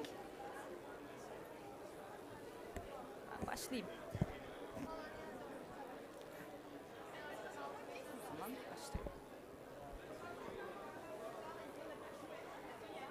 Esteemed participants, welcome to the panel of Istanbul Chamber of Industry on the role of green technologies in sustainable manufacturing. My name is Gülberk Ertapkaya. I am the manager of Sustainability and Coordination Department in ICI. First, I would like to thank to the Ministry of Environment, Urbanization and Climate Change for hosting us today. As all you know, climate change represents one of the most pressing global challenges of our time, affecting not only our environment, but also our society and economy. The primary strategy to combat climate change is the reduction of greenhouse gas emissions, and achieving this requires the fundamental transformation of industries. Emerging technologies and innovative business models are central to driving this transformation. However, for many industries, particularly in developing regions or among smaller enterprises, accessing green technologies remains a significant challenge. The high cost of adoption, coupled with limited availability of advanced solutions, can impede progress. Overcoming these barriers through financial resources, subsidies, and technology transfer is critical to promoting sustainable manufacturing and ensuring a broader, more inclusive green transition. Therefore, since adopting the concept of sustainable manufacturing as a guiding principle for our initiatives in 2021, we have focused on our efforts on 6 key themes. These are climate change and sustainable industry, circular economy, resilience of industry, future of work, safe working environment, and sustainable finance. Additionally, we consider sustainability-oriented innovation and digital transformation as overarching elements that span all these themes. Through various awareness-raising activities and consultancy services, we support companies on their sustainability journeys. To advance the impact of these efforts, ICC has established the Strategic Transformation Center. This initiative will broaden our perspective and enable us to approach developments in a more integrated way. In line with this perspective, today's event aims to address several critical topics: the industry's need for access to green technologies, the role of international financial institutions in facilitating the green transition, the impact of digitalization and artificial intelligence on green technologies, and emerging trends and research areas in the field. As I conclude my remarks, I want to mention the importance of collaboration and invite all our stakeholders to move forward in solidarity for a green world. It's now my pleasure to hand over the floor to Future Alive founding partner İdil Özdoğan, the distinguished moderator of our panel and our valued partner in the Strategic Transformation Center. I wish you all a productive and successful event. Thank you for your attention. Can you hear me? Yeah. As we are approaching the late hours, thank you for your patience. I hope we'll have a very productive panel together. Before starting, I'd like to start by thanking our distinguished panelists. Thank you Türkan Hanım, thank you Şahin Bey, and thank you Gianpiero for being today together with us. We have a lot of background noise, but together with that, we'll have some background slides. So when we are talking about the green technologies and their role in the manufacturing industry, we see it from such an angle. It's a combination, tango takes two.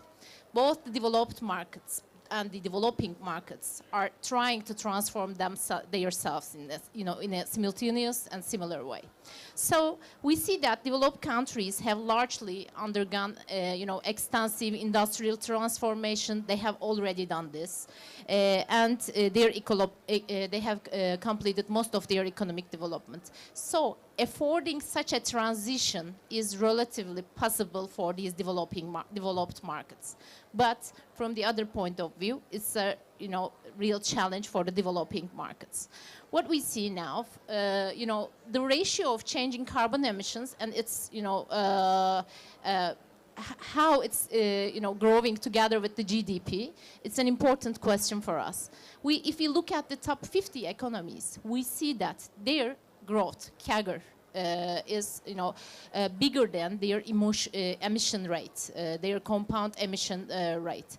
But when we look at our league, where Turkey stands, we see that our emissions are still growing larger than our growth rates, annual growth rates. That's a challenge for us. And we see that the regulations in the EU markets and the GCC Gulf region are giving them a leapfrog jump in the ecosystem. So their emission rates are growing slower than their annual growth rates. So we had mentioned about the strategic transformation unit under Istanbul Chamber of Industry. Our purpose when establishing this unit was understanding and deep diving into the intellectual property data to understand patents. We are talking about critical technologies. We are talking about mega technologies. But do we really match, or do we have the capability to match whether which patent or IP knowledge matches with which transformative technology? It's important, it's crucial for the industry's transformation, especially for the green transformation. That's an important snapshot for us. We are, highly working, intensively working on the patent data. This transformation will happen by the help of innovation. So our key question was, which patent and environmentally sound technologies are being held by which firms, which countries? So these will be the key players of the ecosystem in the upcoming times. We'll be facing with it. So we clearly see that. So, we all see the similar flags in subfields of this innovation: waste management, transportation, energy conservation, which will be highly important for the transformation of industry, are being held by major economies. So what it means for us, that innovation should be detected at the early stages of this path. And we should really understand, does it have a possibility to be commercialized? And we should have the capability to match innovation and their use cases in the industry. So that this is our ultimate aim, to develop commerciable and implementable patent research and match it with the industry. That's our key. And the second lens that we have is, we'll see that green technology and sustainability market is growing day by day. And the key growth subcategory of this market is, after the cross-border adjustment mechanisms will implement, will be Faraday's core business area. So how to detect the footprint and have data-driven results from out of it. So it's a background knowledge for all of us to better understand what we are going to speak today. That's important for us. And I'd like to start with Türkan Hanım as the IPR leader of the flagship R&D and IPR leader of the flagship manufacturing company of Turkey, Ford Otosan. I'd like to ask her, we're talking about such a transition covering lots of industries, and we all know that automotive industry has high backward linkages and high forward linkages and a global partner in the global value chain ecosystem. How do you see this momentum, and how do you embed this innovation into your processes at Ford Otosan? Thank you. Good afternoon, distinguished guests and panelists here. Thank you for giving the opportunity to be here. I am glad to be here in COP29 in Baku. And we gather to discuss the future of our planet through innovation, collaboration, and sustainability here. It's a pleasure to engage in this discussion, which holds significant relevance to climate change and its effect to our industry. Today, I will share insights about the automotive transformation for the last 10 years, let me say, and the role of green technologies in the sustainable manufacturing. So there are three main milestones in the automotive industry which triggered this transformation at the first stage, which is actually Paris Agreement, EU Green Deal, and EU Taxonomy. If we deep dive one step further with Fit 55 rules, 100% emission reduction for car and vans are required, which means currently EV market. In the near future, we will see both different alternative fuels like hydrogen, fuel cells, etc. But currently it is covered with EV market. On top of that, there are national ICE bans in global cities like Paris and London, which put further pressure on the fossil fuel vehicles. Energy crisis driven by the war between Russia and Ukraine also reminded everybody the importance of energy independence and security, which is triggering renewable energy sector nowadays. On top of that, further political instabilities in Middle East has high potential for further fluctuation on the fossil fuel prices. Carbon credit price is another parameter in the equation for automotive. So all of those dynamic boundary conditions are creating automotive transformation for the last 10 years. And it's a very dynamic transformation. I think we will not exaggerate if we say that the magnitude of this transformation is as big as what Henry Ford triggered 130 years ago, from horses to cars. Yeah, in terms of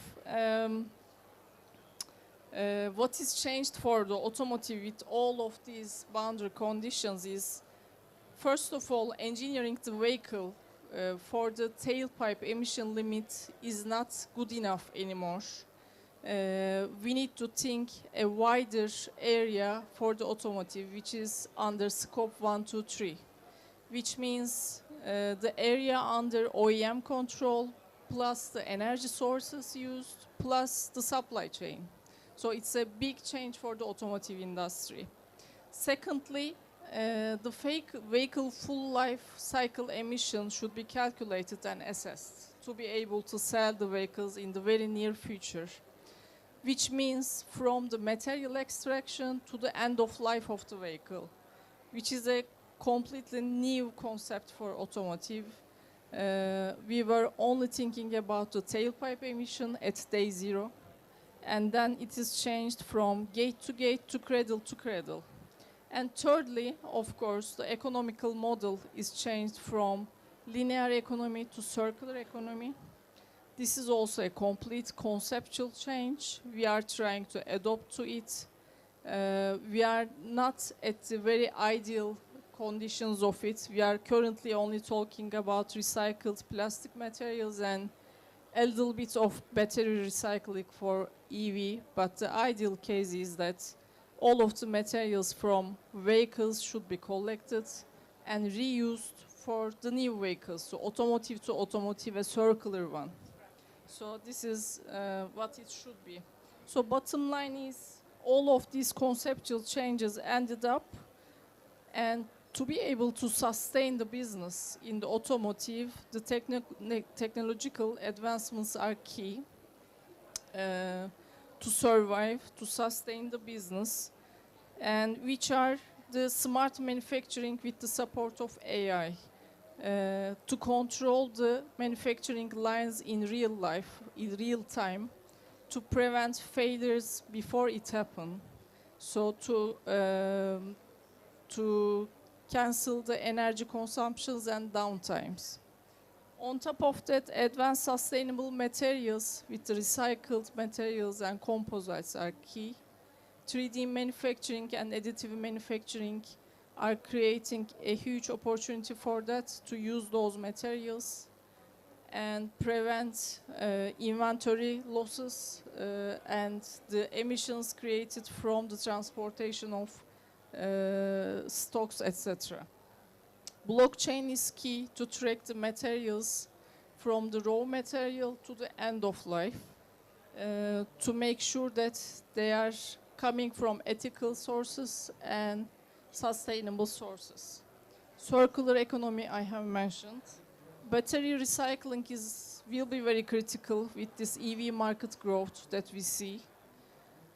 The ideal case is to recycle for the raw materials, the precious materials inside. We are at the very beginning of this. We need the regulations and all of the requirements that the whole ecosystem need to meet for the circular economy. And hydrogen, green hydrogen usage will be very required for especially hard to abate sectors like steel. Yeah, these are my very short comments. I will get back to you to better understand your inner way of operation on approaching, on navigating the IPR ecosystem and the, other parts of the ecosystem. So, Şahin Bey, as Faraday, as I mentioned, you are on an opportunistic part of the ecosystem. You have high potential of growth with the business that you are doing. So, you are running an AI-powered net zero intelligence platform. If I, have some mistakes, please correct me. For emission calculations, you are tracking their goals and centralizing their processes. So you are collaborating with prominent manufacturers. After, a little bit describing what you are doing, can you touch on how manufacturers collaborate with startups like you? Technology transfer, collaborations, cooperating. How is this business running on your side? Thank you very much. Glad to be here. Thank you for hosting us. So yeah, Faraday providing sustainability, ESG, carbon, energy, intelligence solutions, as you mentioned, AI-driven, analytics-driven digital solutions mainly for manufacturing and large enterprises. We work with like Fortune 500 companies and also some SMEs, so we had the chance to see the differences of perspectives. Personally, visiting hundreds of factories, auditing, looking at their maturity, I would say not just in Turkey itself, but Middle East or Europe, UK, I can make some situation analysis first before the challenges or opportunities and collaborations. Right now, like for the last 10 years, it has been like the sustainability initiatives seem like mandatory compliance, like the main aim is adopting the framework standards and reporting. But it shouldn't be like that. It should be embedded to every department's operation, like in their core DNA, right, in order to be sustainable. So the next 10 years will be like that. The decarbonization is coming. Right now it's static carbon or ESG accounting reporting. How real-time decarbonization can happen? With the data-driven informed decisions, and not just carbon offsetting, not just buying renewable energy certificates or doing just compliance, but decarbonizing your facilities, your supply chain, and embedding that data into all your operations. So, looking at that, we see a lot of Fortune 500 companies a little bit advanced in that because they have the budget, they have the funding to invest in consultancies for this kind of mind shift. But a lot of SMEs are lacking of this budget. So it is very hard. I believe AI can transform that. With the AI, for example, Faraday, we launched a co-pilot, a decarbonization co-pilot, like a consultant. It helps SMEs what to collect, which compliance to go for, what to prioritize as a decarbonization investment, and so on. It's like a top-tier consultant helping you, looking at your data and looking at the industry benchmarks and practices. A lot of decarbonization projects, data sets, libraries, and matching you with the best possible ones. So I believe AI has a transformative effect, but we are not there yet. We are in the data collection and data management step. Actually, that brings me to the challenges. When I look at the manufacturing companies, one of the biggest challenges is collection of data from diverse fractional systems. It's a huge problem. Even like companies like Coca-Cola, like PepsiCo, we work with those companies, or big ones like in Turkey, Aygaz, İpregaz, or Tetra Paks all around the world. What we do when we start with them is build a single source of truth, a global hub for their ESG, carbon, operational waste, energy data. And on top of that, you can build all the related actions and intelligence and reportings and reductions.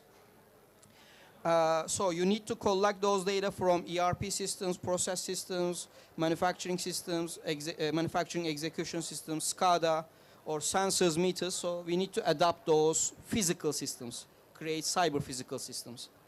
On top of that, they are lacking of analyzing and making informed decisions. They are like the IT departments of manufacturing companies, they are just building AI teams or adapting AI solutions. What happened in last 20 years in terms of IT transformation, digitalizing, right now happening, just starting for AI. For the following 20 years, every manufacturing company will be developing AI teams. I'm sure like companies like Ford, Otosan, or Tüpraş in Turkey, they already built those teams, like very capable, skilled AI engineers, kind of leveraging the existing data sets. Huge data sets, data lakes are there, so it's ready for analyzing and creating opportunities. Yeah, exactly. On top of that, cybersecurity is an issue. As far as we see in lots of the companies, they require on-prem installations. It kind of challenges technology companies because a lot of AI algorithms, analytics algorithms running on cloud. So you need to localize it, put on-premise solutions. Data security, privacy, of course, is enterprise grade, it should be. And you need to utilize local cloud sources if you want to utilize cloud. And above all, like that, there should be a mind shift, as I told you, the upper level management should own this, champion this, sustainability operations, because it cannot be a sustainable operation with just the technical people or mid-level managers. It should be championed by the board and high-level management. So, of course, there are a lot of opportunities and best practices. For example, couple of cases in Turkey. Successful implementation of AI in, for example, Eczacıbaşı Group, ESAN, we work with. We modeled the production lines like a black box, and we modeled inputs and outputs, and how to configure the inputs in a way that you don't impact the quality of the paper production and you reduce the carbon footprint, energy consumption or water consumption and so on. AI can be used there. In SOCAR, we worked with SOCAR and did some predictions, anomaly detections for their refineries and for their clients, and also their meter users. And also they did some good digital twins. I believe it's a huge potential, digital twin applications for industry. You can experiment a lot of different decarbonization scenarios before implementing in real life. So it saves a lot of time and money. And another good application we did with PepsiCo, predictive maintenance, as you mentioned, saves a lot of downtime, on top of saves a lot of energy, because when there is a malfunction in a motor or pump or in a system, it consumes more energy and you don't even know about it. So these kind of best practices, of course there are potential growth areas. We need to invest, we need to have incentives from the government.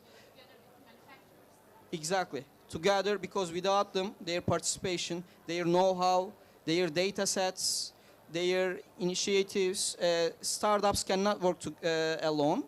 Actually, it is the only way to be successful, because otherwise startups, as we were talking, doing R&D for the sake of R&D, not solving the real pain point problem. Real problem coming from industry, the operators. So we need to work with them, and they need to kind of drive this product development. But industry also needs to get used to work with product approach. Normally what we see in manufacturing companies, they want custom solutions like a tailor-made. So that kind of prevents scalability of startups. When I look at companies in UK, we are working with Tata Steel and other companies, they are used to, they have a culture of using startup products and adapting their operation into that. But in Turkey, what I see, also in Middle East, they want from the scratch, develop from their own needs. So that should be also a changing nature in order to support startups, make them scalable and global. I'll get back to you about the startups part. Thank you, Gianpiero. My question to you is that you are positioned at the nexus of technical and commercial side of this green transition, and you are operating in many countries, developing as we have touched. So we're all talking about the digital divide, but do you believe in the green divide, so that there are laggard economies and their capability and capacity to catch this transformation is limited? How do you see this? Is it a, does this disparity threatens to hinder the developmental trajectory? Thank you very much, Idil, and thank you very much for having me here. It's a pleasure to share the little I know on this topic. So let me start. I don't believe necessarily in the green divide. Let me start with the sentence. And also, we're talking about innovation, and I'm not an expert necessarily, I'm not an academic in innovation or industrial transformation, but for the little I know, you can look into innovation along 5 dimensions, right? One is about having a market. You need a market to ultimately sell products, to sell services. You need investments in R&D from the private sector, from the public sector. You need to have also the enabling ecosystem, because we're talking about IPRs, patents. If you don't have the ecosystem that actually transform that idea into a product, you don't go very far. So you need the ecosystem, that allow for the industrialization of the ideas and the commercializations of the idea, which means many things. Is the legal system, is of course the industrial companies, it's about the service industry. So it's a multitude of elements that needs to be there to accelerate innovation. And then there are two other, in my view, critical elements. One is about the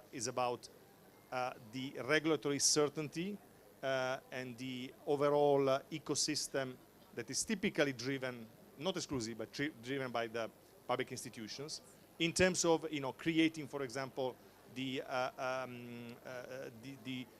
legislation, the regulation that support the transformation, but also allow finance to flow. Because at the end of the day, finance is there, finance is accessible, is available. Finance in general is a bit lazy, it's a bit short-termistic. But when the opportunities come, ultimately, when the ecosystem is there, when there is a regulatory predictability and a clear direction of travel, these are conditions for finance to come. And the final element, I think you mentioned, Turkana, is about the partnership element. So clearly it's a partnership between sectors, between companies, between academia, but also international partnerships. So where the BRD stands in all of this, we are not necessarily, and sorry, just another point I want to make. All of these, though, lead to a consideration that this needs long-term planning, needs also to an extent a social contract. You need the different elements of society, the civil society, the business community, the financial community, of course, the public sector, to agree on a process, on a step that lead to innovation and lead to growth. I'll give you one number, which interestingly I learned today, which is a reflection of the investment in education. So in China has twice as many PhD students in STEM disciplines than the United States. Again, to achieve that result it means long-term policies to invest in education, in creating academic institutions that can lead to this type of development. So again, going back into DBRD, where we stand here, we are not necessarily at the upstream side of innovation. I think we're more focused on the deployment. We work a lot on trying to see how market instruments can provide the financial resources that are needed. So, give you an example, we work a lot on renewable energy market development, on the regulatory aspects, on the legal aspects, on the commercial agreements. This is a way to incentivize, accelerate finance, and ultimately accelerate deployment. And typically, when you accelerate deployment, this is where innovation comes. We're also very active, and we would like to do more on the partnership side. We believe in open market. We believe in international cooperation. We believe in sectoral engagements. We believe in ecosystems. So that's where we are allocating resources, and where we work also with other development partners, the other multilateral development bank in the first place, but also international organizations to create this ecosystem. One area, for example, where we work a lot, including in Turkey, is at the level of cities. We provide financing to cities, but also we help cities developing long-term green finance, green investment plans that ultimately are also driven by innovation, because the digital piece is there, because the renewable energy piece is there, because we strongly push on new technologies. Think about shifting, space heating, moving from conventional system to heat pumps. That's something that we introduce, we include in the way we analyze the problem, but also in the way we identify the opportunities. Yes, thank you, thank you. Before our discussion, we were also talking about engagement of the startups and scale-ups to our procedures and, creation of next steps within our companies. So how do you evaluate the commercial viability of these innovations within your organization? This is my very first question to you, Türkan Hanım. And do you believe that the venture capitals have limited, let me call it as appetite, the investors, for the manufacturing industry-oriented startups? So firms like you and new participant venture capitals, can they change the game and, that manufacturing-focused startups can be, grown by you? Yes, very firstly, yes. Before this transformation, automotive industry had cycles, product cycles. For emission regulations, we were preparing the vehicle, doing the product development, and every 3 to 4 years, we were doing vehicle body changes to renew the product on the market. Now it's not anymore automotive industry, it's mobility. And we require faster products in the market, more technology involvement in the products. And the previous game was able to develop required technologies in-house with our own resources. Yeah, with high security and high confidentiality. But OEMs changed their mindset now with the new game, actually, to go to collaborations, co-development, strategic partnerships, and getting technology transfer from startups and universities and academia, because we need that. We are not able to do all of the technologies required with the unclarity of the future plans on the market demands and customer preferences. Net zero is currently defined as target, but which product lines with which technologies will be required and customer will select which ones is unclear. So R&D pockets of all OEMs are full of different technologies, but putting them into investment for products are impossible. It's out of budget.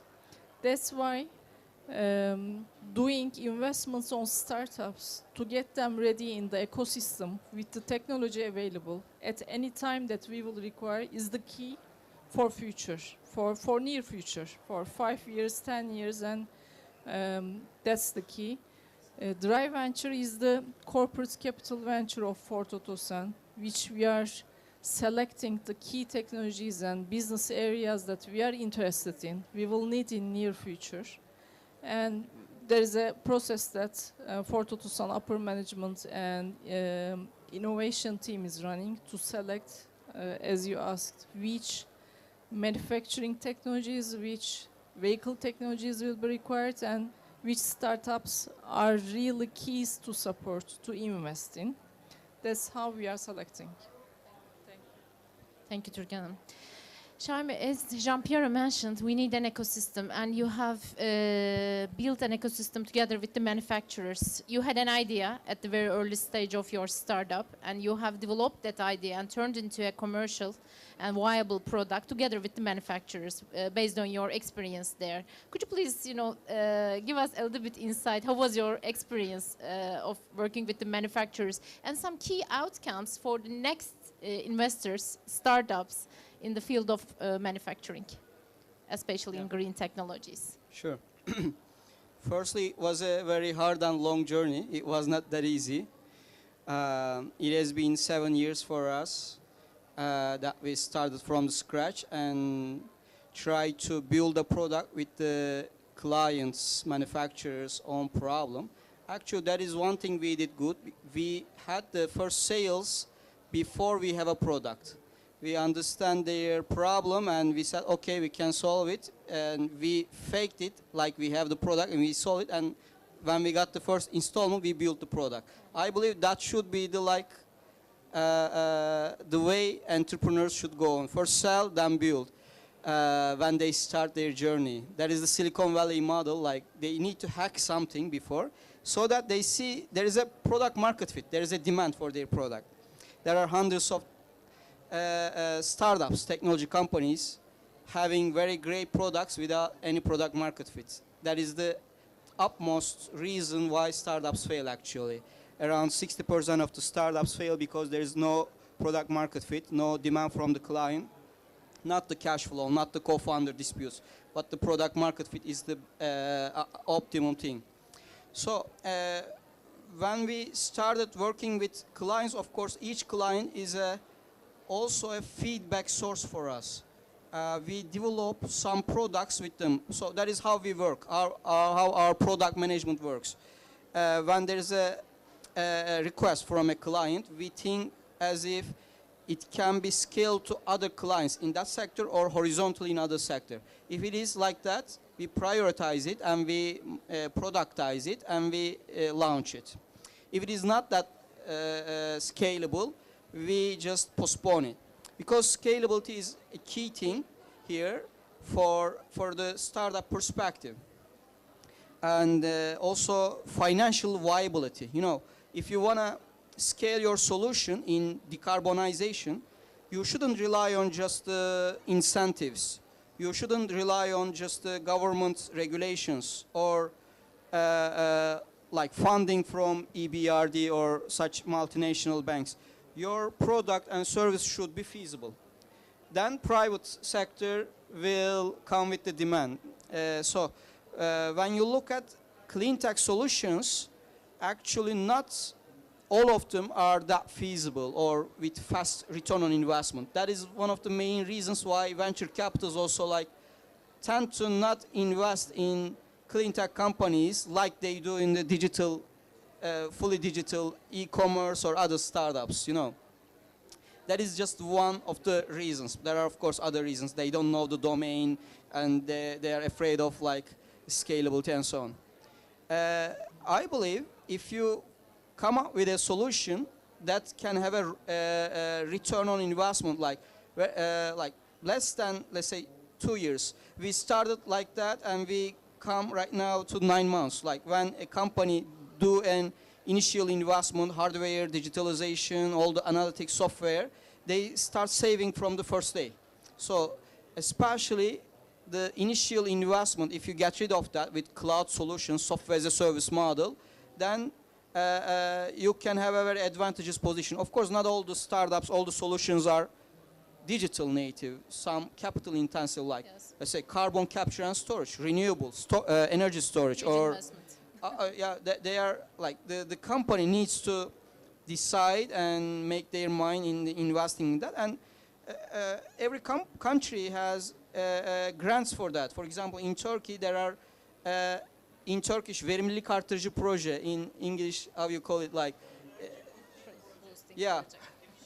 energy efficiency boosting projects. So if you want to make a feasible investment for energy efficiency, clean tech, or renewable energy, government covers 50% of that sometimes in most of the cases. But you need to also work with the vendor and you need to convince the government as well that it is a feasible project. So there are a lot of opportunities. There is the finance, as you mentioned, Gianpiero.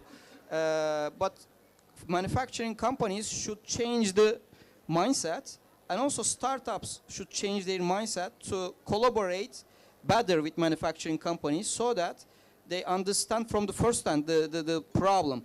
And I believe the best possible venture investments coming from corporate venture capitals who knows the problem and who knows the possible solutions to that pain point. For example, in our case, we had a best practice. We have, it's not a manufacturing company, but one of the biggest companies in Turkey, İş Bankası. Actually, in the group, they have like Şişecam and other manufacturing as well. We have been working with İşbank for a couple of years, and they look at us and they understood that it's a scalable solution, and their AI fund decided to invest us, and they invested in us as a customer, then become an investor, a shareholder. So I believe that these kind of best practices, like Ford Otosan does with Drive Ventures, they are best practices. Other corporations should initiate these kind of funds, or at least they should invest in venture capitals. Because not all the corporations have the resources to build in-house teams like that. So they can invest in venture capitals. They can build some vertical thematic investment areas. Otherwise, it's very problematic, especially in Turkey. We moved our headquarters from Istanbul to London in order to reach the capital, because we believe it was a barrier. Global investors, especially US-based, Silicon Valley-based, UK or Europe-based, they don't invest because of the regulative or financial or other barriers, right? Yeah. We moved that, then we were able to reach impact ventures. A venture capital based in Seattle, backed by IFC. They have a mandate of investing in clean tech or other SDG goals. They invested us. Some Silicon Valley ventures, some UK, some Switzerland, some Singapore venture capitals invested in us. That is how we moved that chasm, the gap, from like product market fit to scalability. Yeah, thank you, Shaimi.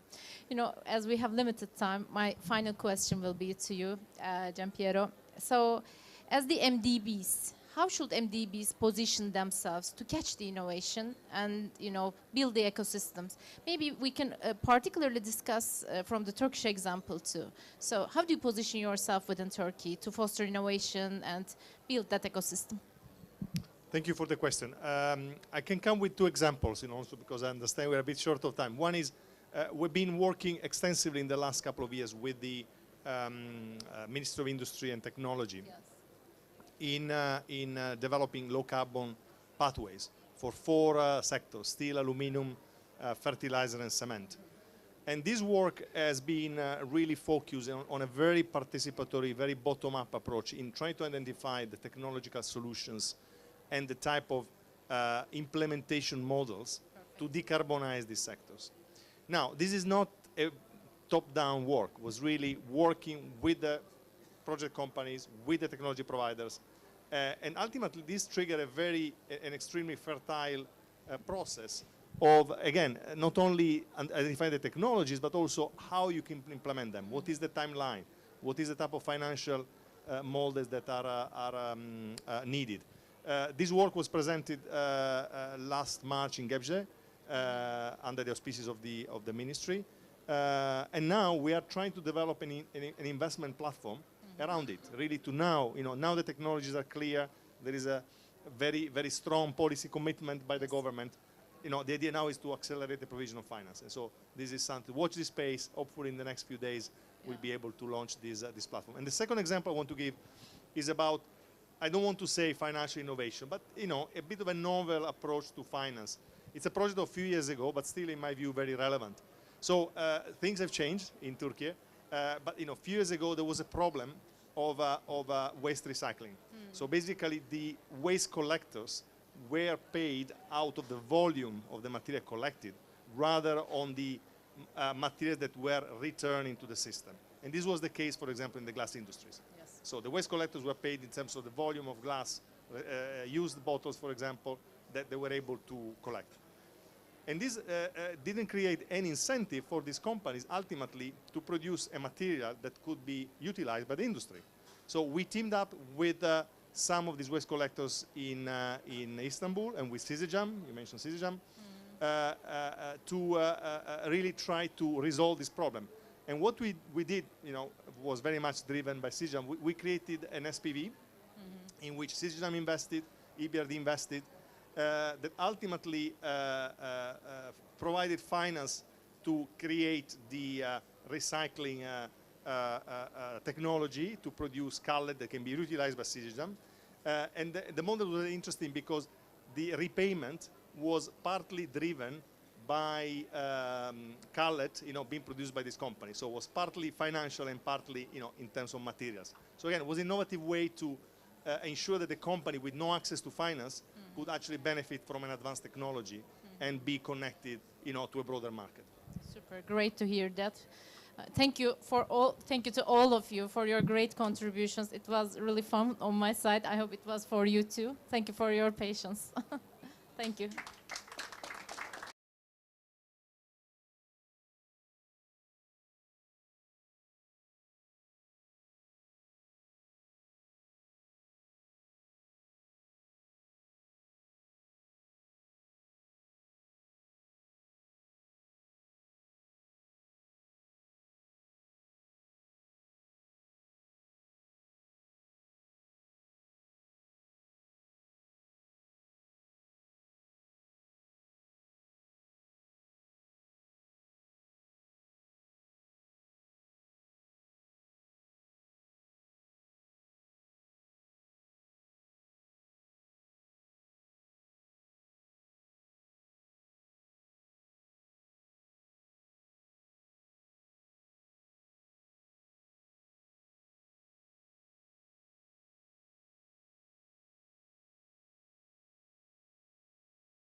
Ladies and gentlemen, we are going to start this session. I would be appreciated if you have a seat. Yo, ben oturmayacağım.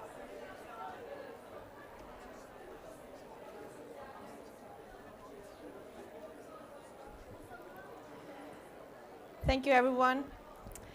I want to start this session. Ladies and gentlemen, distinguished guests, panelists, and everyone following us also online.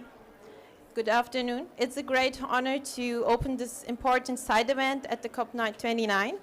Before we begin, I would like to extend our heartfelt appreciation to the Turkish Ministry of Environment, Urbanization, and Climate Change for giving Turkish Green Crescent this opportunity.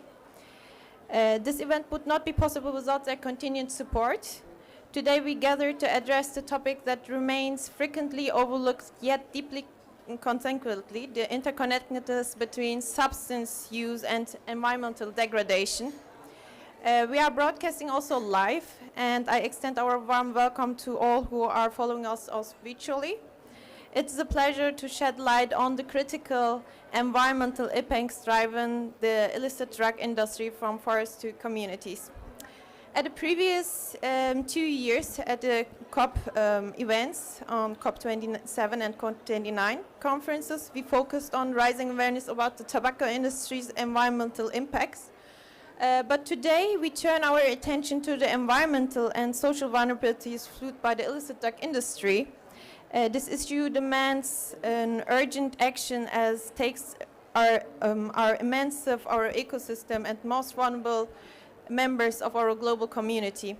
Our event team is from forests to communities, how the illicit drug industry fuels environmental and social vulnerabilities, highlighting how these activities result in deforestation, pollution, water scarcity, and significant social instability, particularly affecting marginalized populations. We aim to foster dialogue in urgent situation and policy attention to mitigate these harms while promoting resilience and sustainability. My name is Sara Evli Özhan, the senior expert of the Turkish Green Crescent Society, and I will be moderating today's session. Without further ado, I would like to introduce our first panelist, Ms. Sümeyye Ceylan, our Vice President of the Turkish Green Crescent Society. Ms. Ceylan will provide an overview of the multifaceted impacts of illicit drug industry, highlighting its role not only as a critical public health crisis, but also as an urgent environmental challenge with devastating effects on the ecosystem and the world's most vulnerable communities. Thank you. Thank you, Sarah. Welcome all. I would like to welcome on behalf of the Green Crescent Society.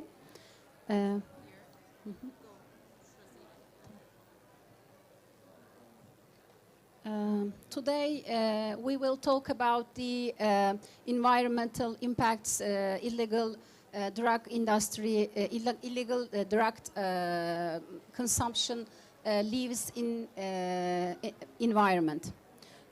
Drug use is a global issue with far-reaching direct and indirect impacts on human health, social well-being, and ecosystem sustainability.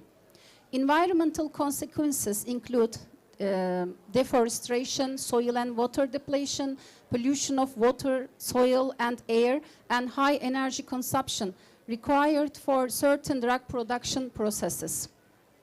Over the last decade, international organizations have realized these effects, and they started emphasizing these damages drug industry has on environment. The 1988 Convention Against Illicit Traffic in Narcotic Drugs highlights the need to consider environmental protection in drug prevention efforts. Similarly, UNODC has reported extensively on the environmental protection in drug crop cultivation. Recent World Drug Reports consistently emphasize the huge harm illicit drug production and trafficking, particularly in Latin America and Southeast Asia, has in the form of deforestation. from 1999 to 2020, Latin America and the Caribbean lost around 138 million hectares of forest, reducing its forest cover from 53% to 47% of the region's land area.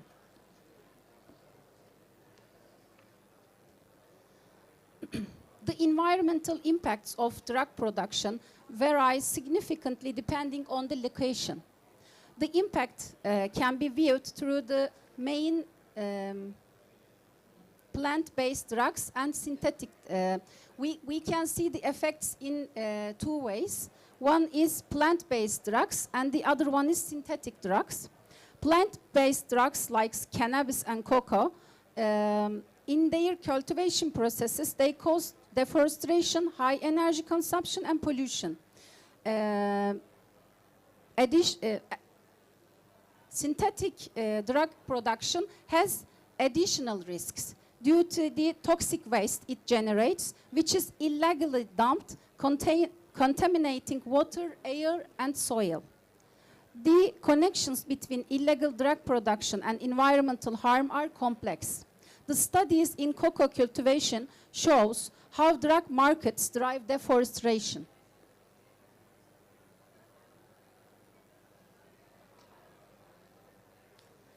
Addressing the environmental impacts of drug production requires stronger international and national cooperation.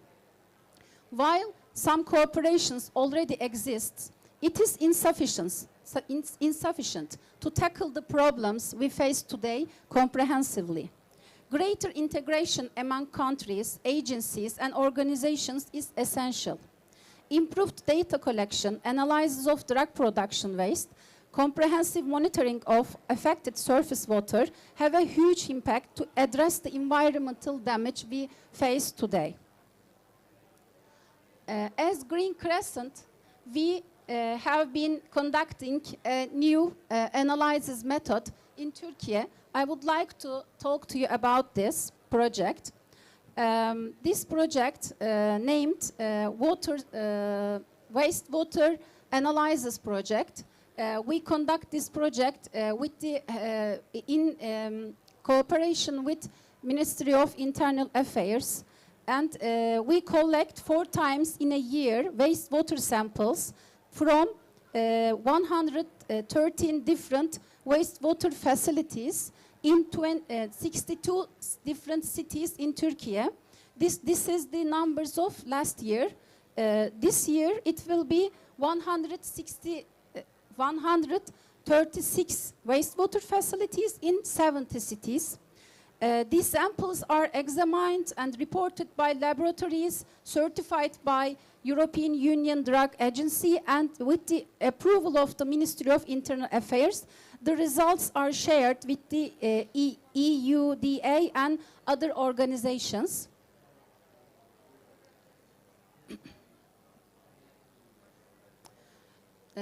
Vulnerability is another subject. Vulnerability stems from interplay between available resources and the challenges individuals and communities face. Illegal drug economies often exploit both people and environment, especially in Global South. Estimated 4 million people cultivating opium poppy, coca, and cannabis live in poverty, have limited access to services, land, and infrastructure. These crops, informal protection, these cultivation sometimes offers these people in poverty financial stability. That's why they prefer to cultivate the crops. Gender also plays an important role.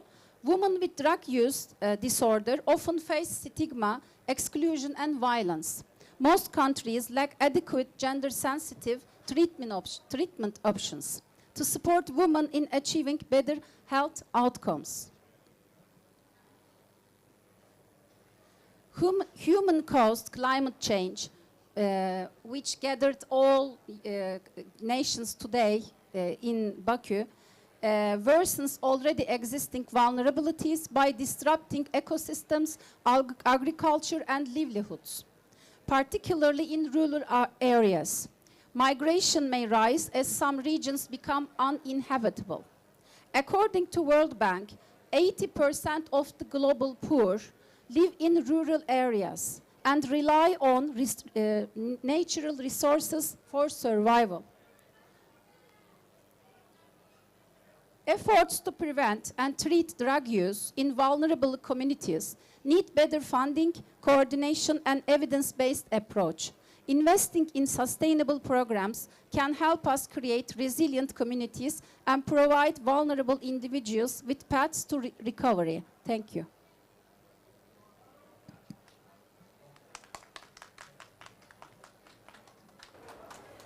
Thank you very much, Ms. Ceylan, for this overview of this critical issue.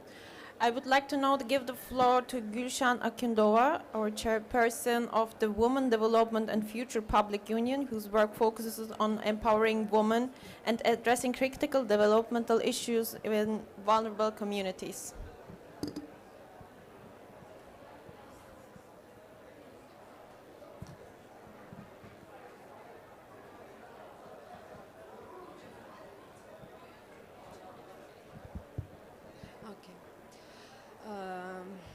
Dear ladies and gentlemen, my name is Gülşen Akundova. I am chairwoman of Women Development Future Public Union. Also, I am organizing here and as executive director of Ecomed Public Union and here in COP29. As you know, there are a lot of many organizations in Azerbaijan, local NGOs which are working on women and gender problems, and my organization one of these. And let's talk before this PPT about women and climate change. Already more than 10 years our organization is working on climate change. Climate change is one of the most pressing global issues with significant social, economic and environmental implications. It is affect the felt worldwide, but certain groups, particularly women and vulnerable populations, experience its impact more severely. Women, especially in developing countries, play a crucial role in managing natural resources, and their livelihood are often more dependent on their environment than men's. Women are disproportionately affected by climate change due to their roles in household, their dependence on natural resources, and the social economic conditions they face. In many regions, particularly in rural areas, women are responsible for collecting water, for firewood, and engaging in agriculture, all of which are directly impacted by climate change. Increased through floods and other extreme weather events reduce their availability of this essential resource, making daily survival more difficult. The economic implication of climate change are another significant factor. Women tend to work in informal and low-wage sectors, making them more vulnerable to economic disruptions caused by climate change. As the economic shift due to climate impacts, women's access to economic opportunities is often limited, further exacerbating their vulnerability.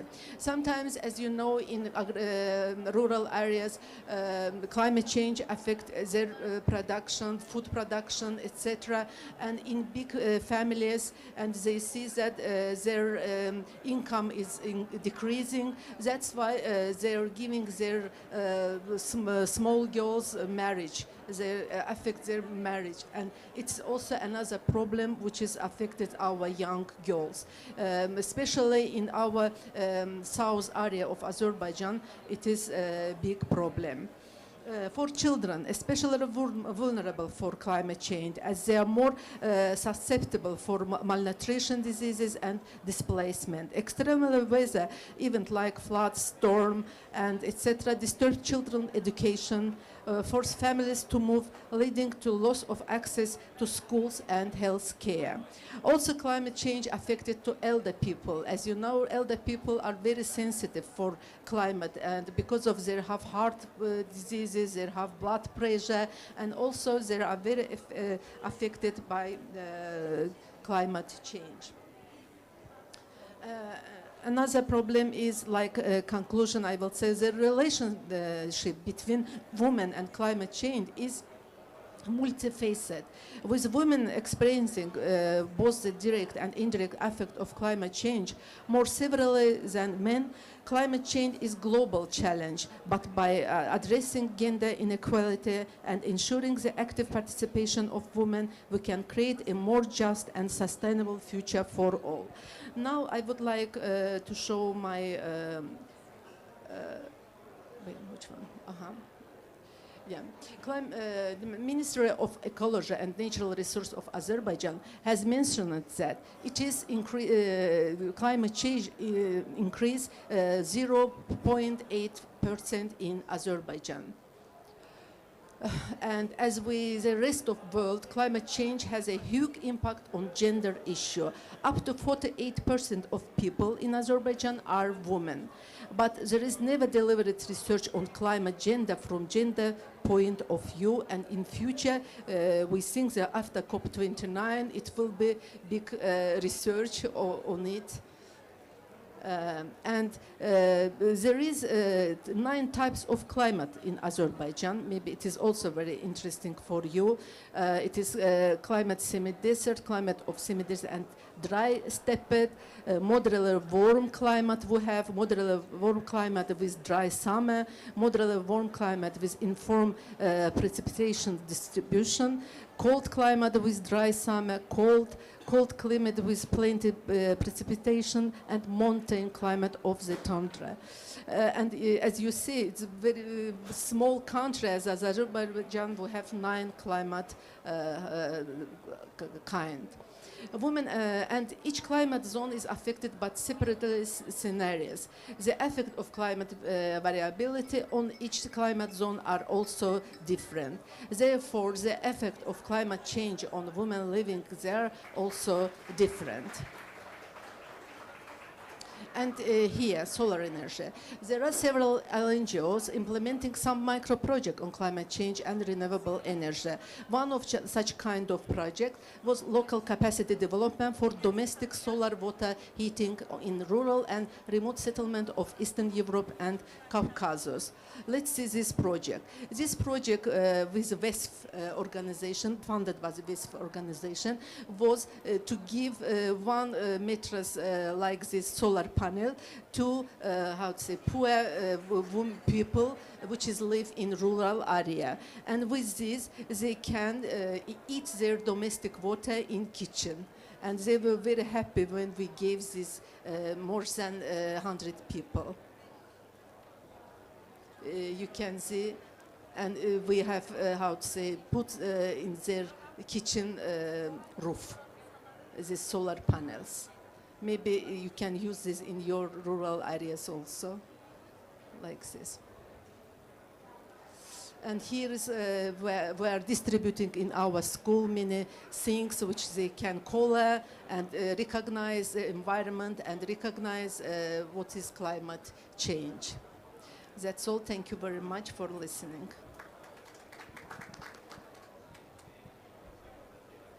Gülşen Hanım, thank you very much for joining us today and for your really valuable contribution on this perspective of this critical issue. Now I would like to give the floor to Emil Aliyev from the University of Ottawa, whose research on expertise in public health and environmental policy will add crucial insights into the challenge and solutions we face today. Thanks so much. Thanks so much for having me, and I want to extend special thanks to COP29 administration as well as Green Crescent for giving me the space to present my research findings. As she mentioned, even though I'm a local Azerbaijani from Azerbaijan, I come all the way from Canada just to participate in this event and contribute to the discussions. I'm doing PhD at the University of Ottawa in environmental sustainability, and this paper was a product of my work when I was working for Center for Addiction and Mental Health based in Toronto, Canada. And this presentation will be based off of that paper that of the chapter that we wrote, and it was published in the Journal of Spring Nature. So since we're talking about social and environmental vulnerabilities, I want to really touch on how I want to a little bit go back a little bit, go on a broader level and try to explore how climate change affects vulnerable communities, especially when it comes to homeless people and people that are suffering from housing insecurity, which is also associated with mental health issues and addiction issues, as you might already guess. So the purpose of the paper was really about how we can explore the impacts of climate change on vulnerable populations, especially when it comes to the mental health impacts. And the objective behind the chapter was really to highlight the links, the interrelated links between climate change, housing insecurity, homelessness, as well as mental health issues, and really show that climate change is a multifaceted issue. It has different layers, and we have to tackle all of them together. And we need cross-sectoral policies that really cut across all the sectors. So the key concepts that we address in this paper was firstly about resilient housing, right? Resilient housing is important because we need houses that are climate resilient, that can handle extreme weather, and so that people don't face all this mental health issue that I'm going to talk in a few seconds. Another key concept was about support system, making sure that we have trauma-informed support system, we have peer support, we have disaster education for homeless people. This paper adopted climate justice framework, and that's about highlighting fairness when it comes to people that are suffering from climate impacts. And that the paper also highlighted the concept of marginalization, marginalized voices. That's about involving at-risk groups, indigenous communities, and remote communities in decision making. So now let's talk about mental health impacts of climate change. So climate change affects vulnerable populations in two main ways, right? And especially when it comes to mental health. One is about exacerbating the already existing mental health issues. The another one is about leading to new mental health issues. So when it comes to weather events and mental health, we have to highlight that extreme weather such as heat waves, floods, droughts are really linked to anxiety, mood disorders, PTSD, and depression. That's the finding that we drew from the literature. And especially when it comes to heat waves, the literature really shows that the heat waves are really associated with higher hospital admission rates when it comes to mental health issues. What about floods? Floods, on the other hand, are associated with PTSD, post-traumatic stress disorder, and as well as anxiety. So as you can see, this really leads to increased vulnerability because housing insecurity, homelessness, and pre-existing mental health issues really lead to worsening impacts when it comes to climate change. And climate change is also associated with forced migration, and that's about people that are losing homes due to climatic events, and that also adds up to the stress that they're already facing, and that's also adds up to the depression and anxiety they're already facing. So we talked about how climate change leads to new mental health issues, but what about the already pre-existing issues? So that's where we have to talk about substance use and mental health. That's, first of all, when it comes to climate change, those people that are vulnerable, they have different ways of coping mechanisms. One of the ways is more substance use, right? Those people that are affected most, they turn to alcohol, they turn to drugs as a coping mechanism. And that's something we have to address along with addressing direct impacts of climate change. So here, alcohol is linked to vulnerability during heat waves, as well as heroin use is also increased. Heroin use also increases hypothermia risk in cold conditions. And hypothermia, as you might already know, is having a body temperature that's lower than the normal body temperature. And here we have to also highlight the accessibility issues, how climate change is associated with certain access barriers. So first of all, climate change leads to certain stigmatization issues among those vulnerable populations, and that's something that we have to address along with addressing the direct impacts of climate change. What about mistrust of public spaces? This is really important as well, because we can give an example of cooling centers in libraries. That's not accessible to those people that are suffering most from the climate change. They can't use these resources even though that's officially publicly available to them. So we talked about the challenges, but on a positive note, I want to talk about certain strategies that we can use and we can address the impacts of climate change on vulnerable populations. So one of the strategy is about resilient housing, right? As we talked earlier, making sure that the houses are resilient to climate change, are resilient to heat waves, floods. The other strategy is about having trauma-informed emergency response, and that's making sure that you support physical and mental health during disasters.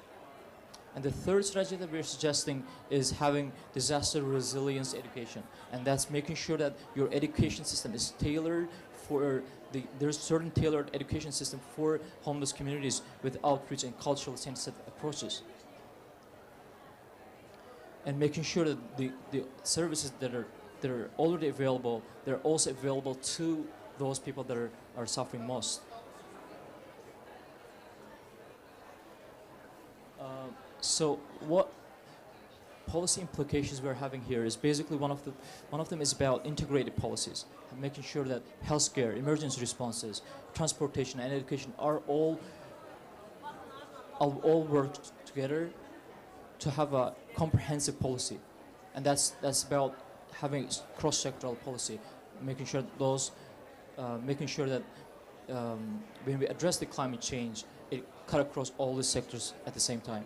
And the second policy implication is about having making sure that you give voices to the ones that are needed to be heard most, and that's about making sure that you address the lived experience, making sure that you involve those people that are suffered most and giving them the voices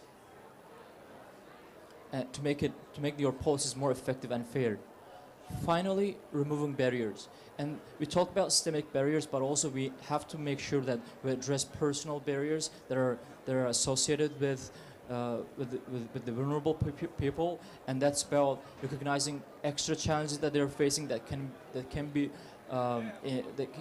past incarceration, chronic pain that should be linked, that can lead to substance use and mental health issues. So we need to address those barriers as well.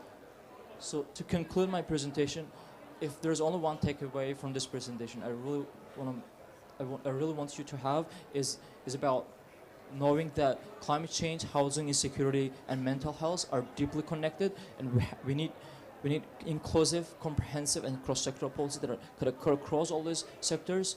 And it's also important to highlight that we need to incorporate voices of those with first-hand experience. Thanks so much.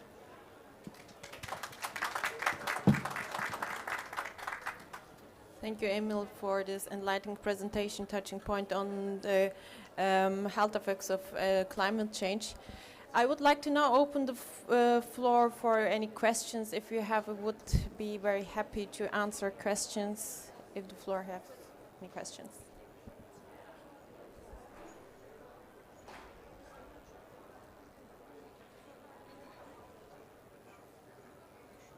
Thank you so much for that beautiful presentation. As a climate activist and a student of psychology, I am very, very interested in this work. How can I access it, number one?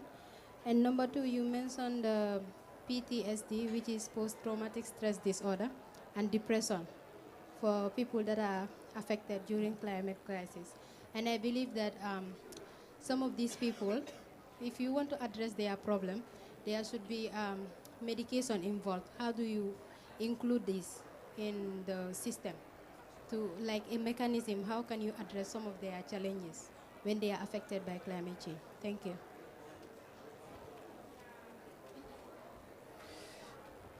So I guess I can address that question. So you definitely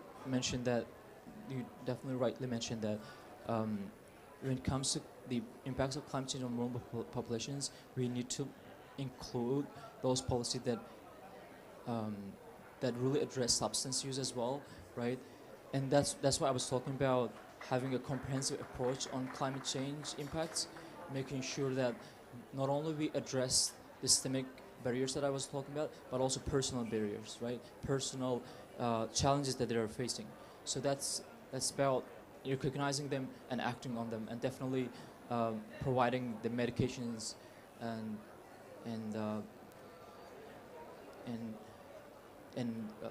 all the health services that need to be provided. I think that's definitely important. But the purpose of the paper was really about about acknowledging that and kind of having a policy implication so that we can work on these issues together. Do we have further questions or contributions? So I would like to close then this session. And as we reflect on this conversation we have had, I'm reminding of a pressing need for comprehensive action that spans borders, policies, and interdisciplinaries. The fight against environmental degradations that caused by substance uses must not only be fight for ecological preservation, but also for social justice, equality, resilience building among these communities most at the risk. And thank you very much for joining us, and let us continue to build a pathway for change together, we hope. تیر پران بین